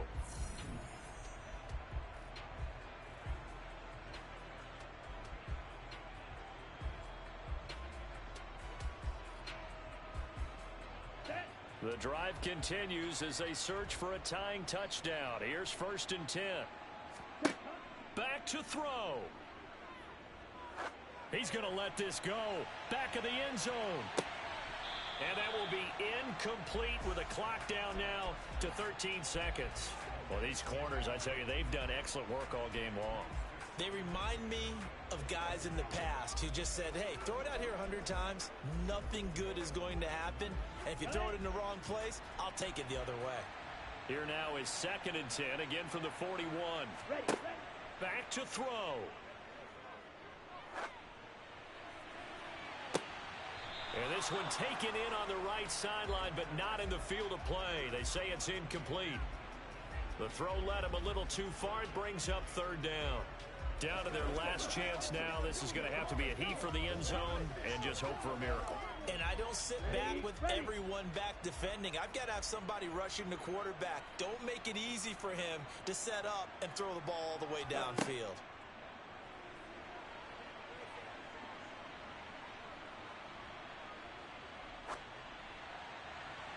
Now one final throw here is incomplete, and that is how this one will come to an end. Well, what a thrilling 4th quarter this one was. Well, at least I guess if you're cheering for the winning side, an outstanding comeback, though, that saw them completely take control and change the outcome of this game.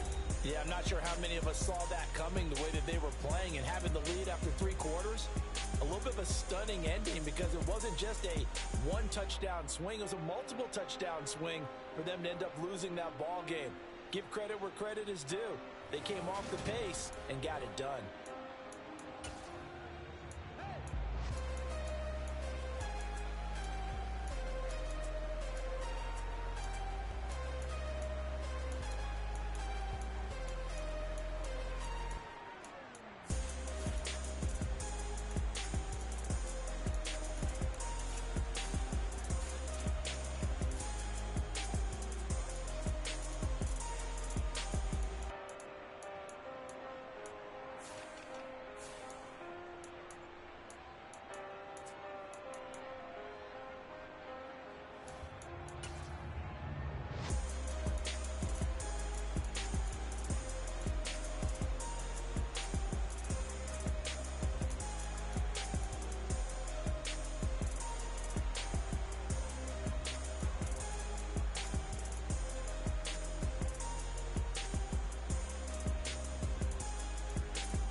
It's the NFL on EA Sports, and we've got some history in this battle of AFL alumni. It's the Denver Broncos and the Miami Dolphins on Thursday night primetime.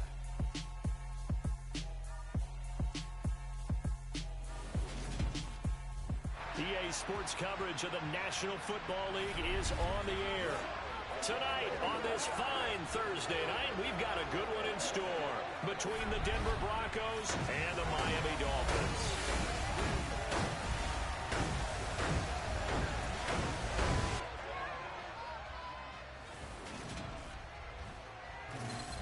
With Charles Davis, as always, I'm Brandon Gaudin. Charles, you talk about storylines in this one. I think it begins and ends with our two quarterbacks, certainly two of the best in the business. And nowadays, I don't think you can get by for long periods of time without a top-flight quarterback. The way the game is played, with all the responsibility he has and how the game flows through him, if he's not on the top of his game, your team's not going to benefit at all.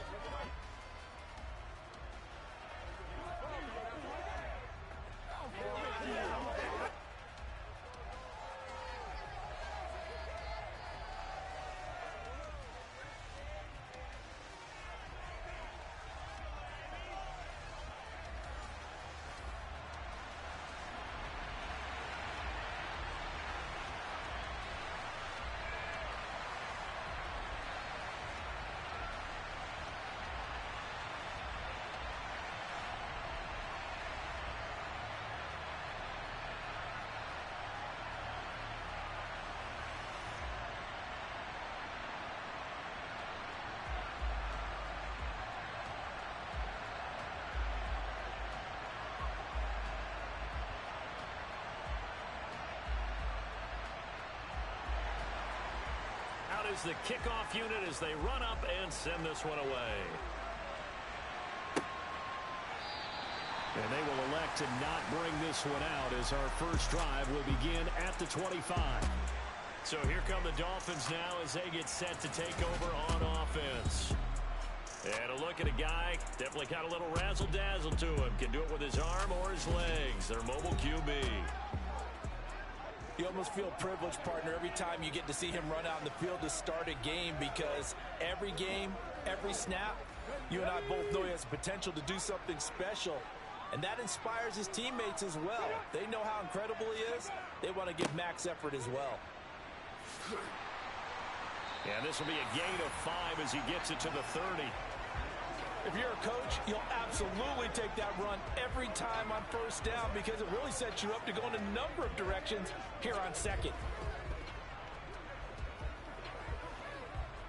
Ball on the 30. They'll come up with a 2nd and 5. They'll keep it on the ground. Dive. And he'll be brought down right around the 37. 7 yards there and a first down. Offensive linemen are famous for doing their job no matter who's carrying the ball. But when they have the confidence that the person carrying it can break off big-time runs, that makes them block just a little bit harder.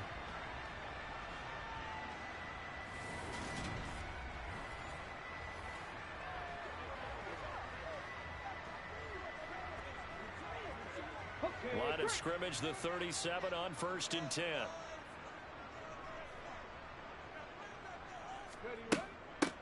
Now a handoff up the middle. Dive. And he'll be brought down just shy of 45. 8 yards on the pickup, and now they'll have some options on 2nd and short. Now, you often say that sort of opens the playbook now, 2nd and short. What do you think, early shot here? I like where you're going. Obviously, we've been together for a while, because you know me. I want to take that shot early and loosen things up.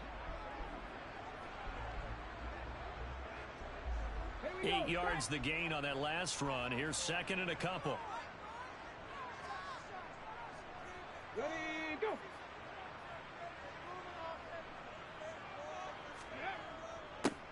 Up the middle they go. Dive. And he'll take it down shy of the 45 at the 46.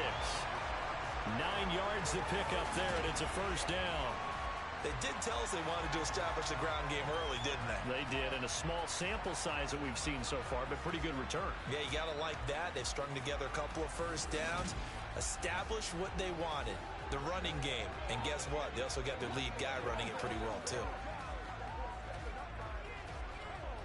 So a 1st and 10 now in Denver territory at the 46. Now they'll switch it up here and look to throw. Got an open man here, and it's K.J. Hamler. Some think the teams really won't throw a slant route unless you have a receiver that has a lot of stature to him. But sometimes the little guys, they get lost in there. People can't really locate them, and they run that quick cut on the slant, and oftentimes they can turn it into big plays.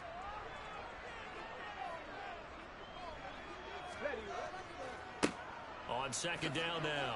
Dive. And this time not quite to the 30. It'll be down at the 31-yard line.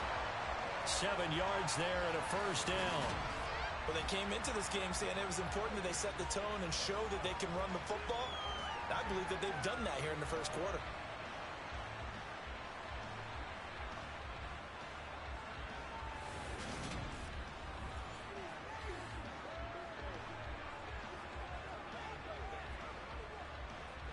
Here we go.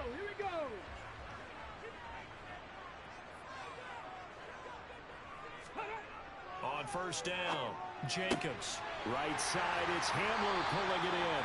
And he's down into the red zone at the 15 after a gain of 15. 1st and 10.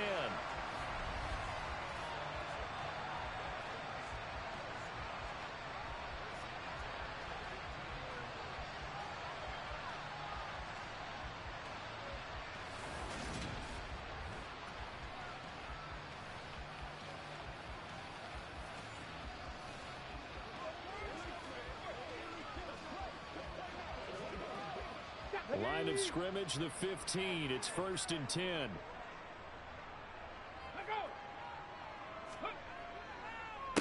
Now a handoff up the middle. Dive. And he is met at the line of scrimmage, and he goes down right there. Officially no gain on the play, and it's 2nd down.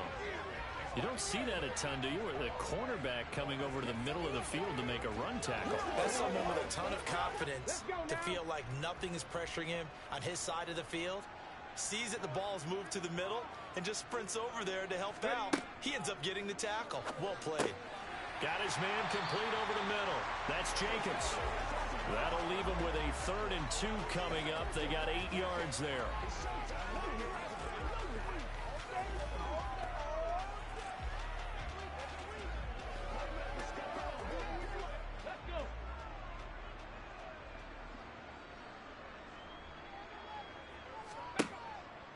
Looking to throw.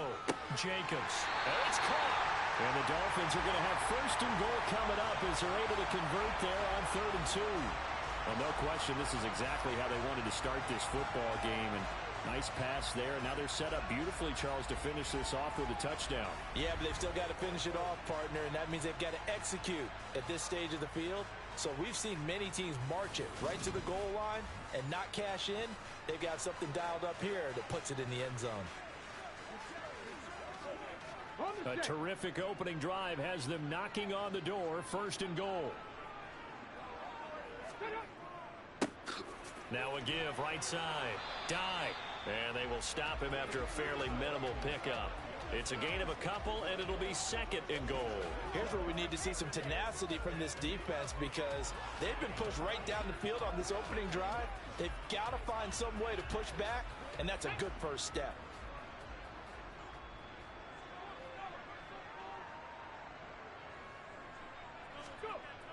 And they'll run again. And this time he'll lose yardage as the defense not giving him any room to operate. That's going to go down as a loss of 5, and it brings up 3rd down. The short field shrinks even more with the type of bodies they brought in on that play. Those extra tight ends, they weren't able to secure their blocks, and that one ended up going backwards.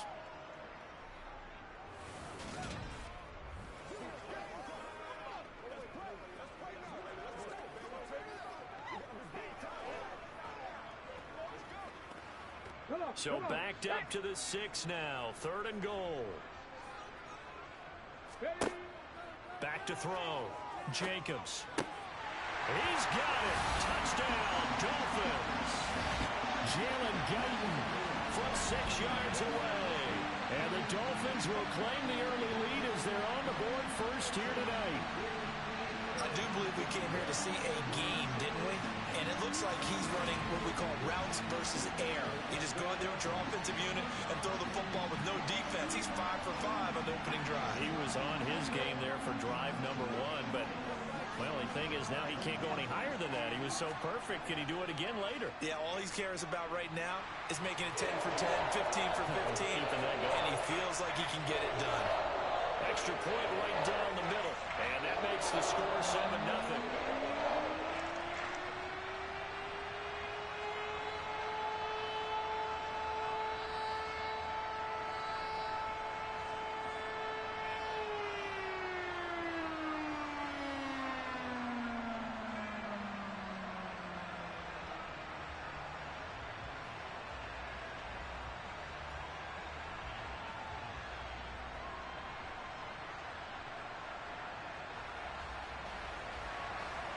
Set now to kick this one away, and off it goes. No run back here for Jones, a touchback. So here are the Broncos now for their opening drive. And they'll be led out by their third-year quarterback. And when you watch him play, everything just looks like it comes so naturally to him. When he's dialed in and finds that zone, passes are crisp, he sees the field really well, and he takes charge as the leader of this offense.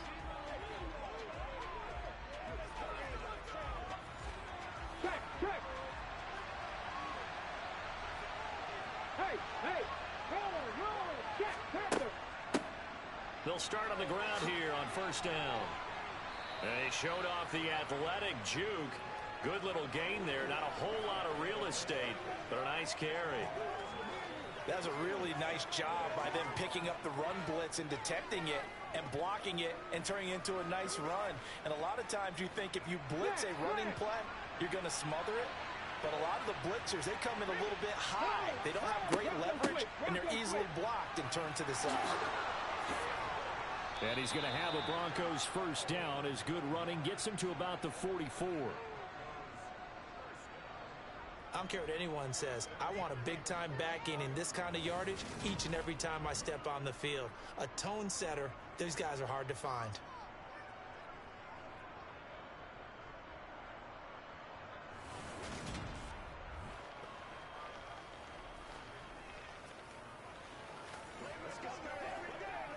Let's focus in on what we got to do here. Back-to-back good plays have them on the move on first down.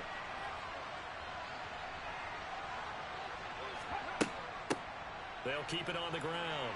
More room here to run. Now he's going to get this all the way down inside the 35. 41 yards rushing so far, and this is just their first possession. They've got a new set of downs here. Good, strong, explosive run that started inside, which means you've got to control those defensive linemen, the defensive tackles, the nose guards. Those guys have to be controlled. How about the offensive line, the job they just did? Yeah, key that A-gap usually on those runs, right? That's where it all starts because everyone wants to kind of control that area. It disrupts things from the defensive side and the offensive side. As we just saw, it opens up possibilities. So now 1st and 10 as they've crossed into Miami territory at the 34. Up the middle they go. Moore. And he's got some space here. And he gets this one inside the 15, just a yard or two shy of the 10. That's back-to-back plays of over 20 yards. This has been a good drive so far, and it's been the running game for the most part that's powered them down there. Another nice burst there, picking up a first down. Now it's 1st and 10, as you said, in the red zone.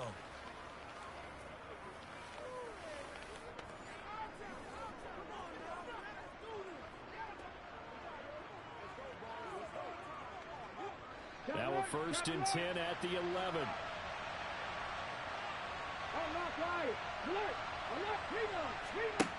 Now Moore. And he's got his man in stride, complete. This will be stopped about 2 yards shy of the marker. 8-yard gain, 2nd and 2.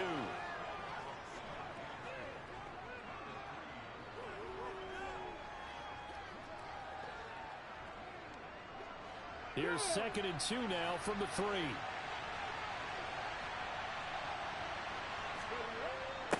They hand off to their big tight end. And he will take it in for a Bronco touchdown. A 3-yard touchdown run. And the Broncos respond to that opening drive touchdown with one of their own. An excellent, long, sustained offensive drive. And now they can look across the field and see a defense that looks a little bit beaten down. Right now, as an offensive coordinator, you're thinking to yourself, can I dial up the knockout punch?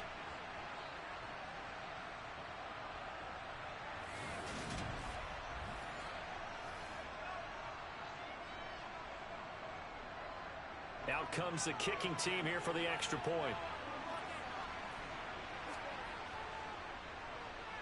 It's up and good. So these teams match touchdowns here in the first quarter, and we're tied 7-7. A drive that time of 6 plays, and it ends with a 3-yard scoring run.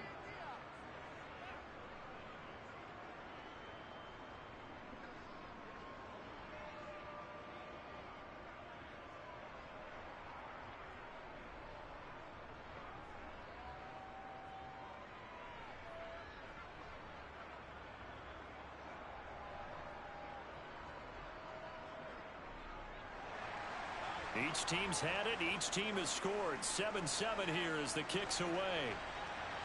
And no thought to bring this one out. He'll just go down to a knee, and he'll take over at the 25. So Miami coming out for their second drive. And that last drive was very, very balanced, pretty methodical.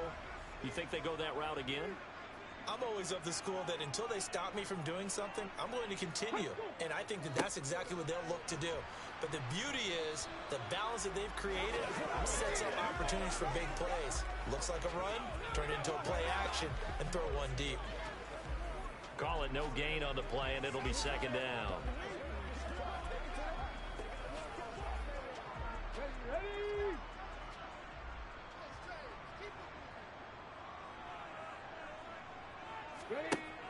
Off play action.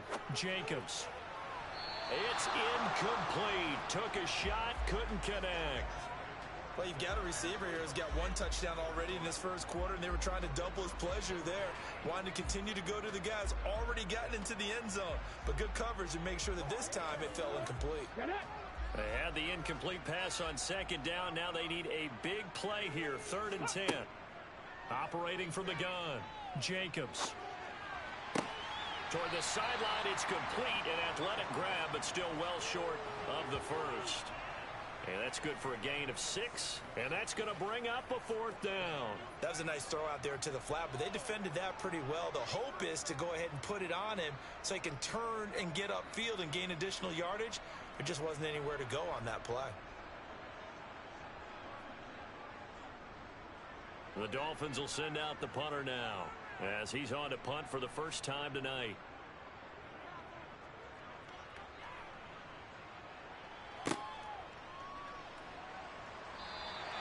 And that's a 48-yard punt with a coverage holding him to 3 on the return. And the Broncos take over, 1st down and 10.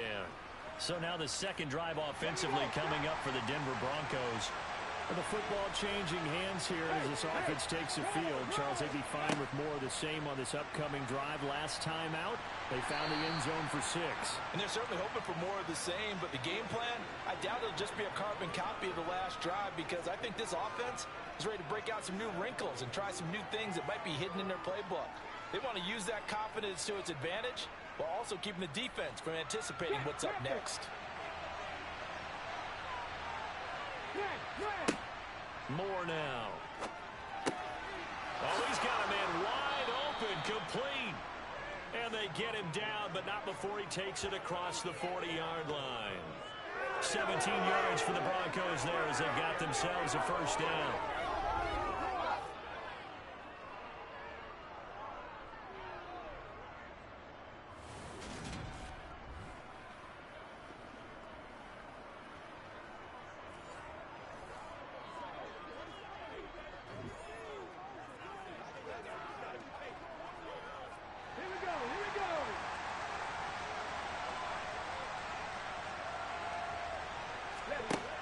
Looking to throw.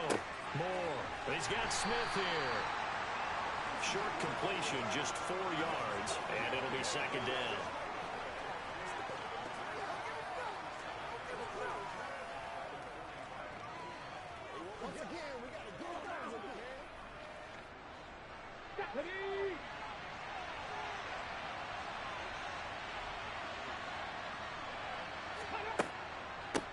They run the counter. It's Moore. And he's going to be met at the line of scrimmage and taken down. No gain on the play there, so they're left with a 3rd down and 6. So nothing there that time, and maybe you need to look to the O-line. They weren't able to create any space. No, they weren't, and you know as well as I do, as many offensive line coaches we've ever met, I think that'll be addressed loudly when those guys get to the sideline. And they're usually loud and big. Moore to throw on 3rd down. The Dolphins get there this time, and they bring him down. The corner blitz gets there as he goes down for a loss of 7. A CD, so often we talk about quarterbacks holding on to the ball too long. Well, we can't say that there. He had no time to do much of anything. Yeah, that's one where you turn to your lineman and say, guys, can I get a little help here? And you have to ask politely because, remember, they're blocking for you the entire game. But as a quarterback, you've also got to have the clock running in your head when you need to get rid of the football. But this time, he had no chance. They were on him instantly. As we check the next-gen stats, you'll see he had precious little time to do anything with the football there. Out comes the Miami offensive unit now. They get set to take over. Charles, a very uninspired effort the last time we saw them out there. Was a quick 3 and out, and they punted the football. Yeah, and you never want to get stopped so soundly during a series, but what would be even worse now is letting it happen again right here. They've got to get going. They'll start this drive out on the ground. And he's going to get 7 out of this before being taken down at the 27th. Well, they're making an effort to get the ground game going tonight. So far, it's working. I like what we're seeing from the offensive line. They seem to have the leverage going, and they're controlling things and reestablishing the line of scrimmage, moving that defensive front backwards. But also like what the runner's giving us, too. It appears that he's been waiting all day long to get out here and take off. Now a nice throw here, right side. He hauls it in. And he has a big gain inside the 40 before being dropped. It's a gain of 35. I know we love our jobs, and pretty much any play we see, we're pretty, excited about. But big plays, let's face it, that's what we absolutely live for. How about that one? That was great, and what our camera missed was the fist pump from the sideline after that catch. They're fired out. That's a big gain.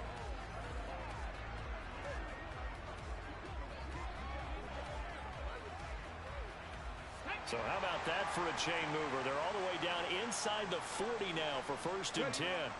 Back to throw. Jacobs. And his throw is going to be incomplete. They'll put a check mark in the box where the defense coordinator was saying, how well can we stay with these receivers if we're in man coverage? Because he just did it on that one. Force the incompletion.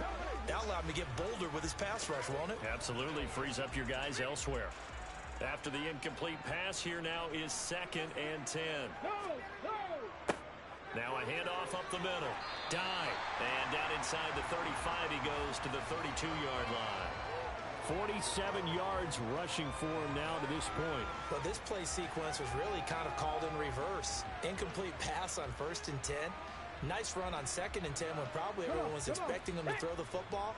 Now, if you're the defense, what are they going to do on 3rd down? You're a little off balance. On 3rd and short, they'll try and pick it up through the air. And he's left with no option here but to throw it away. Tight defense there on 3rd down, but what a product of good coaching and even better execution because he realized he's in field goal range. No sense forcing anything, and he made sure he didn't.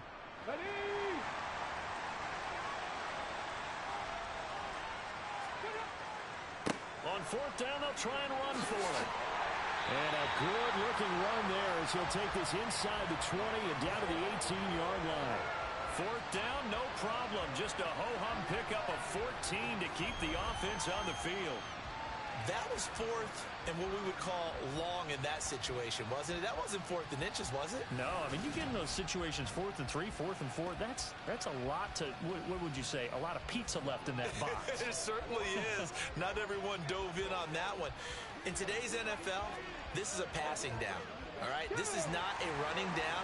That takes a lot of guts to call that play and even better execution. Inside the red zone here, they'll look to throw. Sideline throw, it's complete. And a nice job there of keeping the toes inbounds. So 5 yards here, 5 on the play. And it'll be 2nd down. People worry about throwing the out route because often it can get jumped, and that can turn into either an incompletion or an interception.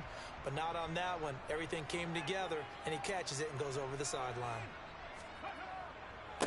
On second down, dive.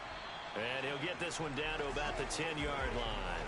A minimal gain there on the 8th play of the drive. Not a big run, not an explosive run, but they've held the ball for plenty of plays on this drive. They're just trying to impose their will on the defense right now. Here comes play number 9 now as they come up on a 3rd and 3.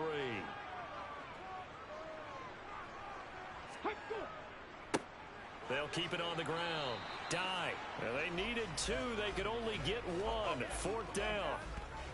When a good play is made on defense, oftentimes leverage is the key to everything.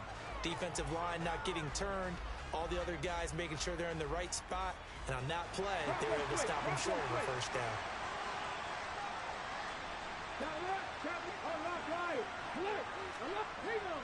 They'll try and run for it. And he will have the first down before he's brought down at the 3.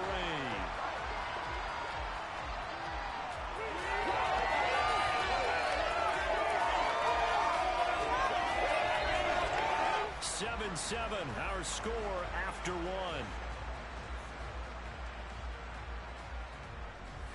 It's Dolphins football here as we begin the second quarter. As they go to work on a 1st and goal.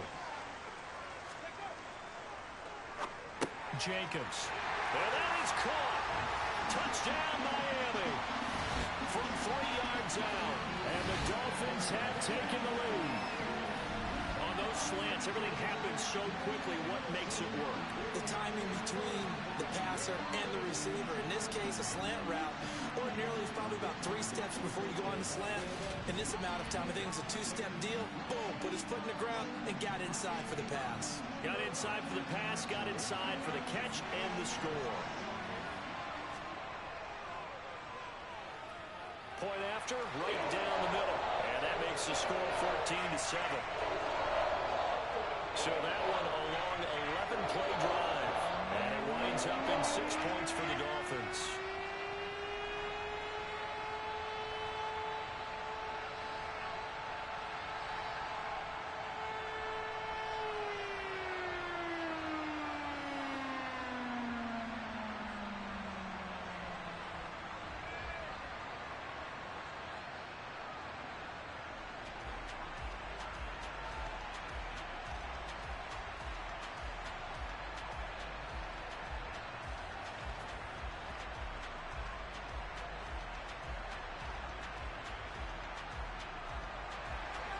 The kickoff unit is out on the field, and they will send this one away. And this will come out to the 25 as Jones elects for the touchback. Getting set to go again as we look at the back, heading onto the field again. And I'm wondering if maybe they don't go away from him on this drive a little bit. He's been great, but they haven't scored a lot of points. I think they still have to show him as a threat. Make sure he touches it a few times, but as you pointed out, use him as a decoy a little bit and get the ball in the hands of some other people in order to put more points on the board. He's done a really nice job of establishing them with his running. Yeah, he's established himself well. Now can they put more points up? Good yardage after the catch. Is that play good for 30 and a first? Oftentimes now offenses aren't nearly as precise as days gone by. They just tell receivers, find an open patch of grass and let the quarterback find you. And that's exactly what they did on that play. First with the pass through the air, nice chunk of yardage there, and then additional pickup with his legs after the catch. So the big play moves him all the way across midfield. It's 1st and 10 from the 45. Operating from the gun. Moore. He finds his man. Complete. It's Jenkins. And he's going to be taken down just shy of the 35.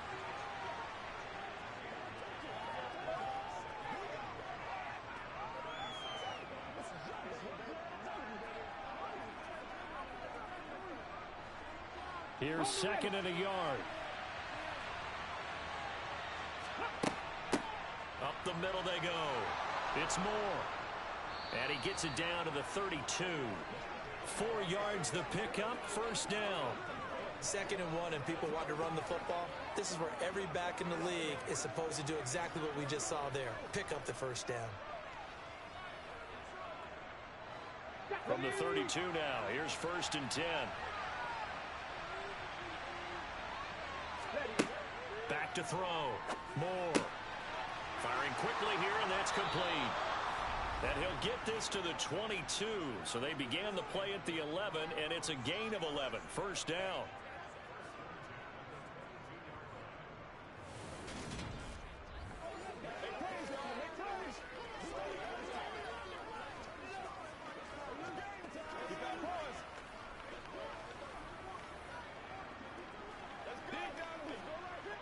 Let's go now.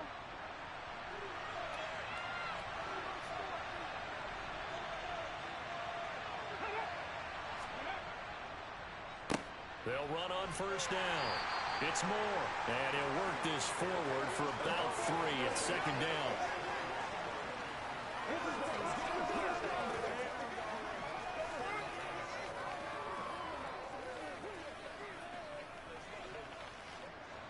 Three yards on that last carry. Here's 2nd and 7.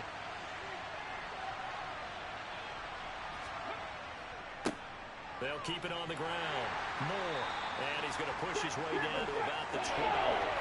79 yards for him on the ground so far tonight as he has been terrific in this first half. But once again, leverage wins. The offensive line, lower than the defensive front. They moved them and found some good space for the guy carrying the ball. Play number 7 coming on this drive. It's 3rd and inches. Now a handoff up the middle. It's Moore, and he picks up the first as he's able to take it down to the 7-yard line. Give him the 3rd down conversion, 5 yards on the play. I know the game's changed. A lot of people would say it's evolved. Look, I'm a little bit Neanderthal, okay? I love this. No exotic formations, no misdirection. Just line up and run the darn ball and pick up the first down. I love it. Yeah, 3rd and short, that's what you're supposed to do. Like you said, old school, smash mouth football.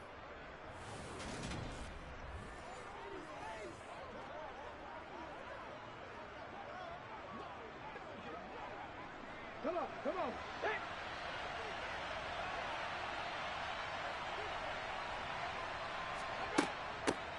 On 1st down, Moore.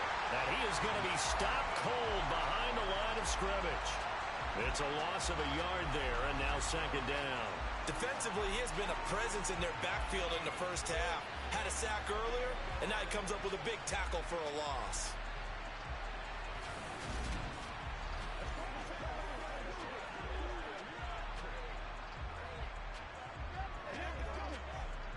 It's 2nd and goal, back to the 8-yard line now.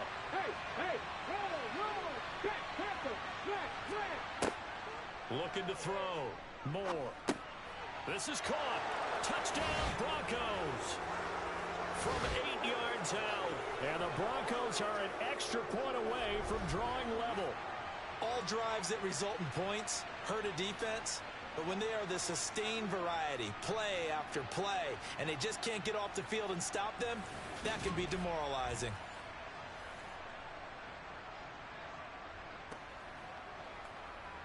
Now the extra point.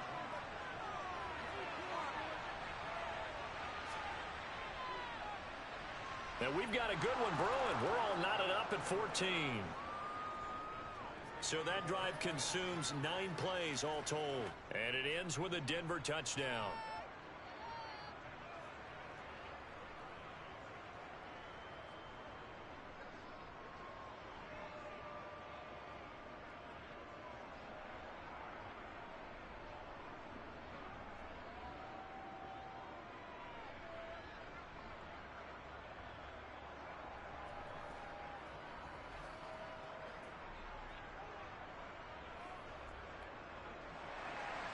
This one tied at 14 now as he sends this one away.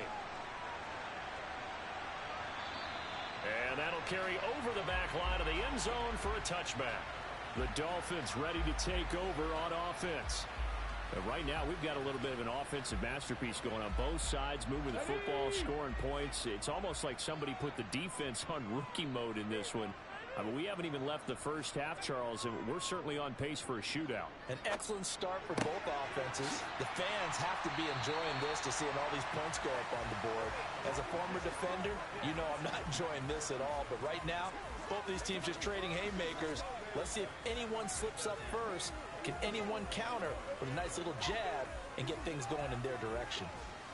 They'll come up now 2nd and 4 from the 31. No, Bronco switch, Bronco switch. Now a give, right side. Dive, and tackled down after a gain of 3. Leaves him with 1 yard to go on 3rd down.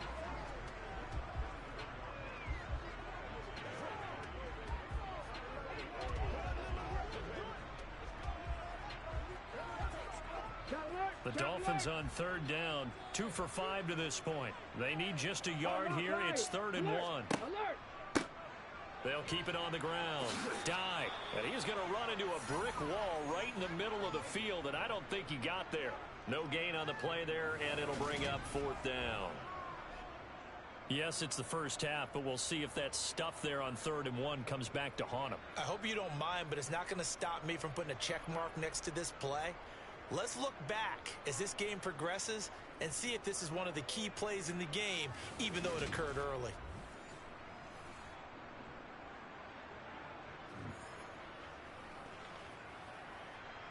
The Dolphins will send out the punter now as he'll come on to kick this one away.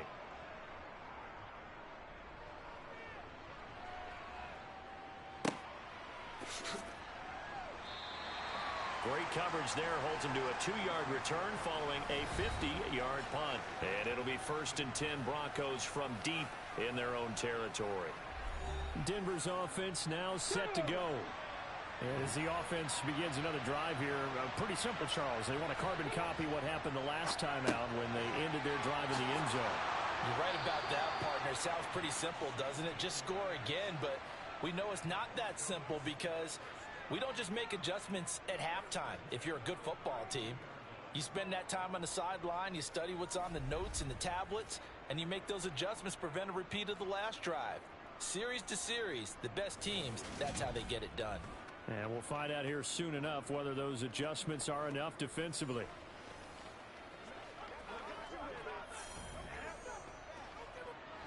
From the 32 now, here's 1st and 10.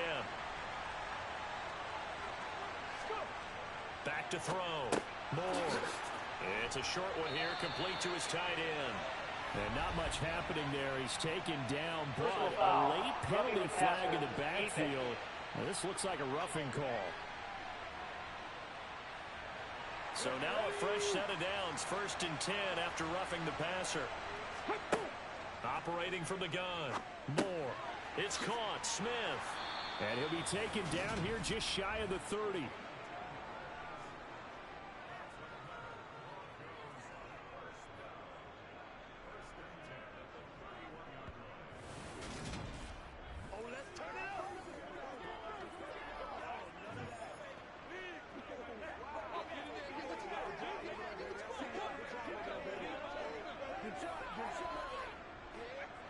Back-to-back good plays have them on the move on 1st down. They'll run on 1st down. It's Moore. And able to give one man the slip there as he works his way forward for about 3.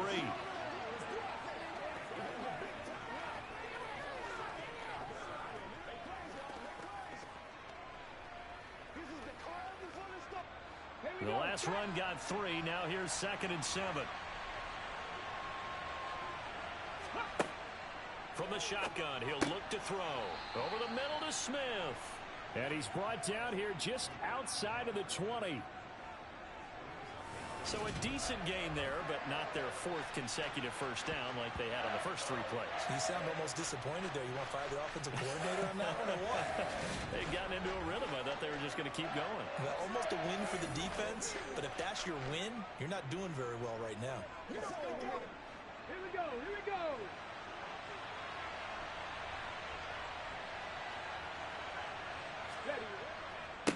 On 3rd down, it's Moore, and he will have the first before he's brought down right on the chalk of the 20. I don't know about you, but that almost felt like old-time football there. 3rd and 2 is not necessarily just a running down anymore. A lot of times they want to throw the ball. They went back to the roots and powered forward and got the first down.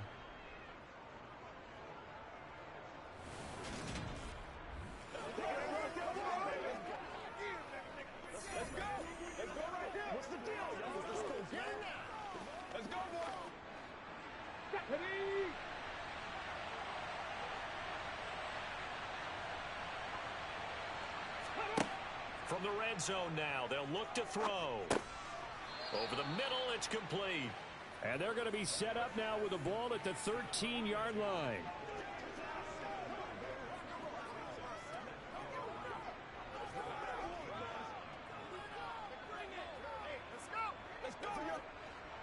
Let's go now.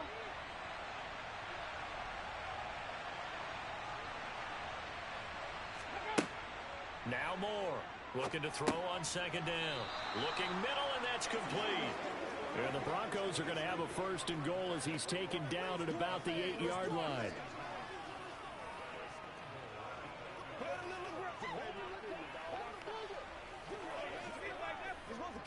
Let's go.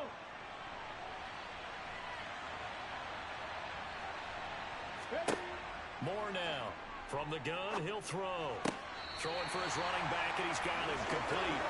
It'll go as a loss on the play. Not what you need down here. It's going to be 2nd and goal. That play was well covered. Just tried to check it down. Unfortunately, not able to find any yardage on that one. Now from the 9, here's 2nd and goal. Back to throw again. Touchdown! A 9-yard touchdown grab as his guys have now moved out in front. I think if you polled defensive backs, they would say the corner route, take that out, make it illegal, because that is so hard to recognize and so hard to adjust, because your first move is to not get beat in the middle of the field, and that's how they move you first before they break off to the corner. But then as the wide receiver, great job. It's tough to turn those upfield and go, but he did a great job with it there. Really good balance, really good body control, and how about the end result? A touchdown. The extra point up and good, and the lead is now 21-14.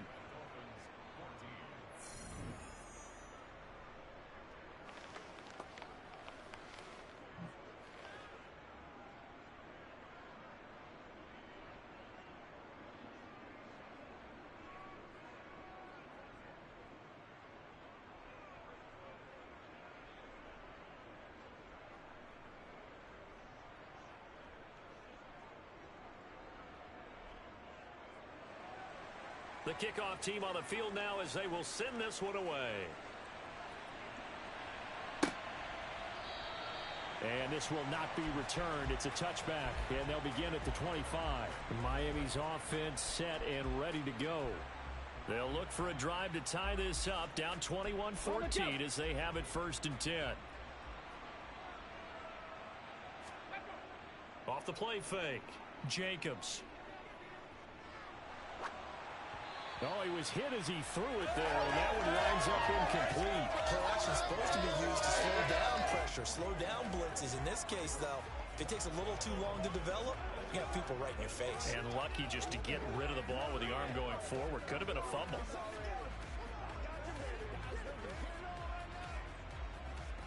Come on. So following the incompletion, here's 2nd and 10 from the 25. Operating from the gun, Jacobs. Throw left side, taken in by Washington. He's got this almost to the 40 before going out. That'll give him 60 yards receiving now as he's got a 1st down. Now how about this throw right here? Had to throw it to the left sideline, and you know the timing's got to be correct on this one. Ball's got to be right where it needs to be, and it was. That's because he had great arm strength on that one, able to drive the football. Quarterbacks love it when they can show off their arms. So from the 39 now, they'll come up on a 1st and 10.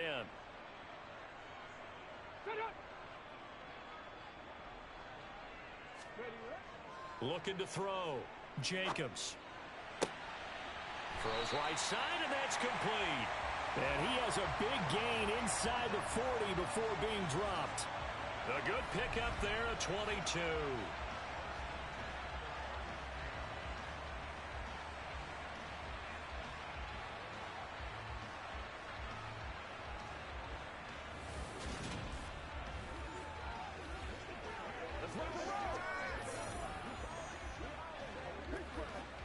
So again from the 39, this time from the other side of the field. Here's 1st and 10. They'll stick with the passing game as he looks to throw. Throwing middle, and it's complete. And he'll be taken down at about the 22-yard line.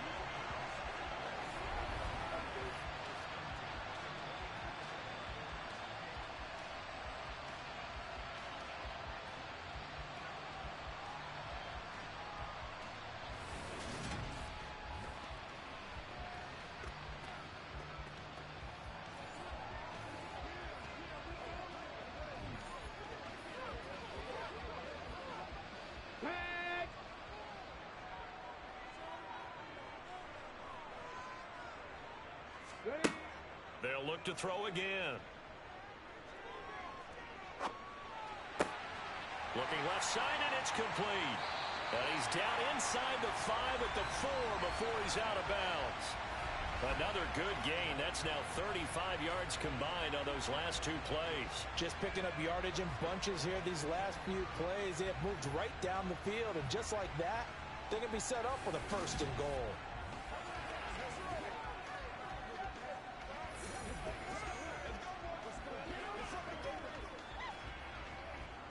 Two big plays in succession. Not sure this D knows what hit him, but now they got to get ready. It's 1st and goal.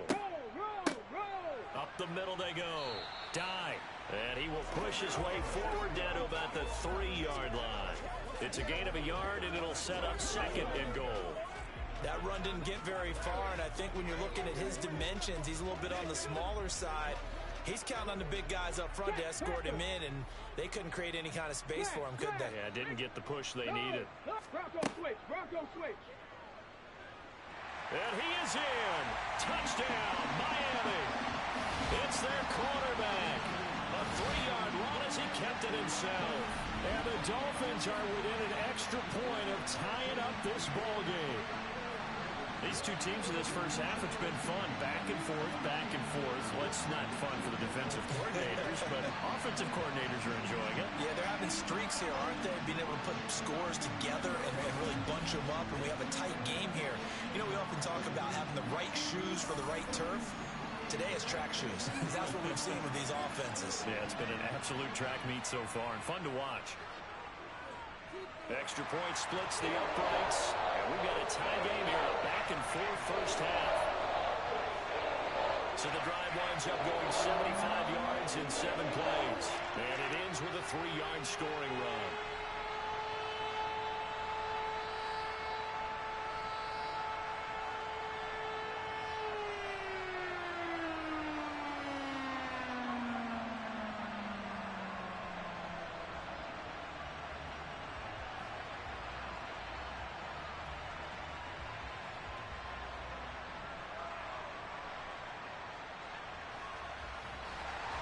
A couple of teams locked into a good one here. 21 all the score as the kick's away.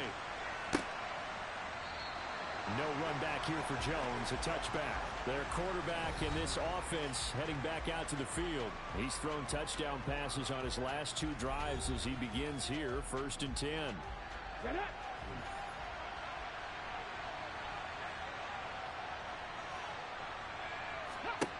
Throwing to start the drive.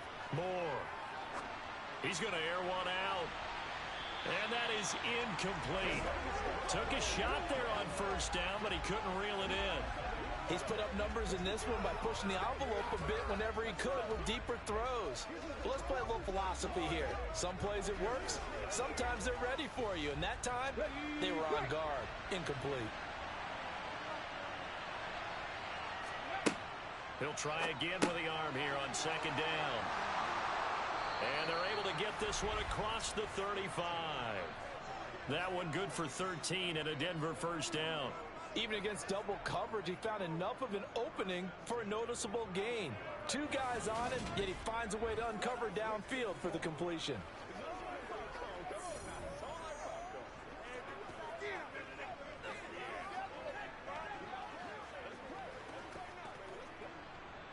So here's a 1st and 10 at the 38. Back to throw. Moore. Throw left side complete. That's Taylor. And he'll go out of bounds. It appears right at the 45.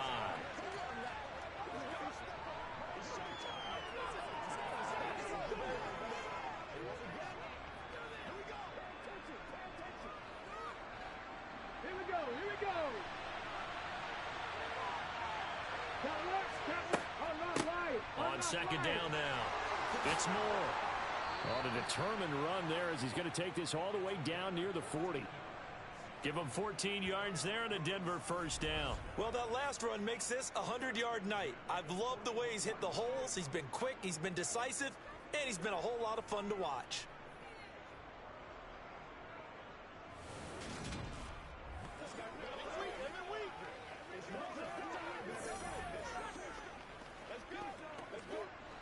So now 1st and 10 as they've crossed into Miami territory at the 41.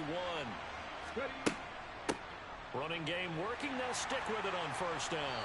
And he'll wind up picking up about 4 as that is going to bring us to the 2-minute warning.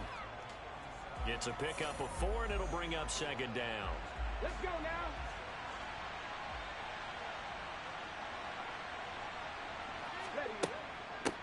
They'll keep it on the ground. It's Moore fighting his way down to about the 35-yard line. 3 yards on the pickup. That's going to set up an interesting 3rd and about 4 to go.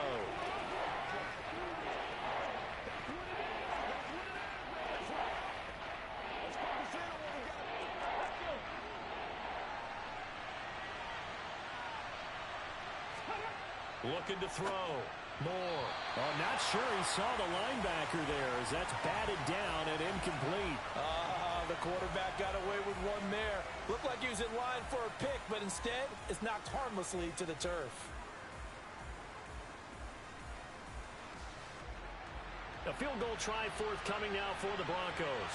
From the left hash, this will be a 52-yard attempt. And that's off the right upright, and it bounces away no good. And this game will remain tied here in quarter number 2. So distance not the issue there. He had plenty of leg to get it there. It's that darn upright getting in the way.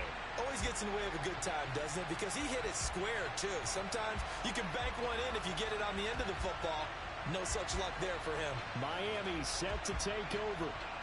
We have seen a lot of points here in this quarter. For us up here in the booth, it's been fun to watch. The defensive coordinators probably scratching their heads. Yeah, they're going a little bit crazy right now. But let's face it, all of our friends who play fantasy, they're enjoying the heck out of this show because most of them are creating and getting a bunch of points. Yeah, points certainly not at a premium here. After all that, they only wind up with a yard. It's 2nd down. I know the halftime's approaching, but I don't think he's going to want to take a break. That's his 5th catch. Yeah, they've really been targeting the tight end. Well, the Dolphins moving with a sense of urgency here. Now the Dolphins going to burn the first of their timeouts as they'll stop it with just over a minute to go before halftime.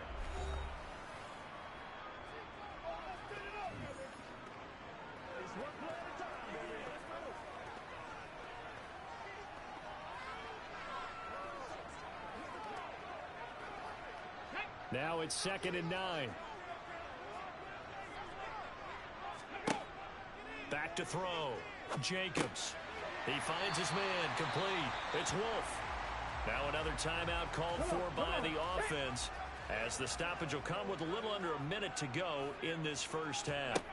From the gun on 3rd down. Jacobs. He's got a man. It's his tight end. That's complete. And he is going to have the Dolphins 1st down, although it doesn't appear to be by much. He needed 4, and he got 4 on 3rd down. At first glance, I thought he just used his size in order to win the route, but he also had a little subtle move in there as well. Made the defender think he was going one direction and was able to track the ball in another. To the right side, incomplete to Washington. And they're going to get this down to about the 37. It's a nice completion and a little bit of run after catch as well to create the yardage that they got. But it is so tough to cover that route, the drag route, because they run it at varying speeds. Because the key is to create hesitancy on the defender's part. Always so empathetic for those DBs, aren't you? And this offense going to elect to burn a timeout with 5 seconds remaining in quarter number 2.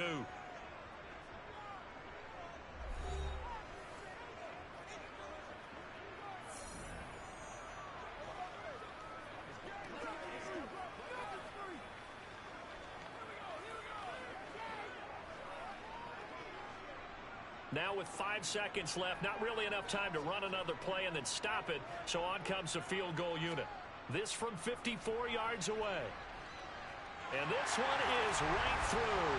And with it, they'll take the lead at 24-21. So they're able to end that drive with 3 points in this one-possession ball game. And ideally, you want to end every drive with points. Most quarterbacks would tell us end it with a kick, right? A PAT, that's number 1. Field goal you'll take. Punts, you really don't want to do that. In this case, they'll take the field goal and get prepared for the rest of the game.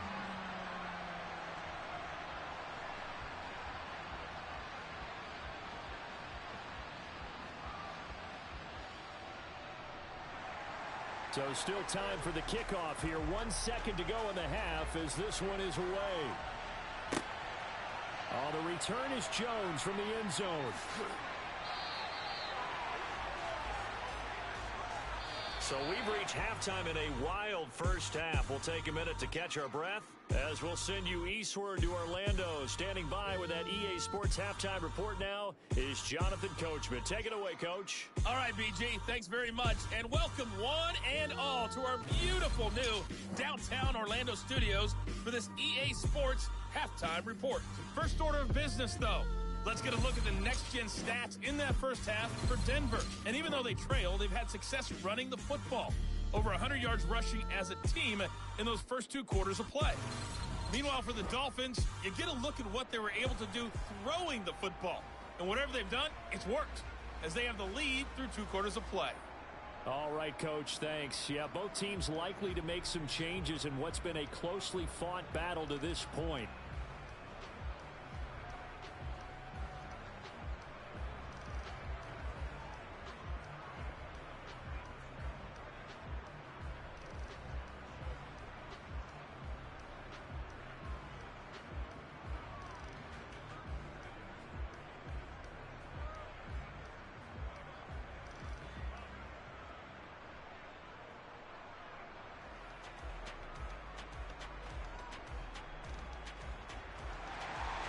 Both these offenses have been in fine form. What will the second half bring us as we are underway in quarter 3?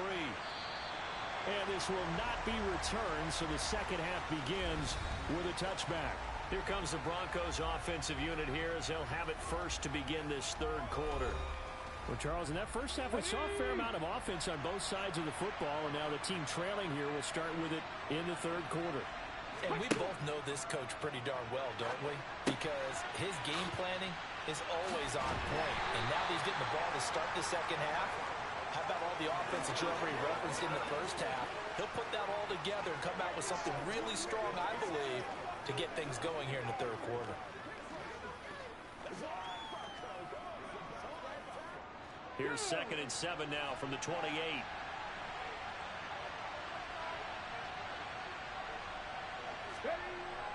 Looking to throw. Moore. Escaping the pressure right. Oh, that'll be incomplete. Well, he took a shot as he let that go. And it's going to bring up a 3rd down. And next time, Brandon, I think you might want to consider running it because those defensive backs, they were plastered to the receivers, and they weren't letting up as that play went on. They head to the line facing a 3rd and 7 following the incompletion on 2nd down. Operating from the gun. Moore. Buying time to his left. And he wisely will throw that one away. It appears they're going to come up empty on this first drive of the second half. Still down by that slim margin. Yeah, and that's okay. You know, when you sit and analyze it, they're not happy about what happened, having to go to the bench. But this gives them a chance to let their defense do some work while they on the sidelines go over what they're doing offensively and formulate a proper plan. Now on 4th down, on is the punt team sending this one away. And that one hits at the 7, but bounds into the end zone, and that'll be a touchback. So here are the Dolphins now. They get ready for their first possession of the second half. Okay, break.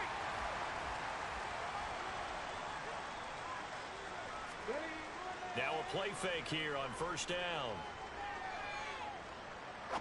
He's going to air one out. And he overshot him there. It's out of bounds, incomplete. Sure, that pass was incomplete as they made an attempt to get a big one downfield. But that's okay because the second part of that is if you don't get the completion, at least you've told the defense you're trying to stretch them out a little bit, and they may have to change accordingly. After the incompletion, they'll try once more from the 20-yard line on 2nd and 10. Operating from the gun, Jacobs. And it's complete. He gets this one to Washington. And they'll get 8 out of this before being stopped at the 28.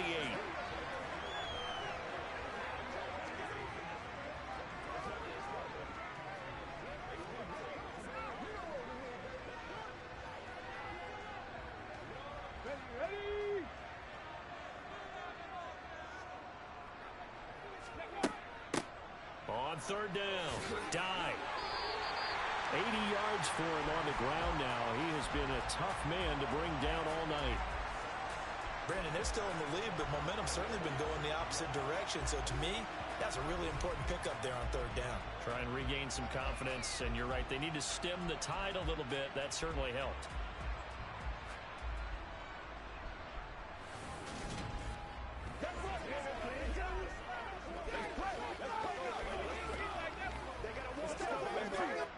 From the 34 now, here's 1st and 10.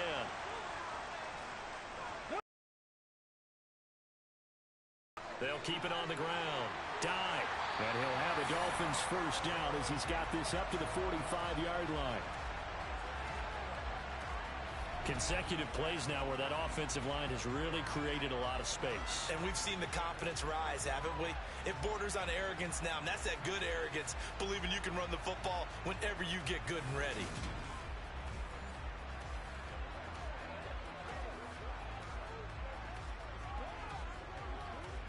So after 2 first downs, they get another here. 1st and 10 at the 45. They'll try the left side. Dye. And he's got it across midfield and into Denver territory. A nice run there, 9 yards, and it'll be 2nd down. They've been running it well all game, and why not? The big guys up front, they're just having a ball, creating monster holes for their guys to run through.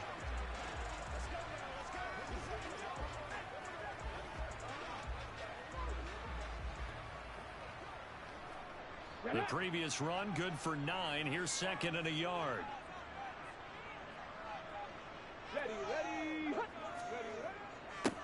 Now a handoff up the middle. Dye. And he's going to get this one down near the 45-yard line. He can muster only a yard there, and they'll be left with a 3rd and very short. And that's why you see a lot of teams that like to play 4-3 defense, especially against teams that run the ball really well. Because you count on your defensive front, the tackles and the ends, to eat up the blocking in the offensive line and keep that guy in the middle clean so he can roam to the football and make a tackle. In this case, he introduced himself and said, "Hello, my name is Mike."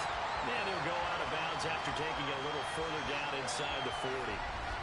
7 catches for him now, and this last one, a first down.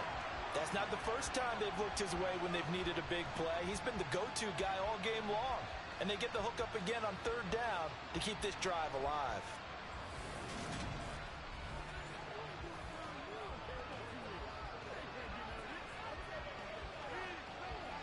Here we go, here we go.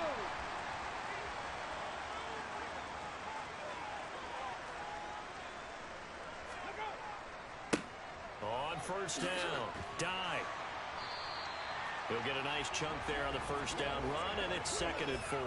Looks to me like maybe there's a little attrition setting in with this drive, because when you see that type of a run, I get the feeling the defense getting a little bit tired. And that's the last thing they need, especially when they look up at the scoreboard. The last run got 6, now 2nd and 4. Back to throw, Jacobs. This is Hamler on the receiving end. And he'll be out of bounds as he gets this down about the 21 or 22. Give him 10 yards there as this offense is on a roll. This drive continues to plunge forward.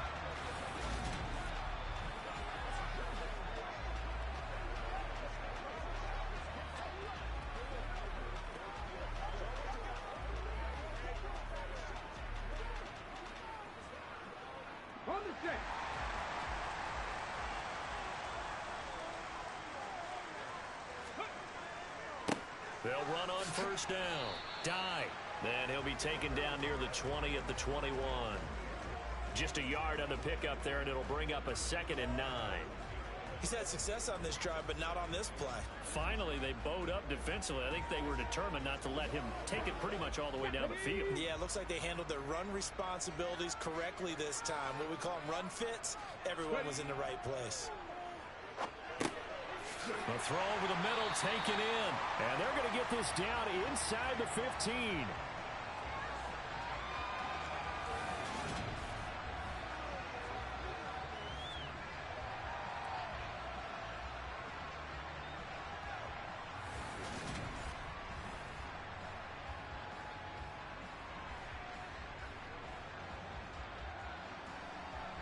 Let's go now.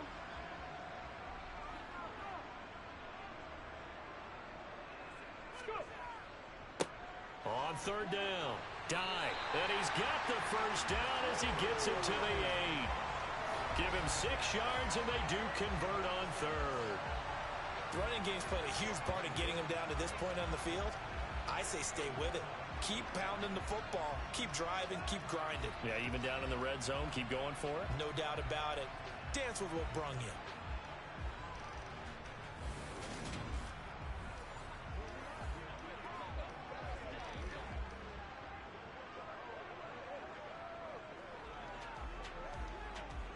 So another third down conversion, and now they've got a 1st and goal.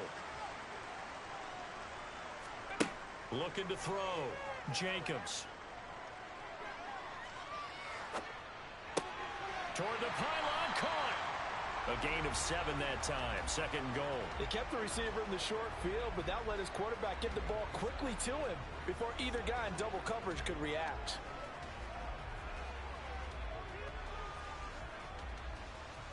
Second and goal from the 1.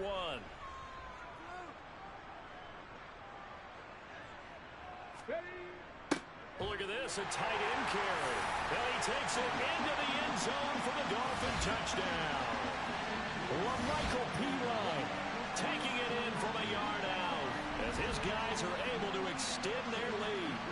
That seemed pretty ideal there for the offense, Charles. You take a little bit of time off the clock here in the third quarter, decent length drive, and you pad your lead as well at the end of it. And what it does is let you feel like you're in control of this game, even more so than a 2-touchdown lead, right? Because you've taken that time off, as you noted, which means they couldn't get you off the field. You ran your playbook the way you wanted to, and you gave your defense some rest. What a big-time drive in that situation. Extra point right down the middle, and his guys will take a 10-point lead. That one was an extended drive, 14 plays all told. And it was LaMichael Pirine who finished it off with a touchdown run.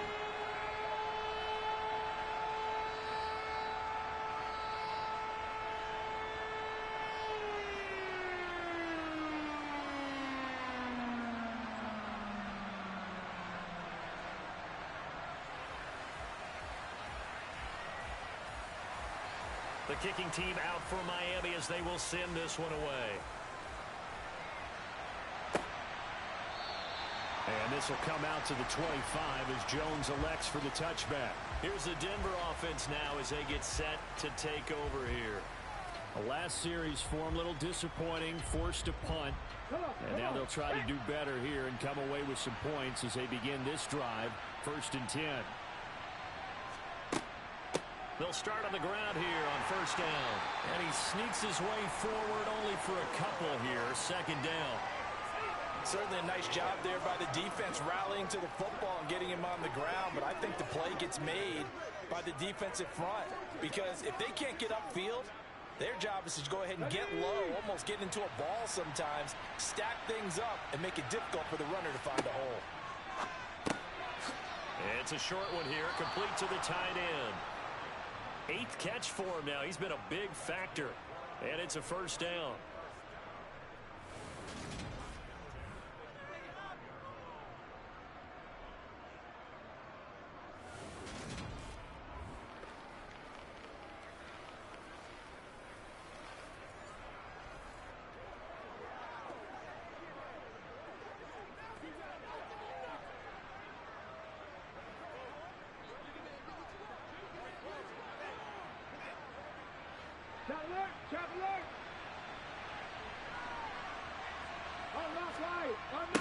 They'll try the left side.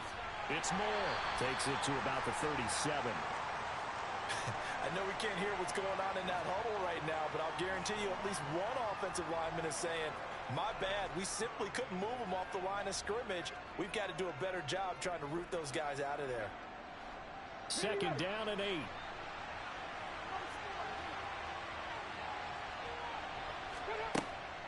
Back to throw. Moore. Smith catches left side. And a 6-yard gain gets him right around the 43.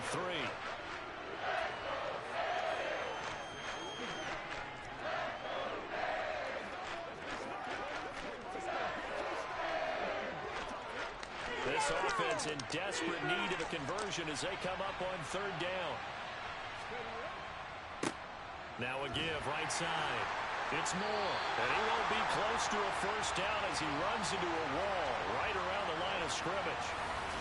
No gain there on the play, and that's going to leave him with a 4th down. That time they're able to bottle him up, but he's having a really nice game. I agree with that. Let's just go big picture, right? Every back that's in the Hall of Fame had carries where they didn't gain yardage or they lost yardage, but you stick with them, don't you? When they're having a good game, keep feeding them. The Broncos send out their punter now as he's on to kick it away.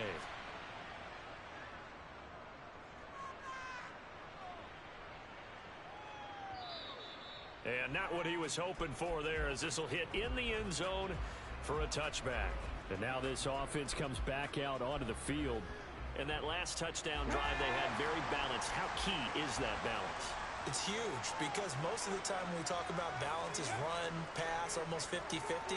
But most of the times when you talk to offensive coaches, they say balance is we do what we want when we want to. And that means that they're ahead of the defense, keeping them on their heels. Yeah, they imposed their will on that last drive. This offensive game plan has just been sensational. I mean, when you think about all the different ways they've gotten their receivers open so far, it's really been impressive. Scheme, design, execution.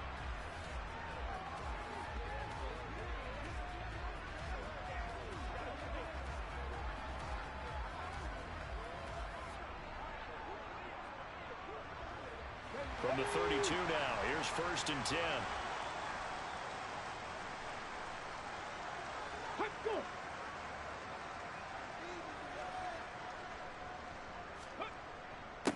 Up the middle they go. Dive. And he can only manage to get a couple. 2nd and 8 coming up. Well, any lane that might have been open there was closed pretty quickly, and that was because the defensive front, they won that battle at the point of attack at the line of scrimmage. They used great leverage, held their spot, and stacked him up. Off play action. Jacobs. He finds his man complete. That's Wolf. Give him a gain of 5 on the completion. And now we've got a 3rd and 3. So much goes into a successful play, doesn't it? How about that play action there? Freezing the defense just enough to bring the tight end free downfield for the completion. Alert! Alert! Reload! Check! Check! Looking to throw. Jacobs. Oh, he's got a man wide open. Complete. And all the way in for a Miami touchdown. A big play there. His 2nd touchdown of the night. And his guy's now an extra point away from taking a 3-score lead. For as big and strong as some of these guys are, especially when you see them in full pads, it is sometimes hard to appreciate how truly fast they can move. That was incredible. And that's the kind of play where you have to kind of catch your breath afterwards. So just give me a second here, because when he shifted into high gear, he was an absolute blur out there. No substitute for speed. We talk about that all the time. The evidence was right there. And the numbers here don't lie. According to the Next Gen stats, he topped out at an even 22 miles an hour.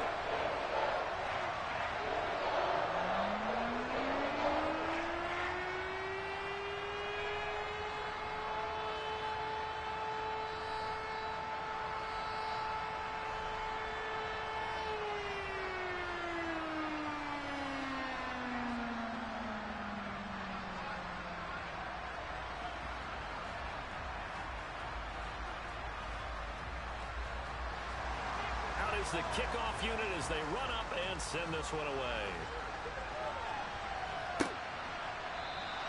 No run back here for Jones, a touchback. And Denver getting set to take the field.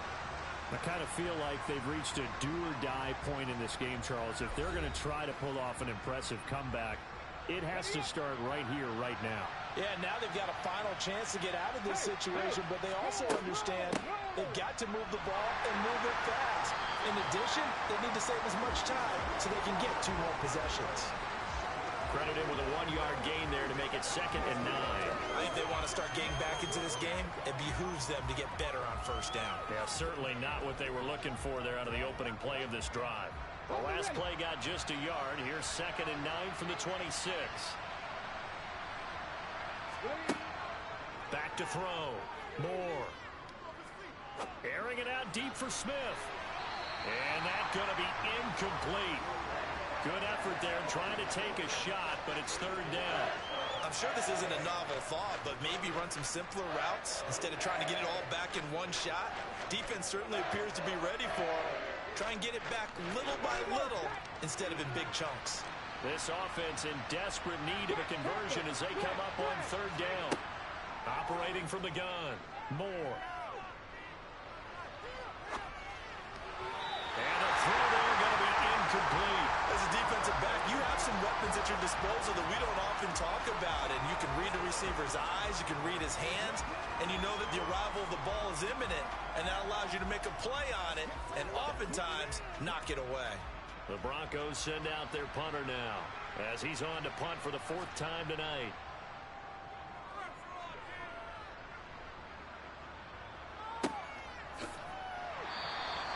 A big kick there. We'll call it 56 yards on the punt. And it'll be Dolphin football. Now this offense back out and set to go for their next drive.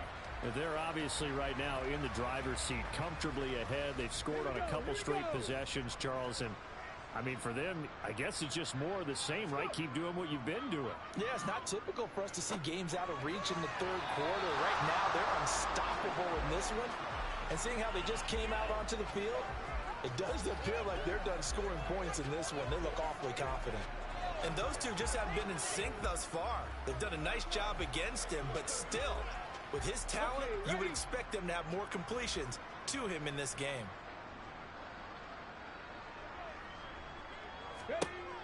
And 2nd and 10, he'll look to throw again. Aiming for Jacobs, he's got him, reeling it in on the out route. And he's taken down, but able to slip across the 35. That catch puts him over 70 yards receiving now as he's got a 1st down. And while we may be looking at the scoreboard, this offense certainly is not, because they're showing no signs of backing down, even with a 3-score lead.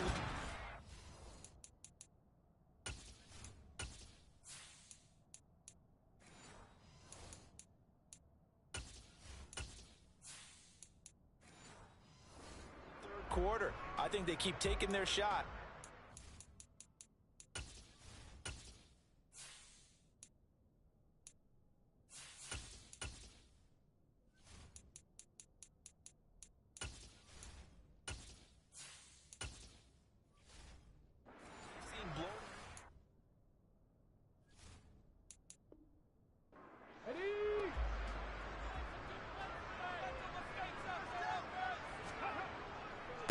On 1st down, Dye And for one of the first times all night, he is going to go nowhere as they bury him behind the line. 2 yards the loss, 2nd and 12.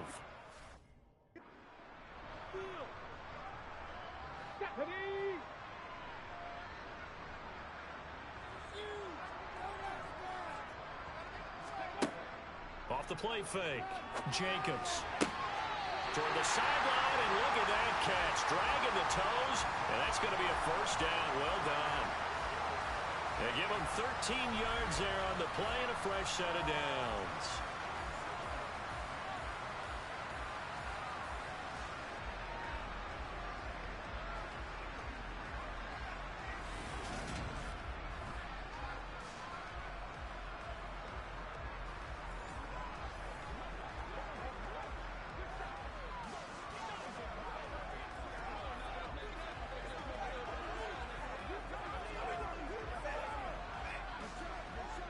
A couple of first downs on the drive already, as they'll go from the 47 now on first down. They'll try the left side. Dive. And he's got it across midfield and into Denver territory. It's a 6-yard pickup, and it gets him to 2nd and 4. I really like the vision he displayed on that play because he saw there wasn't a lane to completely break off a huge gain. So he found where there was the most space and got what he could. A nice dirty run that's a positive play for the offense. 6 yards on that last play. Here's 2nd and 4. Looking to throw. Jacobs. And this one incomplete. Threw it down at the feet of his receiver. I would describe the way that he's played today as mature. He's already moved on mentally from that incompletion, and he's more than ready to throw his next pass downfield. Here's the 7th play of this drive. This is 3rd and 4.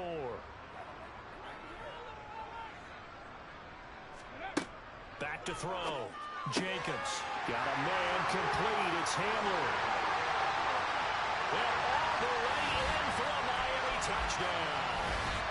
K.J. Hamler, 48 yards. And the Dolphins get another third-quarter touchdown to add on to that lead.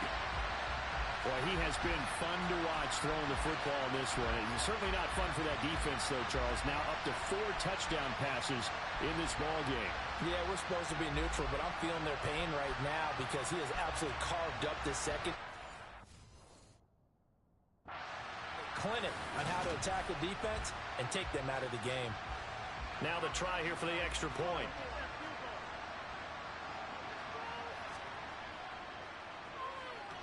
And the lead is now 24. So that drives 7 plays in length. And it was all polished off on the touchdown reception by K.J. Hamler.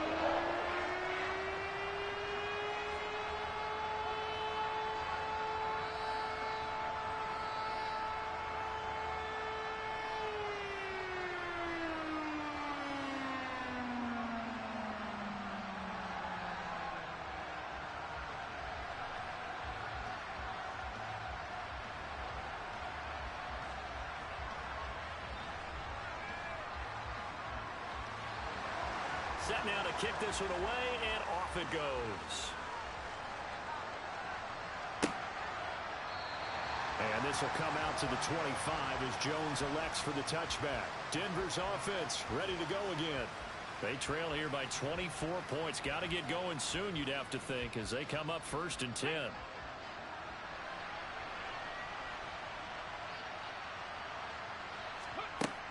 They'll start this drive out on the ground. And this will be a gain of 5 as he gets it to the 30. Brandon, 5 yards on that run. Let's get back to the huddle and make sure if you're a back, you spend time with your offensive line and give them credit. Hard to move those 300-plus pounders at the line of scrimmage, and they did for a significant chunk of yardage. Ball on the 30. They'll come up with a 2nd and 5. They'll keep it on the ground. It's Moore, and they get him down, but not before he takes it across the 40-yard line.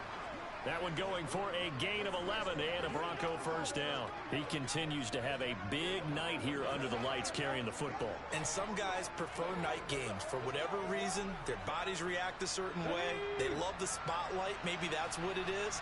The best seats in the house, the ones where he's carrying the football for his offensive teammates, the worst seats, the 11 guys trying to tackle him on defense. And they're going to get this up to midfield.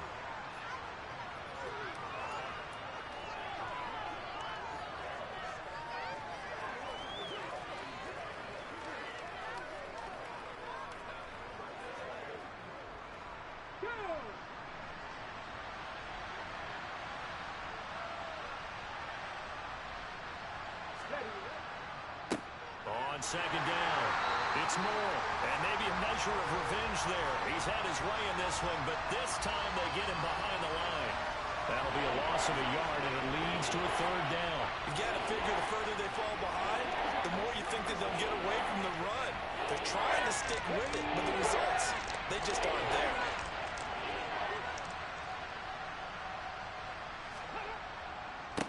On third down, Moore, and he'll go down, and that will do it for the third quarter of action. 1 quarter remains here in this Thursday night matchup. We'll return with more after this. You're watching the NFL on EA Sports. Back now here on EA Sports. It's the Broncos trailing, but they do have possession of the football as we begin quarter number 4. Now here's a throw. It's complete. And he'll be hauled down at about the 30-yard line. A 3-score game here late. You can probably rule out the comeback, but certainly some kind of a moral victory to be had if they can get a few more points to close things out. And to that end, a nice pass play there to push things downfield. Yeah, and we know in this league, a loss is a loss, and no one wants anything to count as a moral victory or, boy, something that feels a little bit cheap. But if they trim that lead down to just 2 scores, that's still a benefit to this squad. And he'll be brought down at about the 23-yard line. You got the big lead defensively, willing to give them that underneath stuff, right? And this is why you work on your tackling. Tackle them after the catch, inbounds, keep the clock running. Just go ahead and bleed the game out that way. To throw is Moore. To throw on second down. And this one complete to Smith. And he gets it inside the 10 to the 9. A nice pickup of 14, and it moves the stick, sets up a 1st and goal. Well, I can put my defensive cap on right now, and I know they're saying don't give up any big plays now. They've controlled this game throughout, and all they want to do is see it through to the end. I think they let their guard down a little bit with that last completion. Sometimes when you're trying not to give up bigger plays, you don't react as fast as you should on other throws. And he'll be brought down right on the edge of the goal line at about the 1-yard line. Nice gain of 8 that time, and it's 2nd and goal.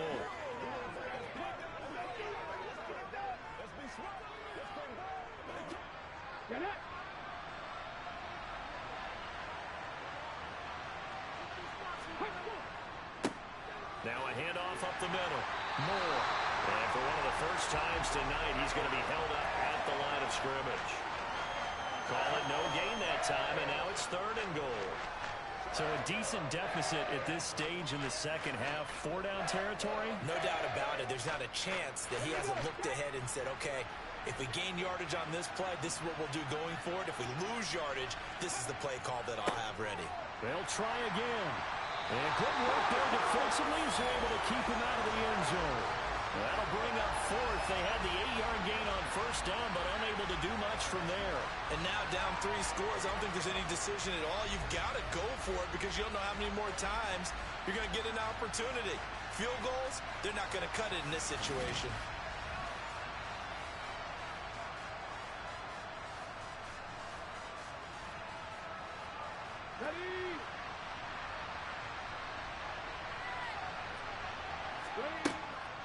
Here we go on 4th down. And I'm not sure he got there.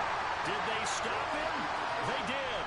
They stop him up short on 4th and goal from the 1. And the Dolphins celebrate their goal line stand. Well, they knew who to turn to on 4th down. Their horse, they needed the short yardage. He just couldn't get it. And that's a surprise because normally that's bread and butter for them, right? Hand it to the big guy, let him go, pick up the 1st down. Didn't get it there. All credit to the defense. Usually, even if they know he's coming, he can't be stopped, and they got it done on that play. 1st and 10, and they've got 3 tight ends out there. A jumbo package look. They'll start this drive out on the ground. And he fights forward for a modest 2-yard gain, 2nd down.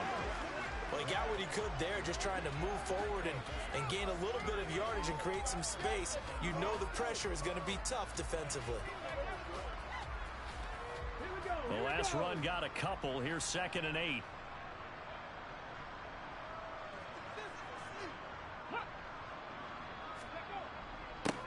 They'll keep it on the ground. Dive. And for one of the first times tonight, he's going to be held up at the line of scrimmage. 2 runs in a row, but only 2 yards to show for it. He's having a big game running the football, but that one will hurt the yards per carry a little bit. Yeah, but the average he's got so far, that's the type of average he wants to take with him to contract negotiations, doesn't he? On 3rd down, dive. And a short gain here as he gets it up only to about the 6. 2 yards on the pickup there. It's 4th down. So where'd all that running room that he had in the first half go? Because it looks like it's drying up a little bit here. Someone made some adjustments, it appears, at least on this drive. The Dolphins will send out the punter now as he's on here to punt it away. Averaging over 50 yards a punt so far as this one's away. It'll be a 51-yard punt that time. And it will be 1st and 10 as they take over. Denver's offense now set to go. Well, this game, it has had no shortage of offense. They've been able to put up a decent amount of points on this side, Charles. They just have not been able to keep pace with the other offense they're going against here. Yeah, that's a good way of pointing things out because now it's not a total loss because, as you said, they've scored some points, so there's some plays they can build on, moments where the game plan actually worked. But overall, though, they were just out-personnel. They were going up against a team that's playing at an elite level.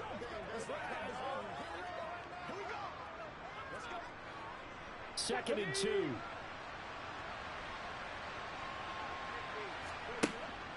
Looking to throw. Moore. That one complete down the field to Smith. He's going to go out of bounds, but he takes this one down just shy of the 20. A 1st down there on a pickup of 25. Those are the types of plays they probably wish they had made more of in the first 3 quarters. And this deficit going to be tough to overcome here in the 4th. But a nice 1st down and a pickup on that throw. Yeah, and this is where as coaches, you're looking for effort and execution, even though the scoreboard is going against you. You want to find out who's going to fight, who's going to scrap, who's going to keep their heads up and continue to play. That's good. The completion there for 7 yards, and it'll be 2nd down.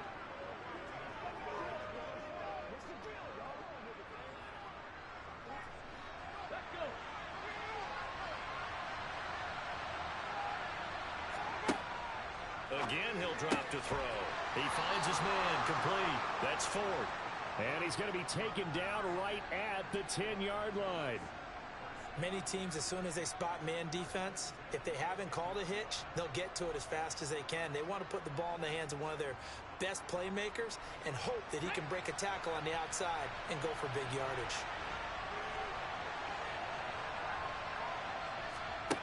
Here's Moore, throwing on 1st down.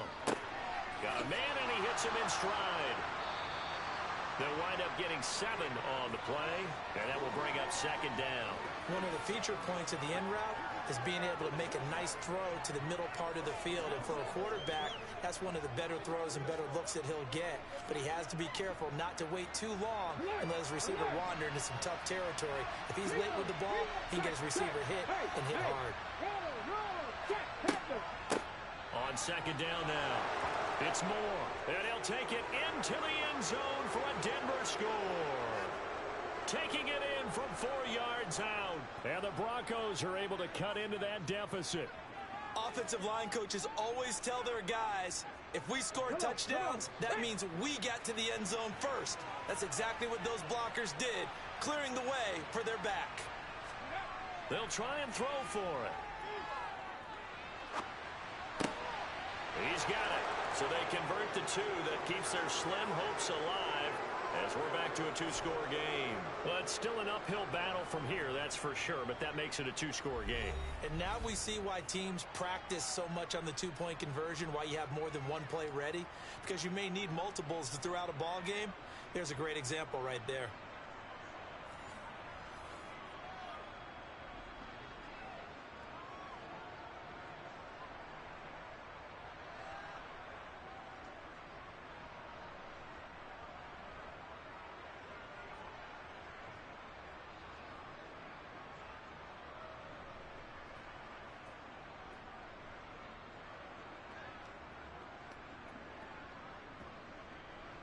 The kickoff unit is out on the field, and they will send this one away. And they will not get a chance to return this one as it's through the end zone for a touchback. The Dolphins offense now working their way back onto the field. Well, there are 2 scores on the plus side. Still time here in this fourth quarter, but maybe you start thinking about playing keep away? Yeah, I think here's the situation. You're not thinking touchdowns anymore. You're just thinking first downs. To keep up with your theme there, playing keep away, first downs, they can't touch the ball. They'll wind up losing 8 on the sack there, and it's second down.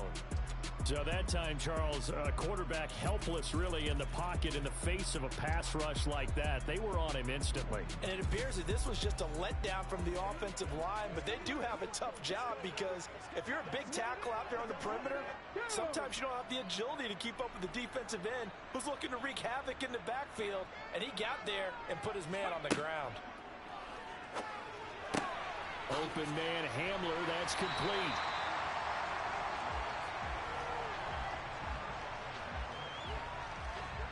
The passing game continues to be their friend. Even with a stable lead here in the fourth, Charles, they're going back to that well. Yeah, with their overall philosophy, you know that they trust their quarterback. He's been able to throw it well. They continue to throw these safe passes. Who can blame them? The Broncos going dime. 2 extra defensive backs for third down. Playing pass all the way. Back to throw. Jacobs dancing to his left. And that nearly the pick that they needed. He couldn't pull it in, though, and it's fourth down. Critical play in this football game because if they pick up the first there, that clock keeps rolling. Has to be a little frustrating for them because they know that if they pick up a first down there and continue to eat away at the clock, really increases their chances of closing this one out. Now they're likely going to have to give the football up and sweat it out on the sideline. The Dolphins will send out the punter now as he'll come on to kick this one away.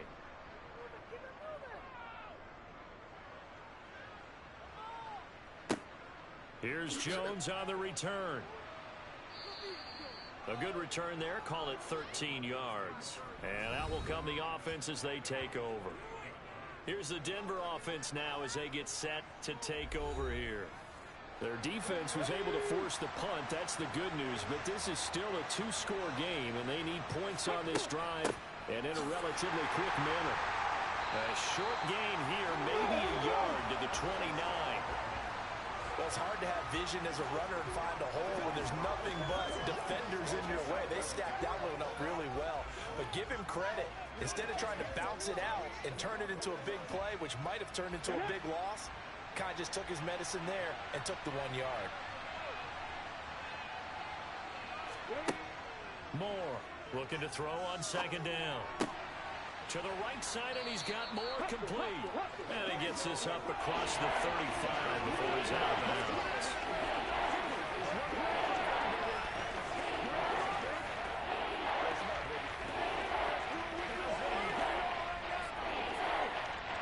The Broncos on third down. They've converted a third of their opportunities, 3 for 9. Here it's 3rd and 3. Up the middle they go. It's Moore. And he will be very close to a first down, but I see the closed fist of the referee, and that means 4th down. It'll be a 2-yard gain, and it'll be 4th down. You know, we might start getting some props here in the booth. You know, that one that says the D and then the fence that you put up next to it? How about that? They brought out the jumbo package and still couldn't move them off the line of scrimmage enough to pick up that first down. Impressive. They were ready defensively for that jumbo set.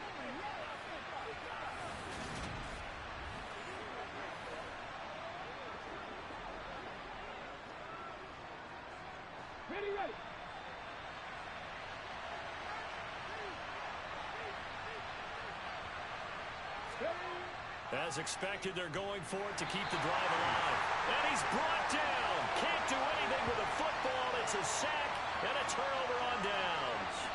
The Broncos unable to convert here on fourth. And the Dolphins get the football in great field position. So they really needed points here in a two-score game. Could not come away with anything there on fourth. And while we know they're a little bit discouraged here, they can't check out of this game. You and I have called a good number of games over the course of our career where we've seen these types of situations. Teams get the ball back, and that miracle does occur. So they can't let that dream go just yet. They have to get stout on defense here. Yeah, right now really hoping for a turnover. Throwing to start the drive.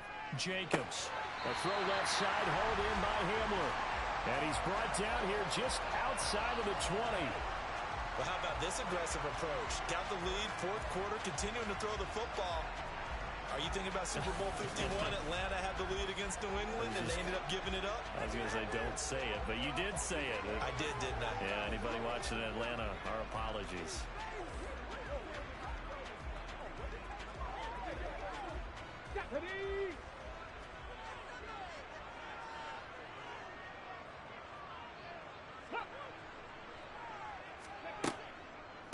They'll run on first down. Dye. And for one of the first times tonight, he's going to be held up at the line of scrimmage. No gain on the play there. Second down. This defense starting to buckle down when they need to, and right now they're winning this fourth quarter, losing the game, but they're winning in the fourth quarter. And what a fine line it is about what they're trying to get done, because they're down, so they obviously need the football, need a score, but they can't be so aggressive as to give up their edge, their gaps, and have the offense hit them with a big play.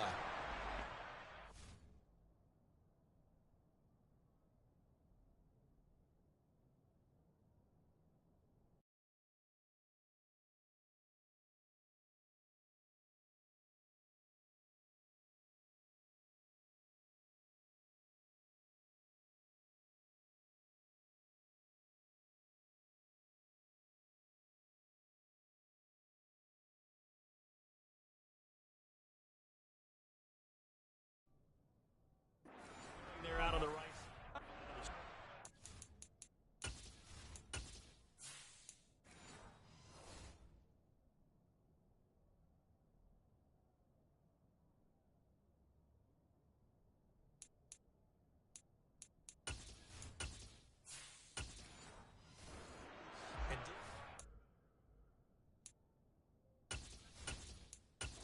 Let's go.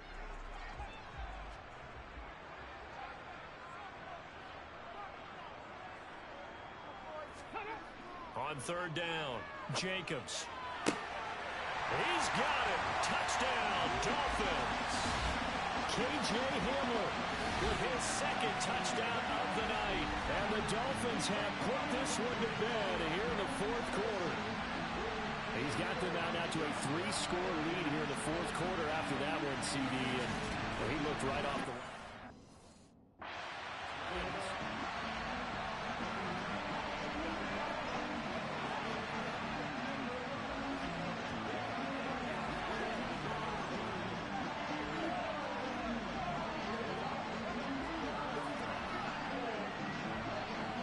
Extra point attempt here still to come.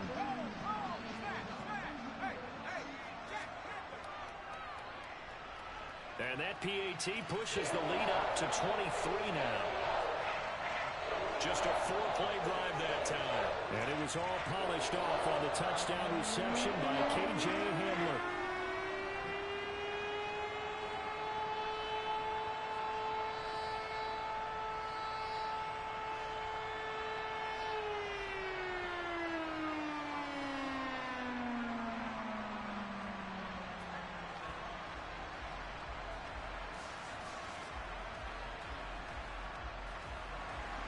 The kicking team out for Miami as they will send this one away. No run back here for Jones. A touchback. And the football going back over to the Denver Broncos. Charles, we know that this offense is aggressive. We saw that last drive. They went for it on fourth down, didn't get it. Then they give up the touchdown. So now you feel like they really need to respond here. They certainly do, but let's face it. Sometimes when you take that risk, you understand if you fail, a little more onus goes back on your ball club to try and pick themselves back up. They're giving those short little routes. Tackled him in bounds, too. They're just not wanting to get beat over the top. Yeah, and if you can't really get downfield, take the short routes. But now you got to have guys who can actually break tackles and increase those gains. More now. Wide open receiver complete. And he'll be taken down, but not before they work it across midfield.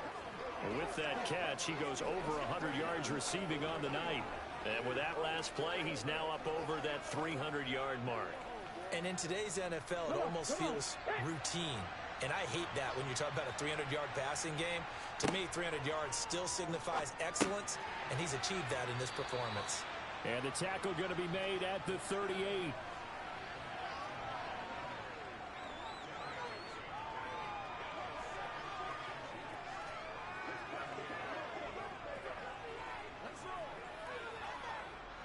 A good position to be in here, second and inches.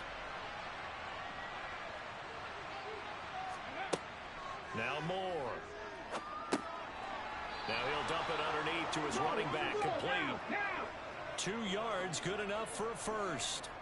And just in general, Charles, on a play like that, how tough is it for the defense to account for a running back essentially being a receiver downfield? It's very difficult, especially if the running back has skills like a receiver, and you're aware of that before the game even begins. So throughout your practice sessions, you're going to want to be aware of him. Where is he lining up? What can he do? What kind of damage can he do to us downfield? And who can match up with him without weakening our overall defense? You're exactly right. It's a tough task to match up to him.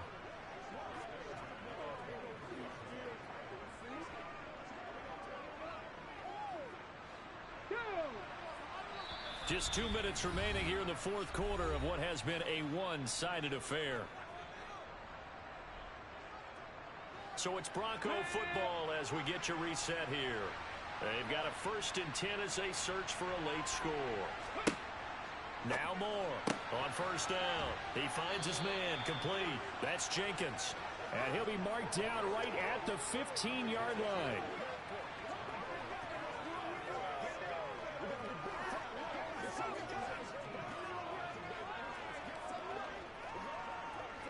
They're going to need to get up and set in a hurry. Moore now to throw on 2nd down. It goes as a gain of 8, and it moves the chains.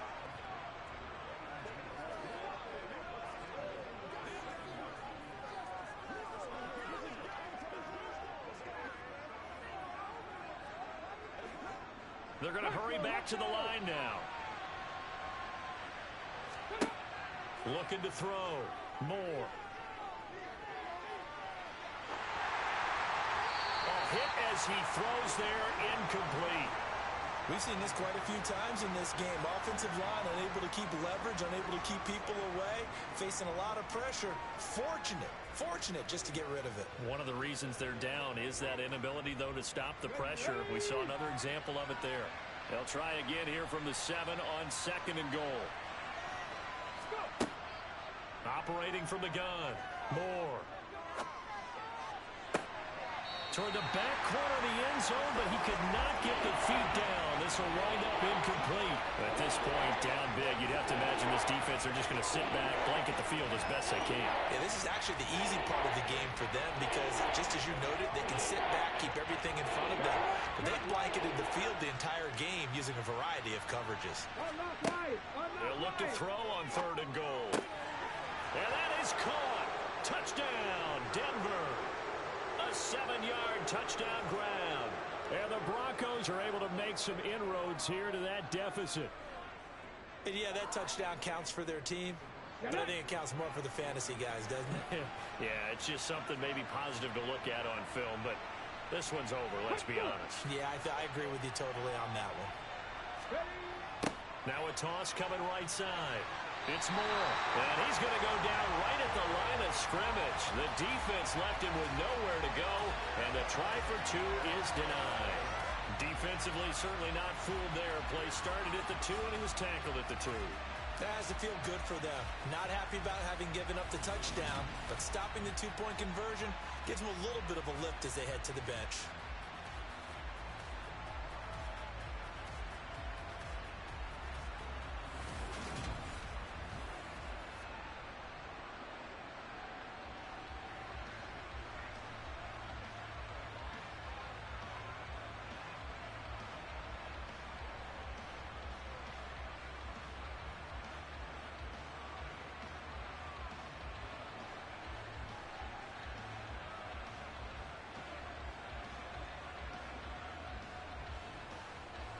The Broncos kickoff unit out there to kick this one away. And this will not be returnable. It's out of the back of the end zone for a touchback. And out come the Dolphins now. And a few kneel downs should just about do it. Now, defensively, they do have all 3 timeouts, but very little reason to use them at this point. They'll start on the ground here on first down. And he'll take this ahead for about 4. Second down coming up. That's it. That's what you want. Straight ahead positive gain. Just keep that clock ticking.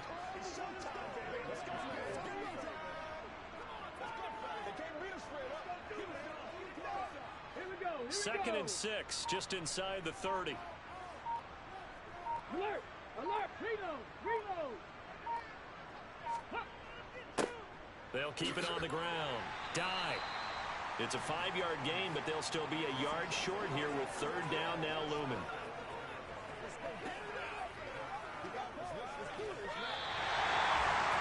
Well, partner, under the lights in prime time, this offense, they gave the nation quite a show, putting up that many points to come away with what will certainly be a memorable win for them.